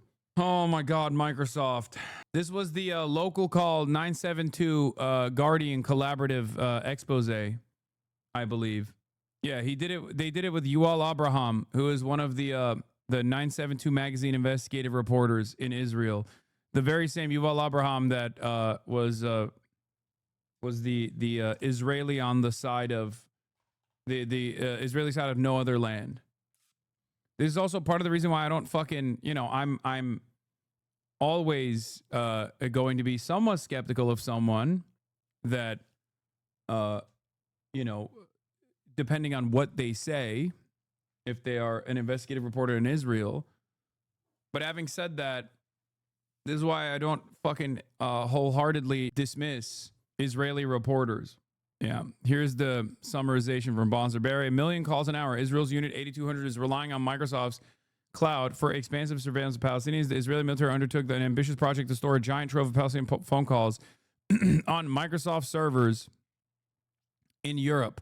Unit 8200 spy master at the time, Yossi Surreal, flew to Seattle to meet with CEO Satya Nadella, where he won Nadella's support for a plan that would grant Unit 8200 access to a customized and segregated area within Microsoft's Azure cloud platform. According to three 8200 sources, the cloud-based storage platform has facilitated the preparation of deadly airstrikes and has shaped military operations in Gaza and the West Bank. The system was built to sit on Microsoft servers behind enhanced layers of security developed by the company's engineers within Unit 8200's instructions. The leaked Microsoft file suggests that a large proportion of the unit's sensitive data may now be sitting in the company's data centers in the Netherlands and Ireland. Despite Microsoft downplaying the partnership, claiming it's not used for lethal means, Unit 8200 sources said intelligence drawn from the enormous repositories of phone calls held in Azure had been used to research and identify bombing targets in Gaza. One of the sources said that when planning an airstrike of an individual located within densely populated areas where a high number of civilians are present, officers would use the cloud-based system to examine calls made by people in the immediate vicinity. Microsoft is directly participating in the genocide of Palestinians. Microsoft Gaming, Xbox, has already been a BDS priority target, and I don't know if they'll move in the direction of making Microsoft in its entirety a priority target. I don't even know how you could do that. I don't know how you could implement such a thing, considering that it's the most popular, perhaps almost the only operating service out there, operating software out there, which is part of the reason why the Palestinian National Committee is not going to be able to, push for something like that usually. But this is the reality of techno-fascism. All right, for weeks, months even, Israel has been under pressure over starvation in Gaza, civilian deaths in Gaza, and indiscriminate bombings in Gaza. But tonight, Israel may be on the verge of a full takeover of Gaza. Just hours from now, Prime Minister Benjamin Netanyahu. I mean, he said he's going to do this, and Trump said he's going to let Israel do this. So where is the question at this point? This is what they said that they were going to do over and over and over again. Okay? They said that they were going to do it. They have repeatedly said that they were going to do it. And yet, for some weird reason, we rarely ever got coverage on this in the Western world. What now? What changed? Meanwhile, as the starvation continues and Western outlets are finally fucking reporting on it, the cover of Time magazine was staged. Why did they have to stage a photo of children starving? You have been played, says Eve Fartlow. Okay? Complete lie, as shown by alternate angles that show aid workers at the site distributing food. The photo you're claiming is staged was taken right before the distribution began. Fucking insane. Fucking insane that this person that got 15,000 likes for this, by the way, is capable of existing in polite society after doing such a thing. Okay? Because this is not any different than what Nick Fuentes has done, denying the fucking the ovens by claiming that, you know, by doing like cookie memes and claiming that 6 million Jews didn't actually die. You're doing it. You're doing it in real time right now. This is precisely the same thing. And the Israeli Foreign Ministry is going along with it as well.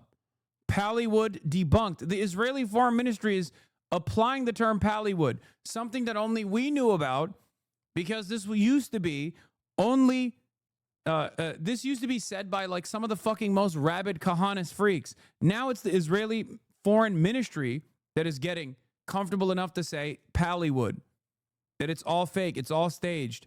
It's just atrocity denial, it's genocide denial. And of course, Bild is the most pro-Netanyahu outlet. What a coincidence. A German newspaper, Bild, claims famine in Gaza is staged 2 weeks after his publisher, Netanyahu's close friend, gets awarded Israel's highest presidential medal. Same newspaper was caught publishing complete fakes leaked from Netanyahu's office last year. This was a big controversy for Bild.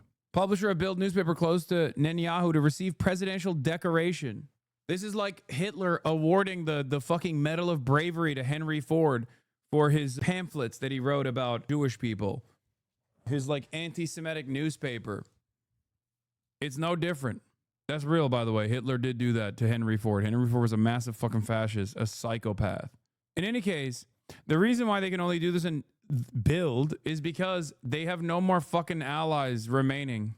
Yeah. According to Israeli logic, the mere act of taking a photo of hungry people affected by Israel's blockade means that starvation in Gaza is fake. They're staged. Using that same logic, because photos were taken of Holocaust victims, it means the Holocaust was staged. Don't fall for it. It is straightforward atrocity. It's the same principle that Holocaust deniers use to this day and used back then as it was unfolding. How insane, dude. Here's footage of the same site as the Time magazine photo that Bill Ackman and others are saying was staged. They will all retract and apologize after watching this. Of course they won't. You can tell by countless details that it is the precise same site that photographer did not stage it. Here's, for instance, the corrugated metal on the wall in both the video and the photo. The photo was clearly taken just before the aid distribution began. Wait, Bill Ackman deleted the tweet? That's surprising. Oh, he did. I didn't even realize he was quote retweeting Bill Ackman. Bill A. Packman. Bill Smokes Crackman. The damage has already been done. Honestly, I think the only thing that these guys are damaging is their own reputation. I don't think people at this stage will forget how fucking psychotic these freaks have been. Remember, when I used to use terminology like this, people would shy away. People would get a little scared. Remember a year ago or 2 years ago? People will go, oh, dude, I don't know. Is it okay to call them fucking freaks and monsters? Think about how much that shit was farmed. A year ago, when I used to say, you're a fucking scumbag, genocide-denying monster, there were probably a bunch of fucking libs, bunch of squishy libs, who refused to reckon with this reality, that turned around and said, oh, God, Hassan, you're a little too hateful for my taste. Now they say it too. Now they're using the same terminology. Like I've said, the only remaining hurdle here is the but Hamas shit, okay? But Hamas, but October 7. Israel is starving the population, but Hamas. That's it. And as time continues, I think more and more people will realize that that is not a fucking real defense. This is true. I thought you were too hateful, but now I realize you had a reason. Yeah. That's the reason why I never shied away from openly stating the reality that Hamas and Israel are not even on the same wavelength of evil, okay? Like, not even comparable.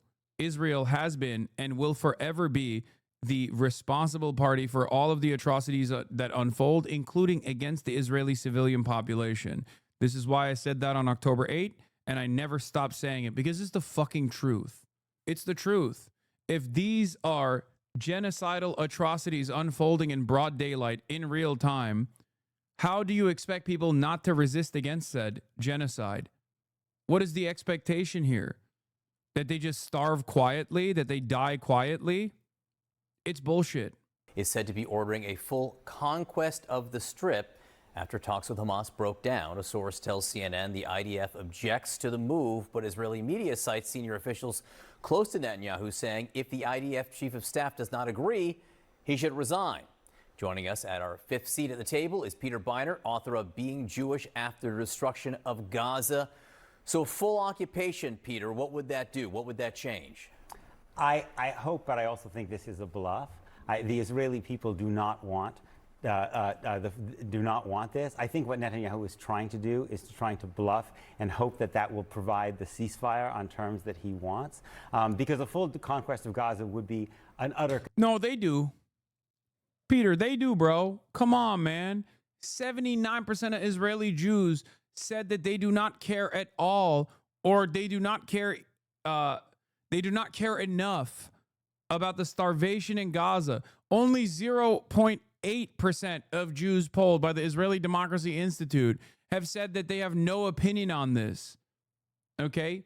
79% of Israeli Jews polled by the Israeli Democracy Institute have said they do not care about the starvation in Gaza, as in they know that it's happening and they just don't care. No opinion is awful too. Yeah, it's 0.8% have no opinion on it, as in you can't even say that they don't know. Okay? The reason why there is a demographic designation between Israeli Jews and Arabs is because that is Israel's own demographic distinction, for the record. When Dee was saying it was Pallywood and you reacting The interview complete, our cameraman walked away. So like why? So he is interviewing the guy who's about to go do some shit to get himself killed, basically. That's what's going to happen. We know from this point, that's what's going to happen. So he walks away, gets back a little bit, and then he sets up behind this thing, right? Is this concealment, I guess? Not cover, concealment, right? Because I think the tank's over here. So now he can capture the footage right here. He sees the guys walking, knowing that they're about to get shot, because that's what's going to happen.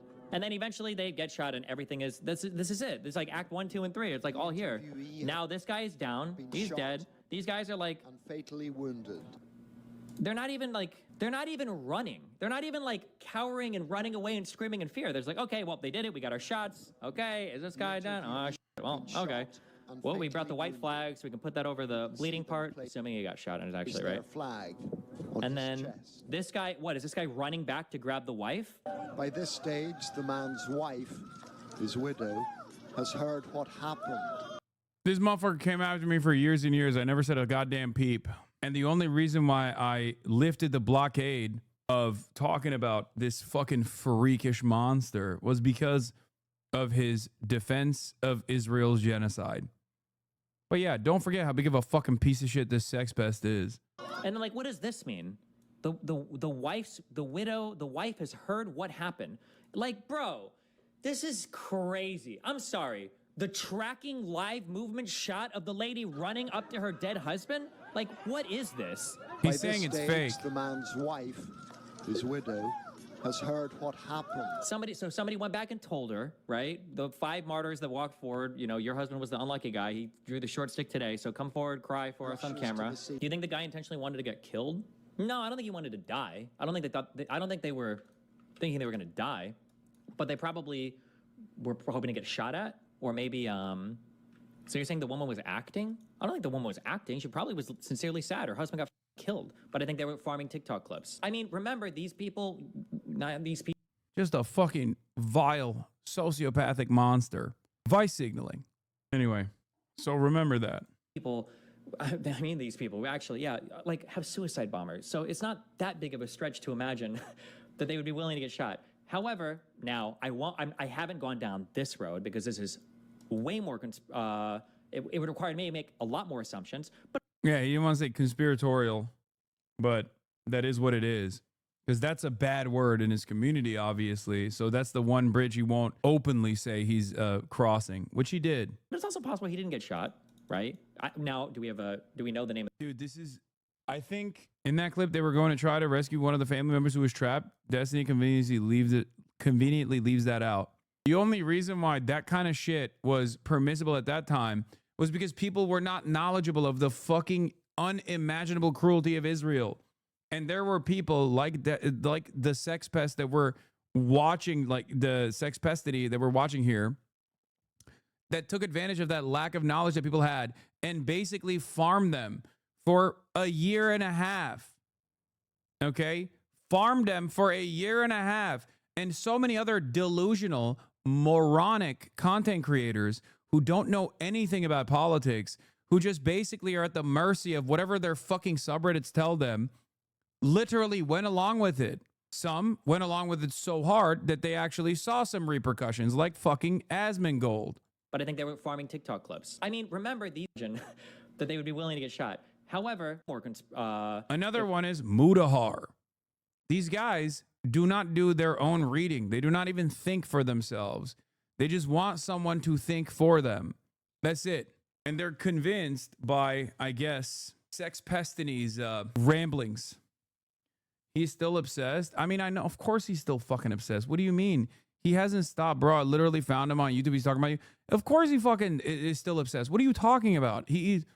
Why would he stop being obsessed? For years and years. The funniest thing that these guys were able to like try to champion was the idea that like I'm obsessed. This motherfucker did hundreds of videos on me for like 6 years at this point. That's all he has. I'm the reason why he's, despite being a fucking deadbeat dad, I'm the reason why he's able to fucking pay his child support, dude. His community at this point, does not have any sort of like decipherable politics. They just straight up are like, fuck Hassan. Whatever Hassan is on board with, we're against. It is a very strange phenomenon. I don't know how people who fancy themselves to be like intellectuals or enlightened or educated, who unironically shit on conservatives for being so fucking stupid, have developed their own QAnon movement against a fucking Twitch streamer. Like, at least QAnon is this grand design that these psychotic Republicans believe about like deep state pedophilia or something. You have literally designed your own QAnon for a motherfucking Twitch streamer, dude.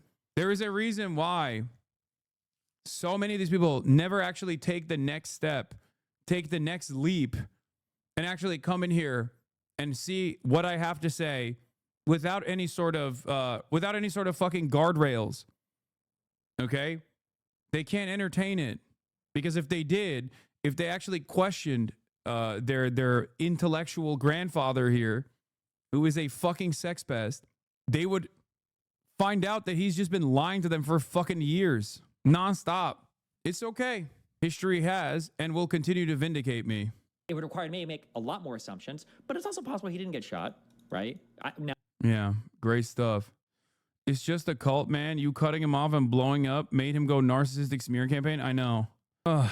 What blew my mind about Mudahar is him saying he's Muslim. Because his Muslim family hates Jewish people, that must mean most of a large amount of Muslim community absolutely despise Jews. Like, bro, speak for yourself. Not my mom, sorry to spam. I just thought it was such a crazy thing to say. Yeah, because he's playing a role as well. He's playing the role of the good Muslim, okay? He knows what his fucking audience wants. That's what they demand. Anyway, let's get back to this. A catastrophe for the Palestinians of Gaza, who are already suffering immensely. And it would not save any hostages. It would actually put them in greater peril. And it would not destroy Hamas. Israel has been promising that it would destroy Hamas since October of 2023. And Hamas is still there. So this would be a catastrophe, but I suspect it won't happen. What is this? Even the TikTok lib women are against you? Well, look, whether it happens or not, What? frankly, Dude, the this is truth is four- Israel should have never.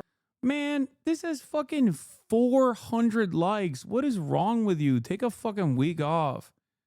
Like, what productive conversation is going to take place here? I'm going to fucking yell at a person with 400 likes, and then even if I say don't go over there and don't fucking yell at this person, people are still going to do that, and then that person is going to fucking continue making content off of that, and it's only going to increase on the dog pile. Yeah, take a goddamn week off and really reconsider what caused you to send a link like this. Who cares, man? Let people chirp. If they're gonna chirp, they can chirp. Okay? Left Gaza because before 2005 we did not have a terrorist state. We had a booming economy. We had equality for the sexes. We didn't have gays being thrown off rooftops. But when Israel dragged every last man. Oh, she just did the unlimited faucet. She just hit the fucking full tilt. She just did all the things. Yeah, controversial far-right attorney Brooke Goldstein was platformed on CNN as a human rights attorney during a segment with John Berman and Pete Barnhart. She's also on record saying there's no such thing as a Palestinian person. I just wanted to mention that. Why are we using the word Palestinian? There's no such thing as a Palestinian person. Yeah. Disgusting, evil, monstrous piece of shit. And woman and child as out of Gaza and exhumed the dead bodies because they knew what Hamas would do with it. We had a terror state, and that's a big mistake, and the world is yet to admit that. And the real question is, why is the world preventing Gazans from leaving Gaza? Why are they insisting that they remain as human hostages for Hamas and as civilian human shields? And the third point really is, are they refugees or are they not refugees? Because if Gazans are Palestinian refugees, then Gaza is not their home, and they should be relocated so that they are not used by Hamas as human shields. Yeah, they should be. To fucking Israel proper, where they were pushed away from. I agree. 750,000 Palestinians forcibly excised from their ancestral homeland by Zionist brigades at the nation state's inception. Yeah. Move them back. Give them a right to return. I agree. I don't think she does. When she says relocated, she's talking about a concentration camp. She's talking about other Arab countries. That's what she's talking about, because all Arabs are the same. It's a monolithic force of evil. If Gaza is their home, then the entire premise upon which the whole Israeli-Palestinian conflict... It's fucking insane, dude. What are we doing here? CNN at this stage is still like having a far-right, rabid, ultra-Zionist. And then, like, the only counter to this is, like, Peter Beinart. Like, this person, the equivalent of this person is, like, an Abu Obaida type, okay? Like, the equivalent to this person is someone who just is going to stand there and straight up be like, October 7 was awesome and should happen 1,000,000 times over, which Abu Obaida has not said. I'm just, you know, trying to give you the streams that she's going to. But she, of course, is seen as, like, a reasonable person, a human rights lawyer. It's ridiculous. Conflict is based and the right of return is false. The only people being deliberately starved in Gaza are the hostages right now. You look at Evitar David. It's not the same, Hassan. Yeah, actually, you're right. It's not. It's not even the same. It would be the equivalent of this person on the opposing side would be a fucking rabid neo-Nazi who denies the Holocaust and says that it should happen again. That's basically what it is. It's not even, there is no like Palestinian equivalence to this because Palestinians have historically been oppressed by Israel. The only adequate analog here would be a fucking straight up neo-Nazi, which I hope CNN does not have, by the way. Holy fuck. Like, that's the next stage in this evolution, I feel like. Anyone but a fucking Palestinian. Anyone but someone who is from this background. Anyone but someone who is directly connected to the atrocities. Holy fuck. These guys will literally have a fucking neo-Nazi before they will have on a Palestinian. Oh my lord, dude. Looks like a concentration camp survivor who was forced to dig his own grave. When the body of Eden Yerushalmi, after she was... Yeah. Palestinians do not look like concentration camp survivors. Only the Israeli hostage looks like a concentration camp survivor. Interesting. Well, Israel is the one denying the Israeli prisoner of war, not a hostage. He's a fucking military member, okay? Prisoner of war. Israel is the one who is starving him all the same. The fuck do you mean? It's not like they got tremendous amounts of food in there and Hamas is just like, nope, we're not going to give it to you. It's crazy. Think about it. The only person that's starving in the Gaza Strip is the one Israeli soldier? Really? After a week of denying the starvation, you turn around and you say, yeah, actually, starvation Israel, it's the one Israeli guy in the fucking strip. Insane. Murdered was returned. She was 70 pounds. Contrast that to the pictures, these, I'll say, artistic pictures of children, most of them with diseases. Really, Brooke? Yes, really. I mean, yes, really, really. you're Propaganda saying pictures of these people. You never see pictures of adults. And famine is not selective, Peter. You can't have a child who's starving and then the mother is Brooke, are we really, overweight or the brother is fully fed. The picture of Evitar David was horrifying. Are we really debating whether people are starving in Gaza? No, we're debating who is responsible. No, but because it sounds like you're saying that these are made-up pictures. Who is responsible for any food shortages Okay, so let's in Gaza. acknowledge that there are people starving in Gaza. Is Hamas responsible? Why don't you? I think you should let me finish because you spoke the way that you let me finish last time. Does Hamas steal the food and use it as a food weapon? You just spoke for a long time. Let me just say something. Does Hamas steal food? The Palestinians in Gaza are indeed refugees. It's true.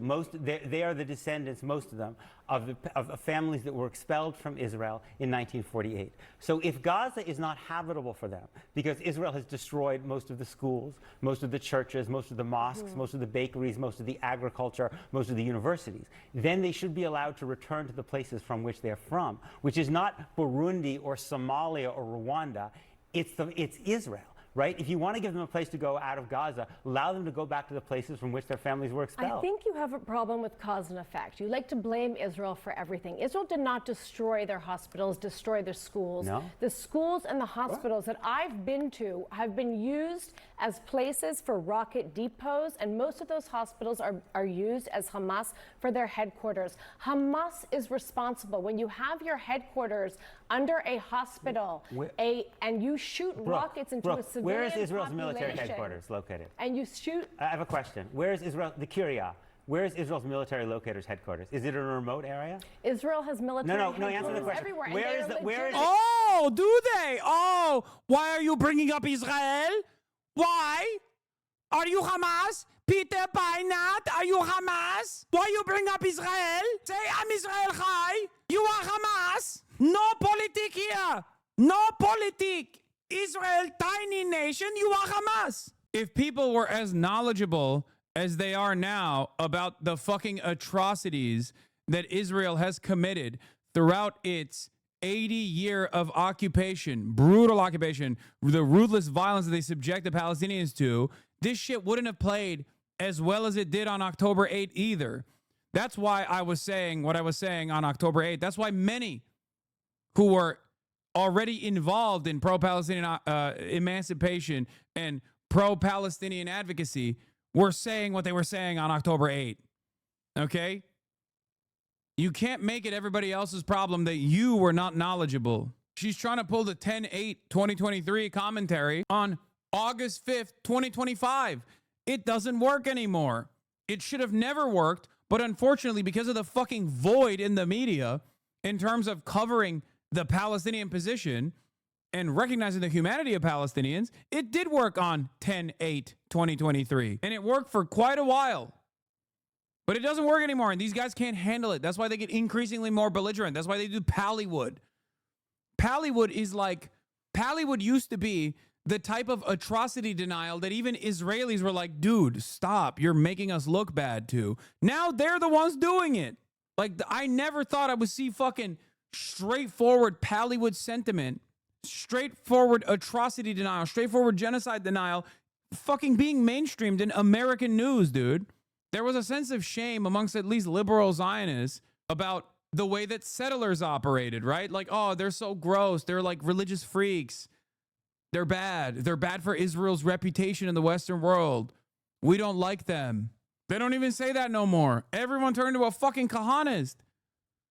Israeli society broadly, post-October 7, has turned into Kahanists. Every single one of them. What the fuck? Stop being a bonehead, start using chat like a teacher and not the tutor you want to fuck because she makes it so... What? No. What are you saying? Brooke, you didn't answer my question.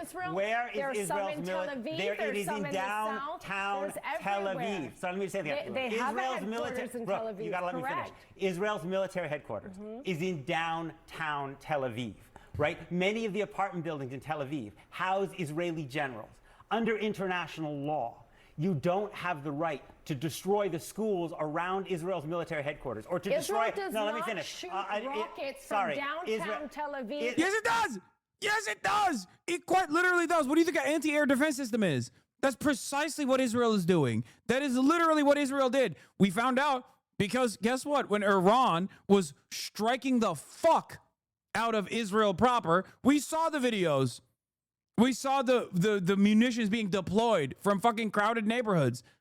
Shut the fuck up. Of course, Israel has its military infrastructure deeply embedded within the civilian infrastructure as well. And in international law, it would be a war crime to destroy a hospital or an apartment building in Tel Aviv because an Israeli general yeah, that's it. That's it. That's true. It's 100% true. If the rest of the world operated with Israel's metrics for what is a permissible military target, you could literally nuke Tel Aviv, okay? because virtually everyone is an IDF veteran. They have mandatory conscription, right? They have the mandatory draft in Israel, men and women too. Like, it's not, no, luckily for Israel, I guess, people don't behave like Israel. There. Similarly, it is a violation of international law to destroy a hospital or university or school in Gaza just because you believe that there are It is Hamas a violation of international law. Yeah, there isn't any proof that Hamas shoots missiles from the hospitals, by the way. That's just fucking bullshit. That is literally bullshit. Dude, it doesn't make any sense. It doesn't make any sense whatsoever. But it's also along the same lines as Hamas is starving the Palestinian population, or the Palestinian mothers are starving their own children deliberately so the world thinks Israel is bad and wrong. Okay? That's it. It's fucking bullshit. There is no evidence, and there's never been any evidence. And ironically enough, as is the case with everything that Israel says versus everything that Israel does, it's fucking projection. They say Hamas uses human shields. Israel literally uses Palestinians as human shields. Like, in the most demonstrable version of human shield, they will literally stick Palestinians that they have chained in IDF gear and walk them into the tunnels, or they will use them to identify explosive devices. They'll use Palestinian children that they strap to the fucking to their cars. They do this in the West Bank. They do this in fucking Gaza. They literally do it while claiming that the fucking Palestinians are doing it. It is pure evil. To use civilians as human shields. Can we agree on that? Yes, and that and is, do you and support that, and, no, the and it is temporary also a violation. relocation It is, of Gaza no, so that they are not God forbid I do as not. human. I don't so want you Palestinians think that expelled Gazans, again. The Palestinians were expelled in 1948. You want to expel them again? No, that's a war crime, that's bro. That's not what I said. Hang on one sec. Hang on one sec. Temporary. You think Israel's going to allow them back if they leave? Come on. All right. I want to bring others into this discussion if you want to be part of this discussion. But the question at hand is, given where things are now, this stalemate, would things be better if Israel took over Gaza, complete occupation? No, I actually think I think this issue is more nuanced than people give it credit for. And a lot of times we debate this issue. Bakari sellout. Guys, let me be the voice of reason here. It's a little bit more nuanced. Okay? It's a little bit more nuanced and more complex. There is nothing complex about genocide, Bakari. Shut the fuck up. On X or on Twitter. And you just saw these two individuals who are dug in, who believe with all their heart and all their might, their particular. Yeah, come on. Give us some fucking reasonable centrism. Come on, Bakari. Interesting. Also, another fucking paid actor for Israel presenting himself as the reasonable third party here that's far removed from the equation. Let me be the nuanced voice. Points, and people try to debate this on Fox News, or they try to debate it on X, and they miss it in totality. For example, Democrats, what I would go with is Democrats have to be able to say that, it's very difficult for Israel, and So where's Hamas getting all the ammunition from? Is Israel needs to supply American weapons? Who's supplying Hamas with all the stuff to attack Israel? Great question. They don't. You think they have used even a fraction of the fucking munitions that Israel's deployed? Israel has dropped numerous atom bombs worth of munitions on Gaza. Hamas has not done that. There's no capability there. They don't have the capability. At most, they got a bunch of fucking 18-year-olds wearing sandals running up to $30 million fucking pieces of equipment and dumping an IED in there going, Kobe, because the Israeli diaper force is too fucking worried about standing outside of their goddamn tanks. That's it. Ironically enough, also, they do actually make weapons off of the unexploded ordinances that Israel deploys in Gaza, too. Yeah, Al-Qassam uses the failed munitions dropped on them to create munitions that do work. That is that, too. Yeah. Fucking farm the table, baby. That's right. Locally grown organic bathtub RPGs that they fucking use on the Israeli tanks. Thank God the diaper force is just so fucking ass. Oh my Lord, dude. Fucking baby killers. Yeah, they've dropped at this point 70,000 tons of explosives, 6 Hiroshima nukes. Yeah, defining Peter pushing back on genocide denial as dug into his position is so bad faith. Kobe is crazy law. Love that one, man. Have you not seen the videos? Electronic Intifada does a assessment report every fucking day almost I, of course, can't play them on the broadcast, even though it is legally appropriate. It is literally legal for any Palestinian to do that to an Israeli occupying force soldier that is illegally occupying the Gaza Strip. But unfortunately, it doesn't work that way in the Western world. It is literally not only the legal thing for the Palestinians to do, which is to smoke the Israeli occupying force soldiers that are sitting inside of their fucking armored personnel carriers, okay, that are currently conducting a fucking ethnic cleansing campaign. It is also the moral thing for them to do. The double Monty, both legal and moral. Pro-Israel Democrat, for Democrats to be able to simply say that Bibi Netanyahu, yes, he's an impediment to peace, but you also cannot negotiate with Hamas, who doesn't believe you have a right to exist. Occupation is something that we can't stand for. Starving Gazans are something that we cannot stand for. However, we have to be able to say that we need to bring every hostage home. It shouldn't be that difficult. It's not that hard. For us to have this debate. We're losing our humanity. There's a lot that Brooke said there. I don't have time to challenge it. I'm also not a Middle East relations guy. This is not going to be Ben Affleck and Sam Steen on Real Time with Bill Maher arguing about that years ago. Look, at the end of the day, I've been working with Project Unite Humanity, projectuh.org. They're helping with the relief efforts. My friend Dr. Robert Lowry, who went to the great school of Rutgers University here. This is something that's very personal to me. As I was telling you off air, that my niece is Palestinian that lives out in Colorado. But that doesn't absolve the fact that October 7th was horrific. That doesn't absolve the fact of what happened in those kibbutzes. That doesn't absolve the fact of that video that came out today of that person that looked like he was about 68 pounds or so walking through those tunnels, as well as my fucking Lord, brother. That look exactly. Oh my fucking Lord, brother. It is crazy. Still doing this shit. What do you mean, dude? What do you mean? What do you mean? There has been an October 7 3 times every fucking week in Gaza. Like, how can people still hold on to this shit? You just genuinely don't think Palestinians are human beings. Even if you have a fucking Palestinian niece, okay, you must not think that your Palestinian niece is a human. Like, what are we talking about? It's like, if you are still talking about October 7 at this stage, you just want to give permission to Israel to do the genocide, but you're too ashamed to stand 10 toes down and say it, okay? Ever since then, Israel committed 1,007th of October. You understand it? 1,007th of October, Israel committed. The children, if you take the numbers, the figures, the way that they are being killed, you see that we cannot claim again and again about the 7th of October and justify with the 7th of October all those horrible crimes against humanity which are taking place. There is a stage in which this is unacceptable anymore. You cannot again and again try to remind us about the terrible things that happened on the 7th of October and the 20 living hostages. You know that every 6 minutes, every 6 hours, Israel is killing 20 people?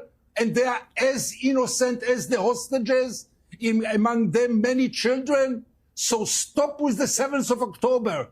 It's unacceptable to rely only on this and to say the 7th of October enable us to go crazy and to do those crimes. And second point, stop speaking about Smotrich. The concentration camp in Rafiah is the idea of Israel Katz, Minister of Defense, nothing to do with Smotrich. Netanyahu let all this happen. It's not Smotrich. The idea of the humanitarian center or city, whatever, is clearly a stage on the way to transfer them. They say it, not I say. They say that they will be able to get out of this concentration camp only if they move to another country. This is ethnic cleansing, and it's not Smotrich. It is the Israeli government, the whole government behind it. Yeah, I mean, look, the more this goes on, the more people come to the recognition that Israel is a Nazi society and the Israeli occupying force is a Nazi force, is the SS, and that Israel's defenders are Holocaust enjoyers, Holocaust defenders. That's it. You might have thought that that was a deeply, deeply anti-Semitic thing to say, a deeply anti-Semitic comparison, and there were plenty of people who tried to fucking fight that. You know, there were plenty of people who tried to fight that reality, Where are they now? Like that human being. You should have the same level of ire for who's causing both. I know that Hamas is a terrorist organization, how they came into power in 2007 and took over in that region, even though they were duly elected at first. I know all of that. The West has already admitted that Hamas is a terrorist organization. If we're admitting that we can't negotiate with terrorists, we can't expect the terrorists to be on the up and up. It's Israel that has to do this. And there's only one common denominator in these last 38 years in that entire region. His name is Benjamin Netanyahu. He's the one common denominator in all of this. He's from the PLA to every... The only thing I would disagree with you on is the fact that is the only common denominator. Because, yes, you can't diminish the fact that Hamas does not believe Israel has a right to exist. And if we're going to sit here... Shut the fuck up, Bakari. You're a liar. That's not true. 2018 Hamas charter actually dictates they want 1967 boundaries. In more than 30 different negotiations processes, Hamas has actively said over and over and over again that they want 1967 boundaries and 2 states with full sovereignty for the Palestinian states. That's it. Shut the fuck up. You're lying. These people are just lying. That's all they're doing. Okay? They're just liars. And the only reason why this kind of lie works is because people are not knowledgeable of the actual situation, because everyone else in the fucking media is lying as well. Okay? Yeah. It's not Hamas that thinks that. I think that, okay? I think that Israel has no right to exist as a fucking apartheid state, okay? I think that, not Hamas. Hamas wants a 2-state solution. Fuck. I don't even know how we're going to get to the process of denazification. Like, how do we do re-education, rehabilitation? How do we do that? How do we do that for Israel? How do we do that for the 79% of Israeli Jews that look to the starvation in Gaza right now to this day, okay, that's happening, that's unfolding in real time, and with the full knowledge of that starvation, still say, we don't care. What do you do? What do you do with that? What do you do with that? That's the real question that we should be asking ourselves. What do we do? We're going to have this conversation. We have to acknowledge that Israel does have a right to exist. But my only point is, I hear you. And they exist. We know that. And I hear you. And all I'm saying is that, like, I feel, for me, someone who simply says that Israel has the right to exist, and I believe Israel being an American value, but to watch those pictures of Palestinian children... Yeah, it's not an American value in the way that you want to present it, though. If you think... I mean, it is, in some respects, an American value. We did do the genocide of the indigenous population when we were fucking designing this nation state, you know, Manifest Destiny and the like. It's also ridiculous because Bakari Sellers is a black man in the United States of America, and he is lapping up this like pro-American propaganda because he is so fucking predisposed with eating Israel's dick all the way to completion that he has to fucking forget about this country's own history, I guess, in that moment. But yeah, it is actually American values or American culture if you think about it from that perspective. Yeah, also, obviously, Bakari sellout, you know, being a hack who sucks up billionaire dollars and throws progressives under the bus. Where could they have possibly gotten that from? New super PAC aims to elect pro-Israel black Democrats, including challenger to Rashida Tlaib. Bakari Sellers, a political commentator who appears in the PAC's literature as a spokesman, told Politico that Israel was definitely high up on the list in the decision by the super PAC to endorse Janice, whatever, I can't read the fucking last name, the Detroit city clerk who's challenging incumbent Democrat Representative Rashida Tlaib. Tlaib is Israel's most strident critic in Congress and the only one who openly says it should not exist as a Jewish state. Oh, so she's been right all along. Oh, wow. I wonder how that happened. Yeah, look, you may not like Bakari's those pragmatic ways, but at least he's electable. Oh, no, never mind. It bothers me, right, to my core. And I can't empathize with these two. You can't empathize with these two? You can't empathize with Peter Beinart?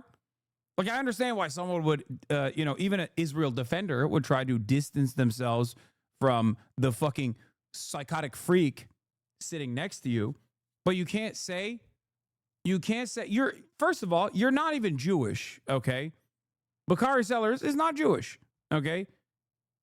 He is a Christian, I believe. I think he's Christian. Doesn't really matter here. He's there on the panel to defend Israel, okay? Bakari Sellout is there to defend Israel, okay?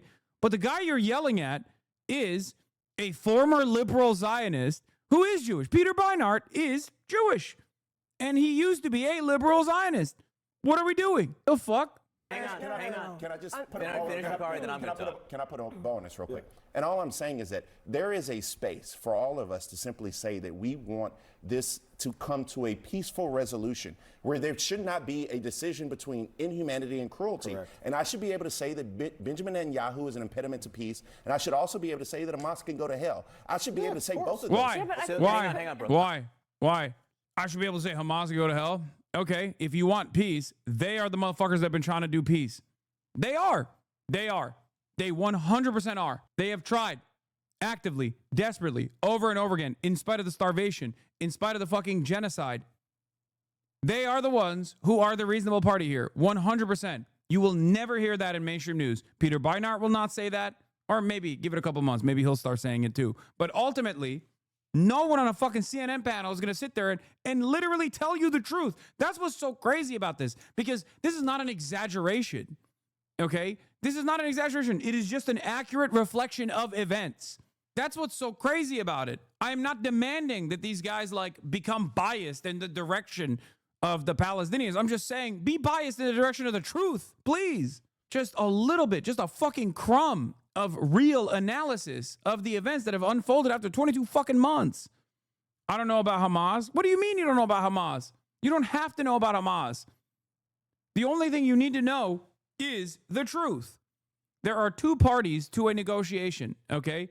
One party has executed the principal negotiator in another country.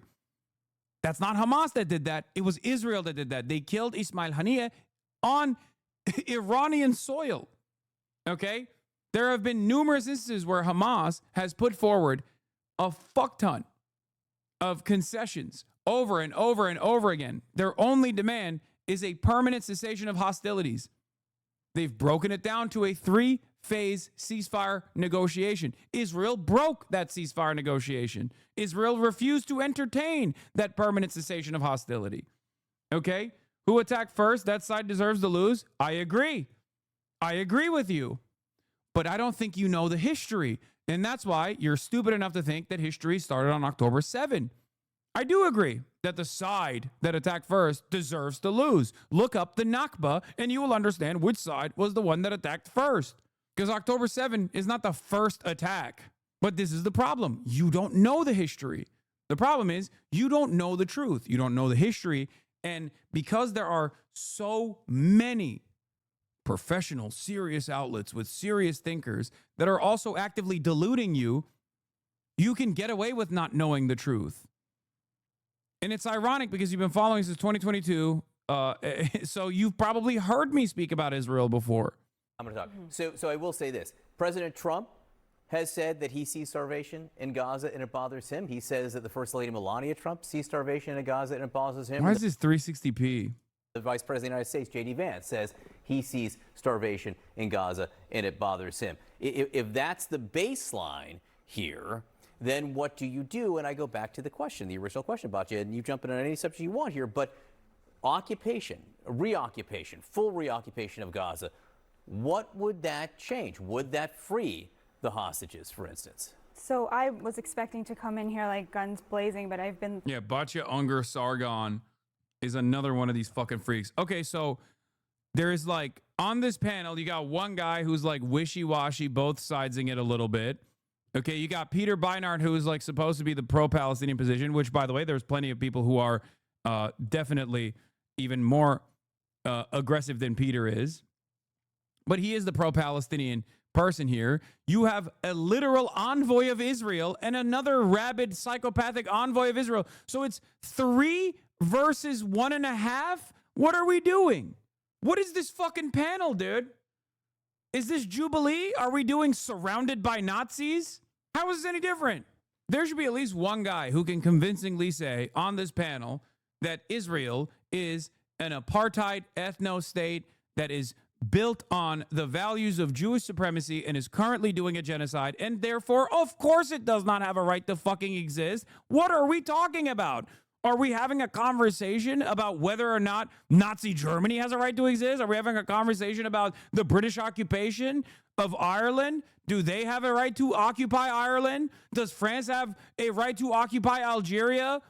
Does South Africa as an apartheid state have a legal right to exist? No, we're not having those conversations. Oh, what does the Confederacy have a right to exist? Let's discuss. Here we have 4 slavers versus 1 person who believes black people are human. What a fucking insane conversation this is. There needs to be like 4 other people on here. If this was a correctly balanced situation, there would be 4 people on here, some of which are unconditionally and uncompromisingly pro-Hamas, which, by the way, is not even equivalent to the IDF. And yet you have 4 people who are unconditionally and uncompromisingly pro-IDF. Ridiculous. Oh, they're a serious military. They're conducting a serious military campaign. Okay, they're conducting a serious genocide. It's over. At that point, they're not a serious military. Free the hostages, for instance. So I was expecting to come in here like guns blazing, but I've been totally disarmed by Bakari, like legitimate to my core. Like I'm so moved by everything that you said. Shut the fuck up. I can't watch the rest of this. It's making me lose my fucking mind, dude. Oh my God. Oh my God. I, as an Israel defender, am moved to tears by the other Israel defender on the panel. Okay. Like at a very, very deep level. So thank you for that. I will say, I think in the conversation, I agree with Peter. I don't think this is going to happen. And in a way, I'm very bothered that we're talking about something that's obviously not going to happen instead of the footage that came out of Eviatar David starving and digging his own grave.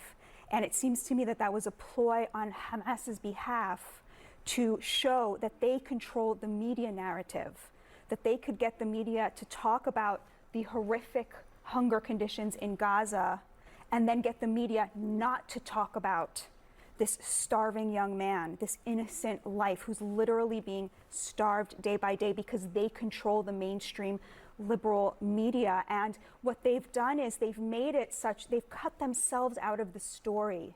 And so people don't, there's a fundamental inability to blame Hamas. People will say, I condemn Hamas, but they never blame them because I don't know what to say. I can't. I loop back around from being uncontrollably angry to laughing at the notion that like people are not sufficiently upset at Hamas, which the American State Department is designated as a terrorist organization. That's the problem. You know, you just don't hate Hamas enough. No, the real problem is you don't hate Israel enough, okay? Hamas is not the one doing a genocide. Israel is. What the fuck are we talking about? This is Sargon of Akkad.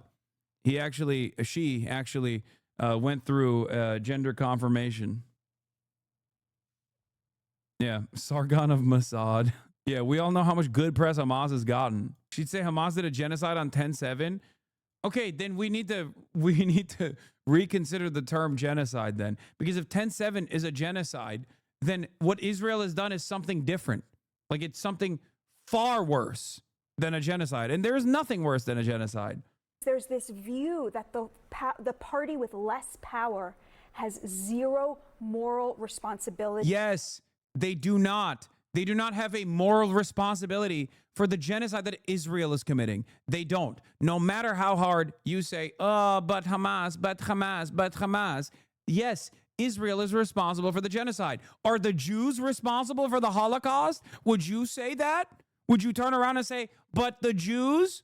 But what about the socialists? What about the trade unionists? What about the Jewish partisans? Would they be responsible for the Holocaust? No, of course not. Which is precisely the reason why Hamas is not responsible for the Holocaust of the Palestinians.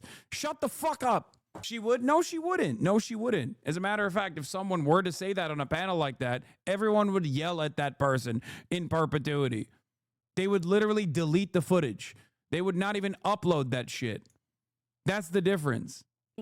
And thus all the moral responsibility is on Israel. And I think we need to reject that kind of thinking because Hamas is to blame for this. And I say that despite having things that we all agree Israel could have done much better and much differently. Peter, go to Peter, and then we'll take a break. Peter, go ahead. 100% responsible for the horrific conditions they're holding Eviatar David in and for the people they killed on October 7th. See, this is why I'm saying Peter Beinart is like, come on, dude. Come on. Come on, dude. Yeah, what should they have done? Should they have just like magically created food for the prisoner of war. There's like 1 million plus other people that are also starving on the Strip. Because the reality is, if you say Hamas is absolutely responsible for the conditions of the prisoner of war, then you're basically saying the same shit that this dumbass is saying, which is that Hamas is responsible for the Gaza Strip starving. Okay? You can't have one and not the other. And for everyone they kidnapped, absolutely. But Hamas is not responsible for the fact that Israel cut off all food, water, and fuel. Why is Israel starving its own hostages? Because they're fucking freaks, big dog. What do you mean? Because they just only care about doing genocide. Because Israel wants to do genocide. That's it. That's the reason why they are starving the Israelis that are still held in captivity. That is why they shot the Israelis in captivity that had escaped. Literally, they did that. They did that a year ago. That's the same reason why they've bombed Israeli hostages and prisoners of war alike, because they do not give a fuck about the hostages. The hostages are simply a distraction that takes away from the actual genocide campaign that they are committed to. Okay? To Gaza for almost 3 months this year. Israel has to take responsibility for its war crimes, just as Hamas has to take responsibility for its. I don't think they should have done that, but when If you want to learn more, Google the Hannibal Directive. Or better yet, after you're done Googling the Hannibal Directive, Google Yoav Gallant Hannibal Directive. Yoav Gallant was the defense minister at the time, war criminal, by the way. And he openly admitted that they used the Hannibal Directive on October 7, as in shooting Israelis with Israeli weapons so that they were not taken as hostages to be used as a bargaining chip against Israel, because Israeli society doesn't like that. Israeli society wants the hostages to be freed.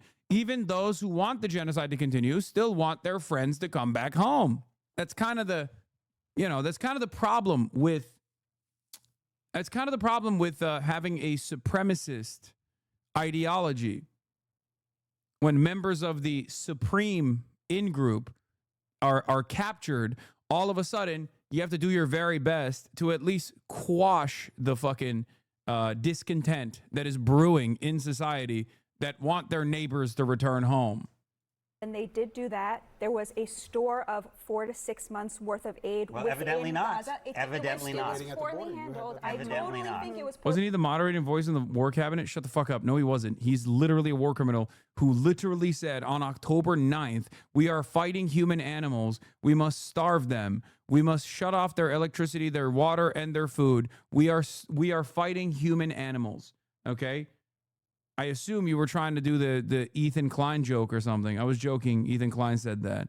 Okay, well, don't even fucking meme about that shit. But they believed that there was enough food there. The distribution broke down. I think horrifically. Do you think Bezalel Smotrich and Itamar Ben-Gvir, who are both key positions in this government, really cared that much whether there was enough food? They're important people in this. They matter a lot. I don't think this government cared very much about whether there was enough food. All right, Mike, you're gonna have the last word here, then we go to break. I mean, I just want to echo what a friend of mine who's a war correspondent for another network that I used to work at down the street, we're not going to mention them, Fox News, but he said this on Twitter.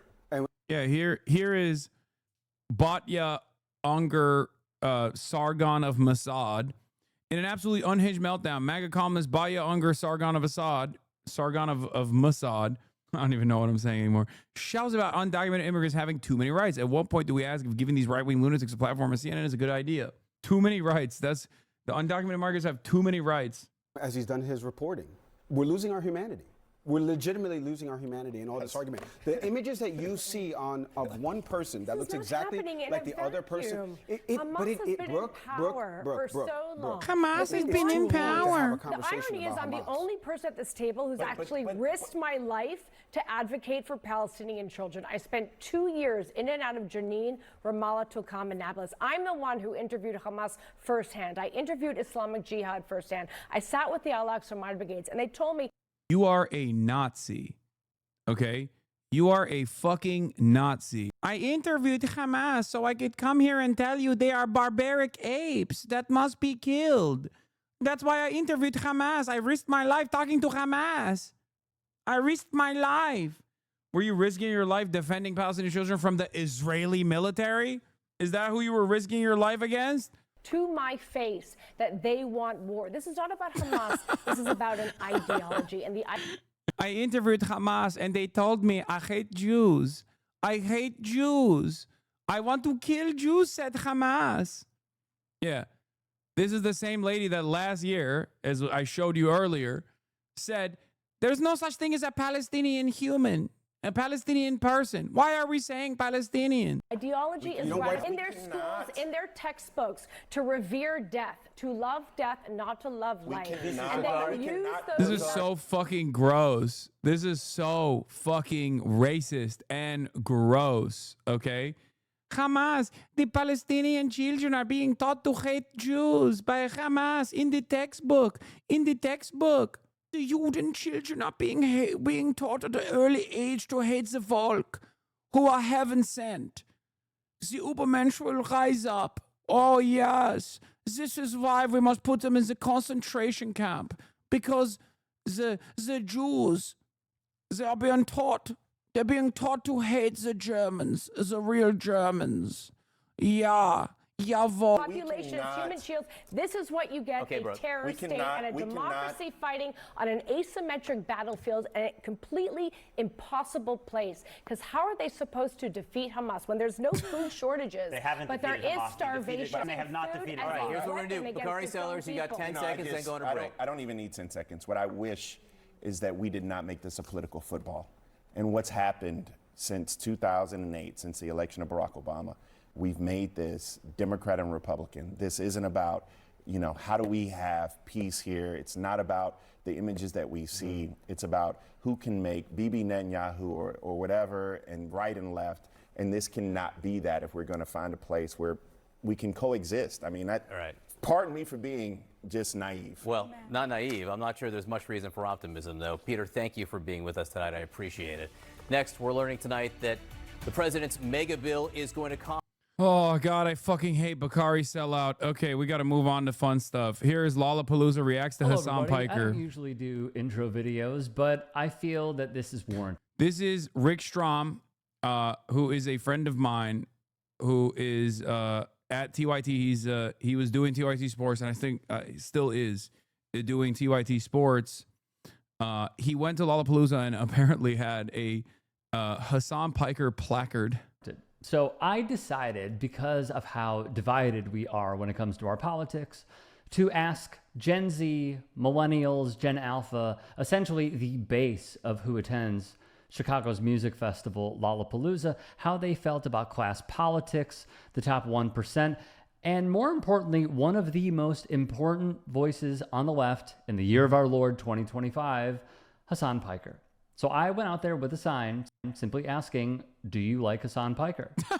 Here are the responses. That's insane. Before we get into it, please, as every other slop tuber says, like and subscribe. Blah, blah, blah. Here we go. Who is Hanson Piker? Who is Hassan Piker? Twitch streamer. Oh, okay. Yes, I love Hassan. Hell no, I don't. Why not? He's a bitch, bro. Oh, dude. Hell no, I don't. You know what's really funny? I can see a Nelk boy in the wild. Like, I can smell a Nelk boy, okay? And it's so funny because their favorite fucking podcasters love me. So you got these doughboys who are like, fucking dude, I rip darts, dude. I fucking rip darts, brother. I get Cindy with it. That motherfucker's from Naperville, yeah. This is the type of dude who lives by the word of Theo Von and doesn't realize that, like, I was interviewed by Theo Von. You know what I mean? Why not? He's a bitch, bro. There's one response. Why? No. Am I supposed to be a yes or a no? Sorry? I'm a no. Jacob, come on. Jacob, come on. You want to tell him why? He's out there telling the truth every day about, Palestine and shit like that. I know he's a Twitch streamer, and I know he's a self-proclaimed socialist. I think Hassan Piker is a bit of a performative socialist. A lot of his policies don't align with hardcore socialist and communist values. I think he's pretty good because he is bringing those ideas to the mainstream, but he's not doing it in a way that's true to socialist and communist values. In the end, he's a liberal. That's it. He's a liberal. That's awesome. Oh, that's great. He's right. this is a real socialist. Are you listening? I'm listening. I'm fucking tuned in. I'm locked in, baby. Can I ask one follow-up? Where do you think he's fallen short, in your opinion? What specific? Radical enough. So what does radical mean to you? Genuine, like, change in the system. Because all of his proposed policies aren't bad. They would help people. But he's doing those within the confines of the system that we already have. He's not looking outside of the system and saying what needs to be changed within it, which is the problem with a lot of liberals. I'm a communist. So the people that are further to the center, they don't imagine. They don't have hope. They A don't. real socialist is talking. Listen and learn. I know. I'm fucking muted. I'm muted. He's like, I'm a communist. Why is Assad not leading the vanguard in an armed revolution? They're not. People in the 60s thought of peace and utopia and hope and all of those things. Those were the people you look for ideals. Hassan Piker is he's a Twitch streamer who makes money. He's fine. He's okay. I love Hassan Piker. Why do you love Hassan Piker? I'm a Hasanabi head 100%. I love him because I feel like he's so accessible to people who aren't like usually into politics a lot. And like I just love like the way that he Let's go. I don't know, the way he focuses on like what's important to him and like he doesn't like falter on that. I used to watch H3 podcast. I don't know about Hassan Piker, but I am team Trisha Paytas. So, frenemies. Why is that? She's just an icon, and I feel like Ethan's a little too controversial nowadays. I don't know, but Yila's a queen. And if you had a message for Ethan, what would it be? Lock in, start making jokes, funny content again. Stick to the goofs and gaps. Not all this controversial stuff. This person, if you were to ask this person about like Israel, Palestine, I think she would just be like, I don't know, is that a soccer team?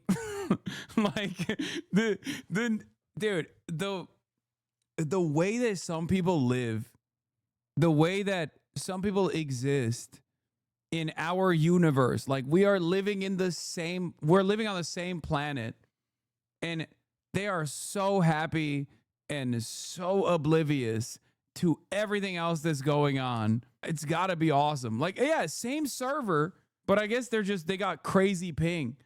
I'm just trying to like listen to you while I drive. I don't need all this education, you know. I'm just trying to laugh. Thank you very much. I hope Ethan sees it.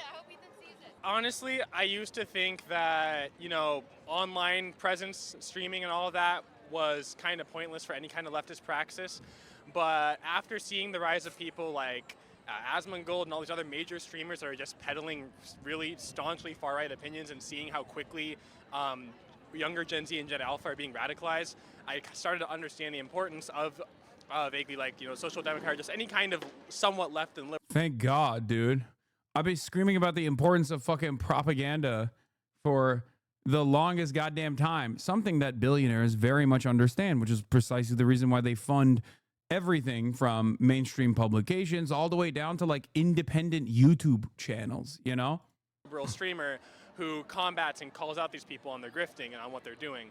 So I think he plays a really important role in the online space on kind of guiding people away from that right-wing radicalization. I kind of learned about him through, like my friend Twitter posts and whatnot, and just seeing like, oh, this guy is one of the few people online with a large following that's actually spreading leftist politics, especially important right now. A lot of us live in the imperial core. This is the most powerful country in the world. It is causing so much catastrophe globally, and to be able to understand and recognize your role as a working class citizens of America and not only trying to deconstruct imperial power from the inside, but being aware of what your country is doing is so important. And I think it's really good that Hassan Piker's out here spreading that message and kind of getting young men away from like typical liberal schools of thought and far-right schools of thought. Do you have any feedback for him? I think that he could spend a little more time promoting various leftist literature, but I understand that just going like full on Marx and everything on Twitter isn't the greatest idea because of the Red Scare and its resulting propaganda is still deep in the heart of America. I mean, that's part of it. But that's not the whole part of it. The reason why I don't do it is because it's also, unfortunately, something that people have to go on their, something that they need to venture on in their own time because it's fucking boring. Okay. I already read the books. I try to factor that into my commentary, and I do factor that into my commentary when I'm doing commentary on anything. Like if you even say even if, like, just saying you're a socialist, like look at Zoran and look at like how he's getting bashed for being a Muslim and a socialist, and he's not even like full on like revolutionary socialist. He's just a democratic socialist. He still gets millions and millions of dollars sent against him in slander ads from Cuomo, from every single major news agency. Yup. So it's just like, I understand for optics to avoid anything really, really far left publicly, because once you start saying that, you immediately get shut off from a lot of people that would otherwise be open to listening to your ideas. So I think how he's operating right now is ideal. If I said yes, how would that make you feel? I love Hassan Piker. Why? I love Hassan Piker because he does what needs to be done. I'll be real. I think it's pretty neutral on the guy. Like, I think that there's some things where, you know, he's living in a very nice house and stuff like that. And I think that there's some valid criticism, but I think it gets overblown because people, you know, hate socialists or whatever. No hate to this guy, but does he think you're not a self-described socialist? One thing that you will notice is that because Twitch is a medium that requires like 8 hours, or at least like a couple hours of undivided attention for the most part, many people only keep up with whatever the fuck I'm doing through clips.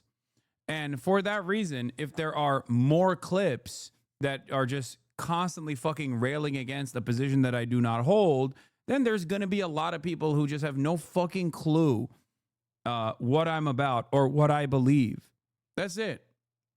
It's the plague of clip farming. It's the clip economy. So that's the reason why even in the wild, you got dudes who fuck with me that don't fully understand what I advocate for. And plenty who don't, who definitely do not understand what I advocate for at all. I love that the neutral guy's main criticism is that I have a nice house. Whatever the fuck. I don't fucking know. I think most of it overall is, like, overblown. Which part? Like, the, people keep bringing up the house, but, like, it's like like $1 million house or whatever, but, like, every house in fucking that part of LA is gonna be, yeah, it's fucking LA. Like, what the fuck do you want him to do? Like, rent a property? Like, live in a fucking apartment? Like, he has the money, and I get that as a streamer, you need, like, the house, you need, like, the kind of security that comes with having your own private property, you know? You don't know who the fuck's gonna, like, try to fucking break in or shit like that. Like, if he gets doxxed, like, he can, like, bring security into his house and stuff, so, like... So to be clear, are you being critical of it, or are you being critical of the people who are critical? I'm critical of the people who are critical of it, because I just think it's, like, overblown, you know? I don't think he's done anything, like, predacious. Like, you see so many Twitch streamers, you know, shill kick, like, and, like, all the fucking gambling sites, like, what the fuck is the one, Stake and shit like that? So, like, even if he's getting the money, I think, in a more honest way than the guys who are criticizing him. Like, you see, like, XQC criticize him.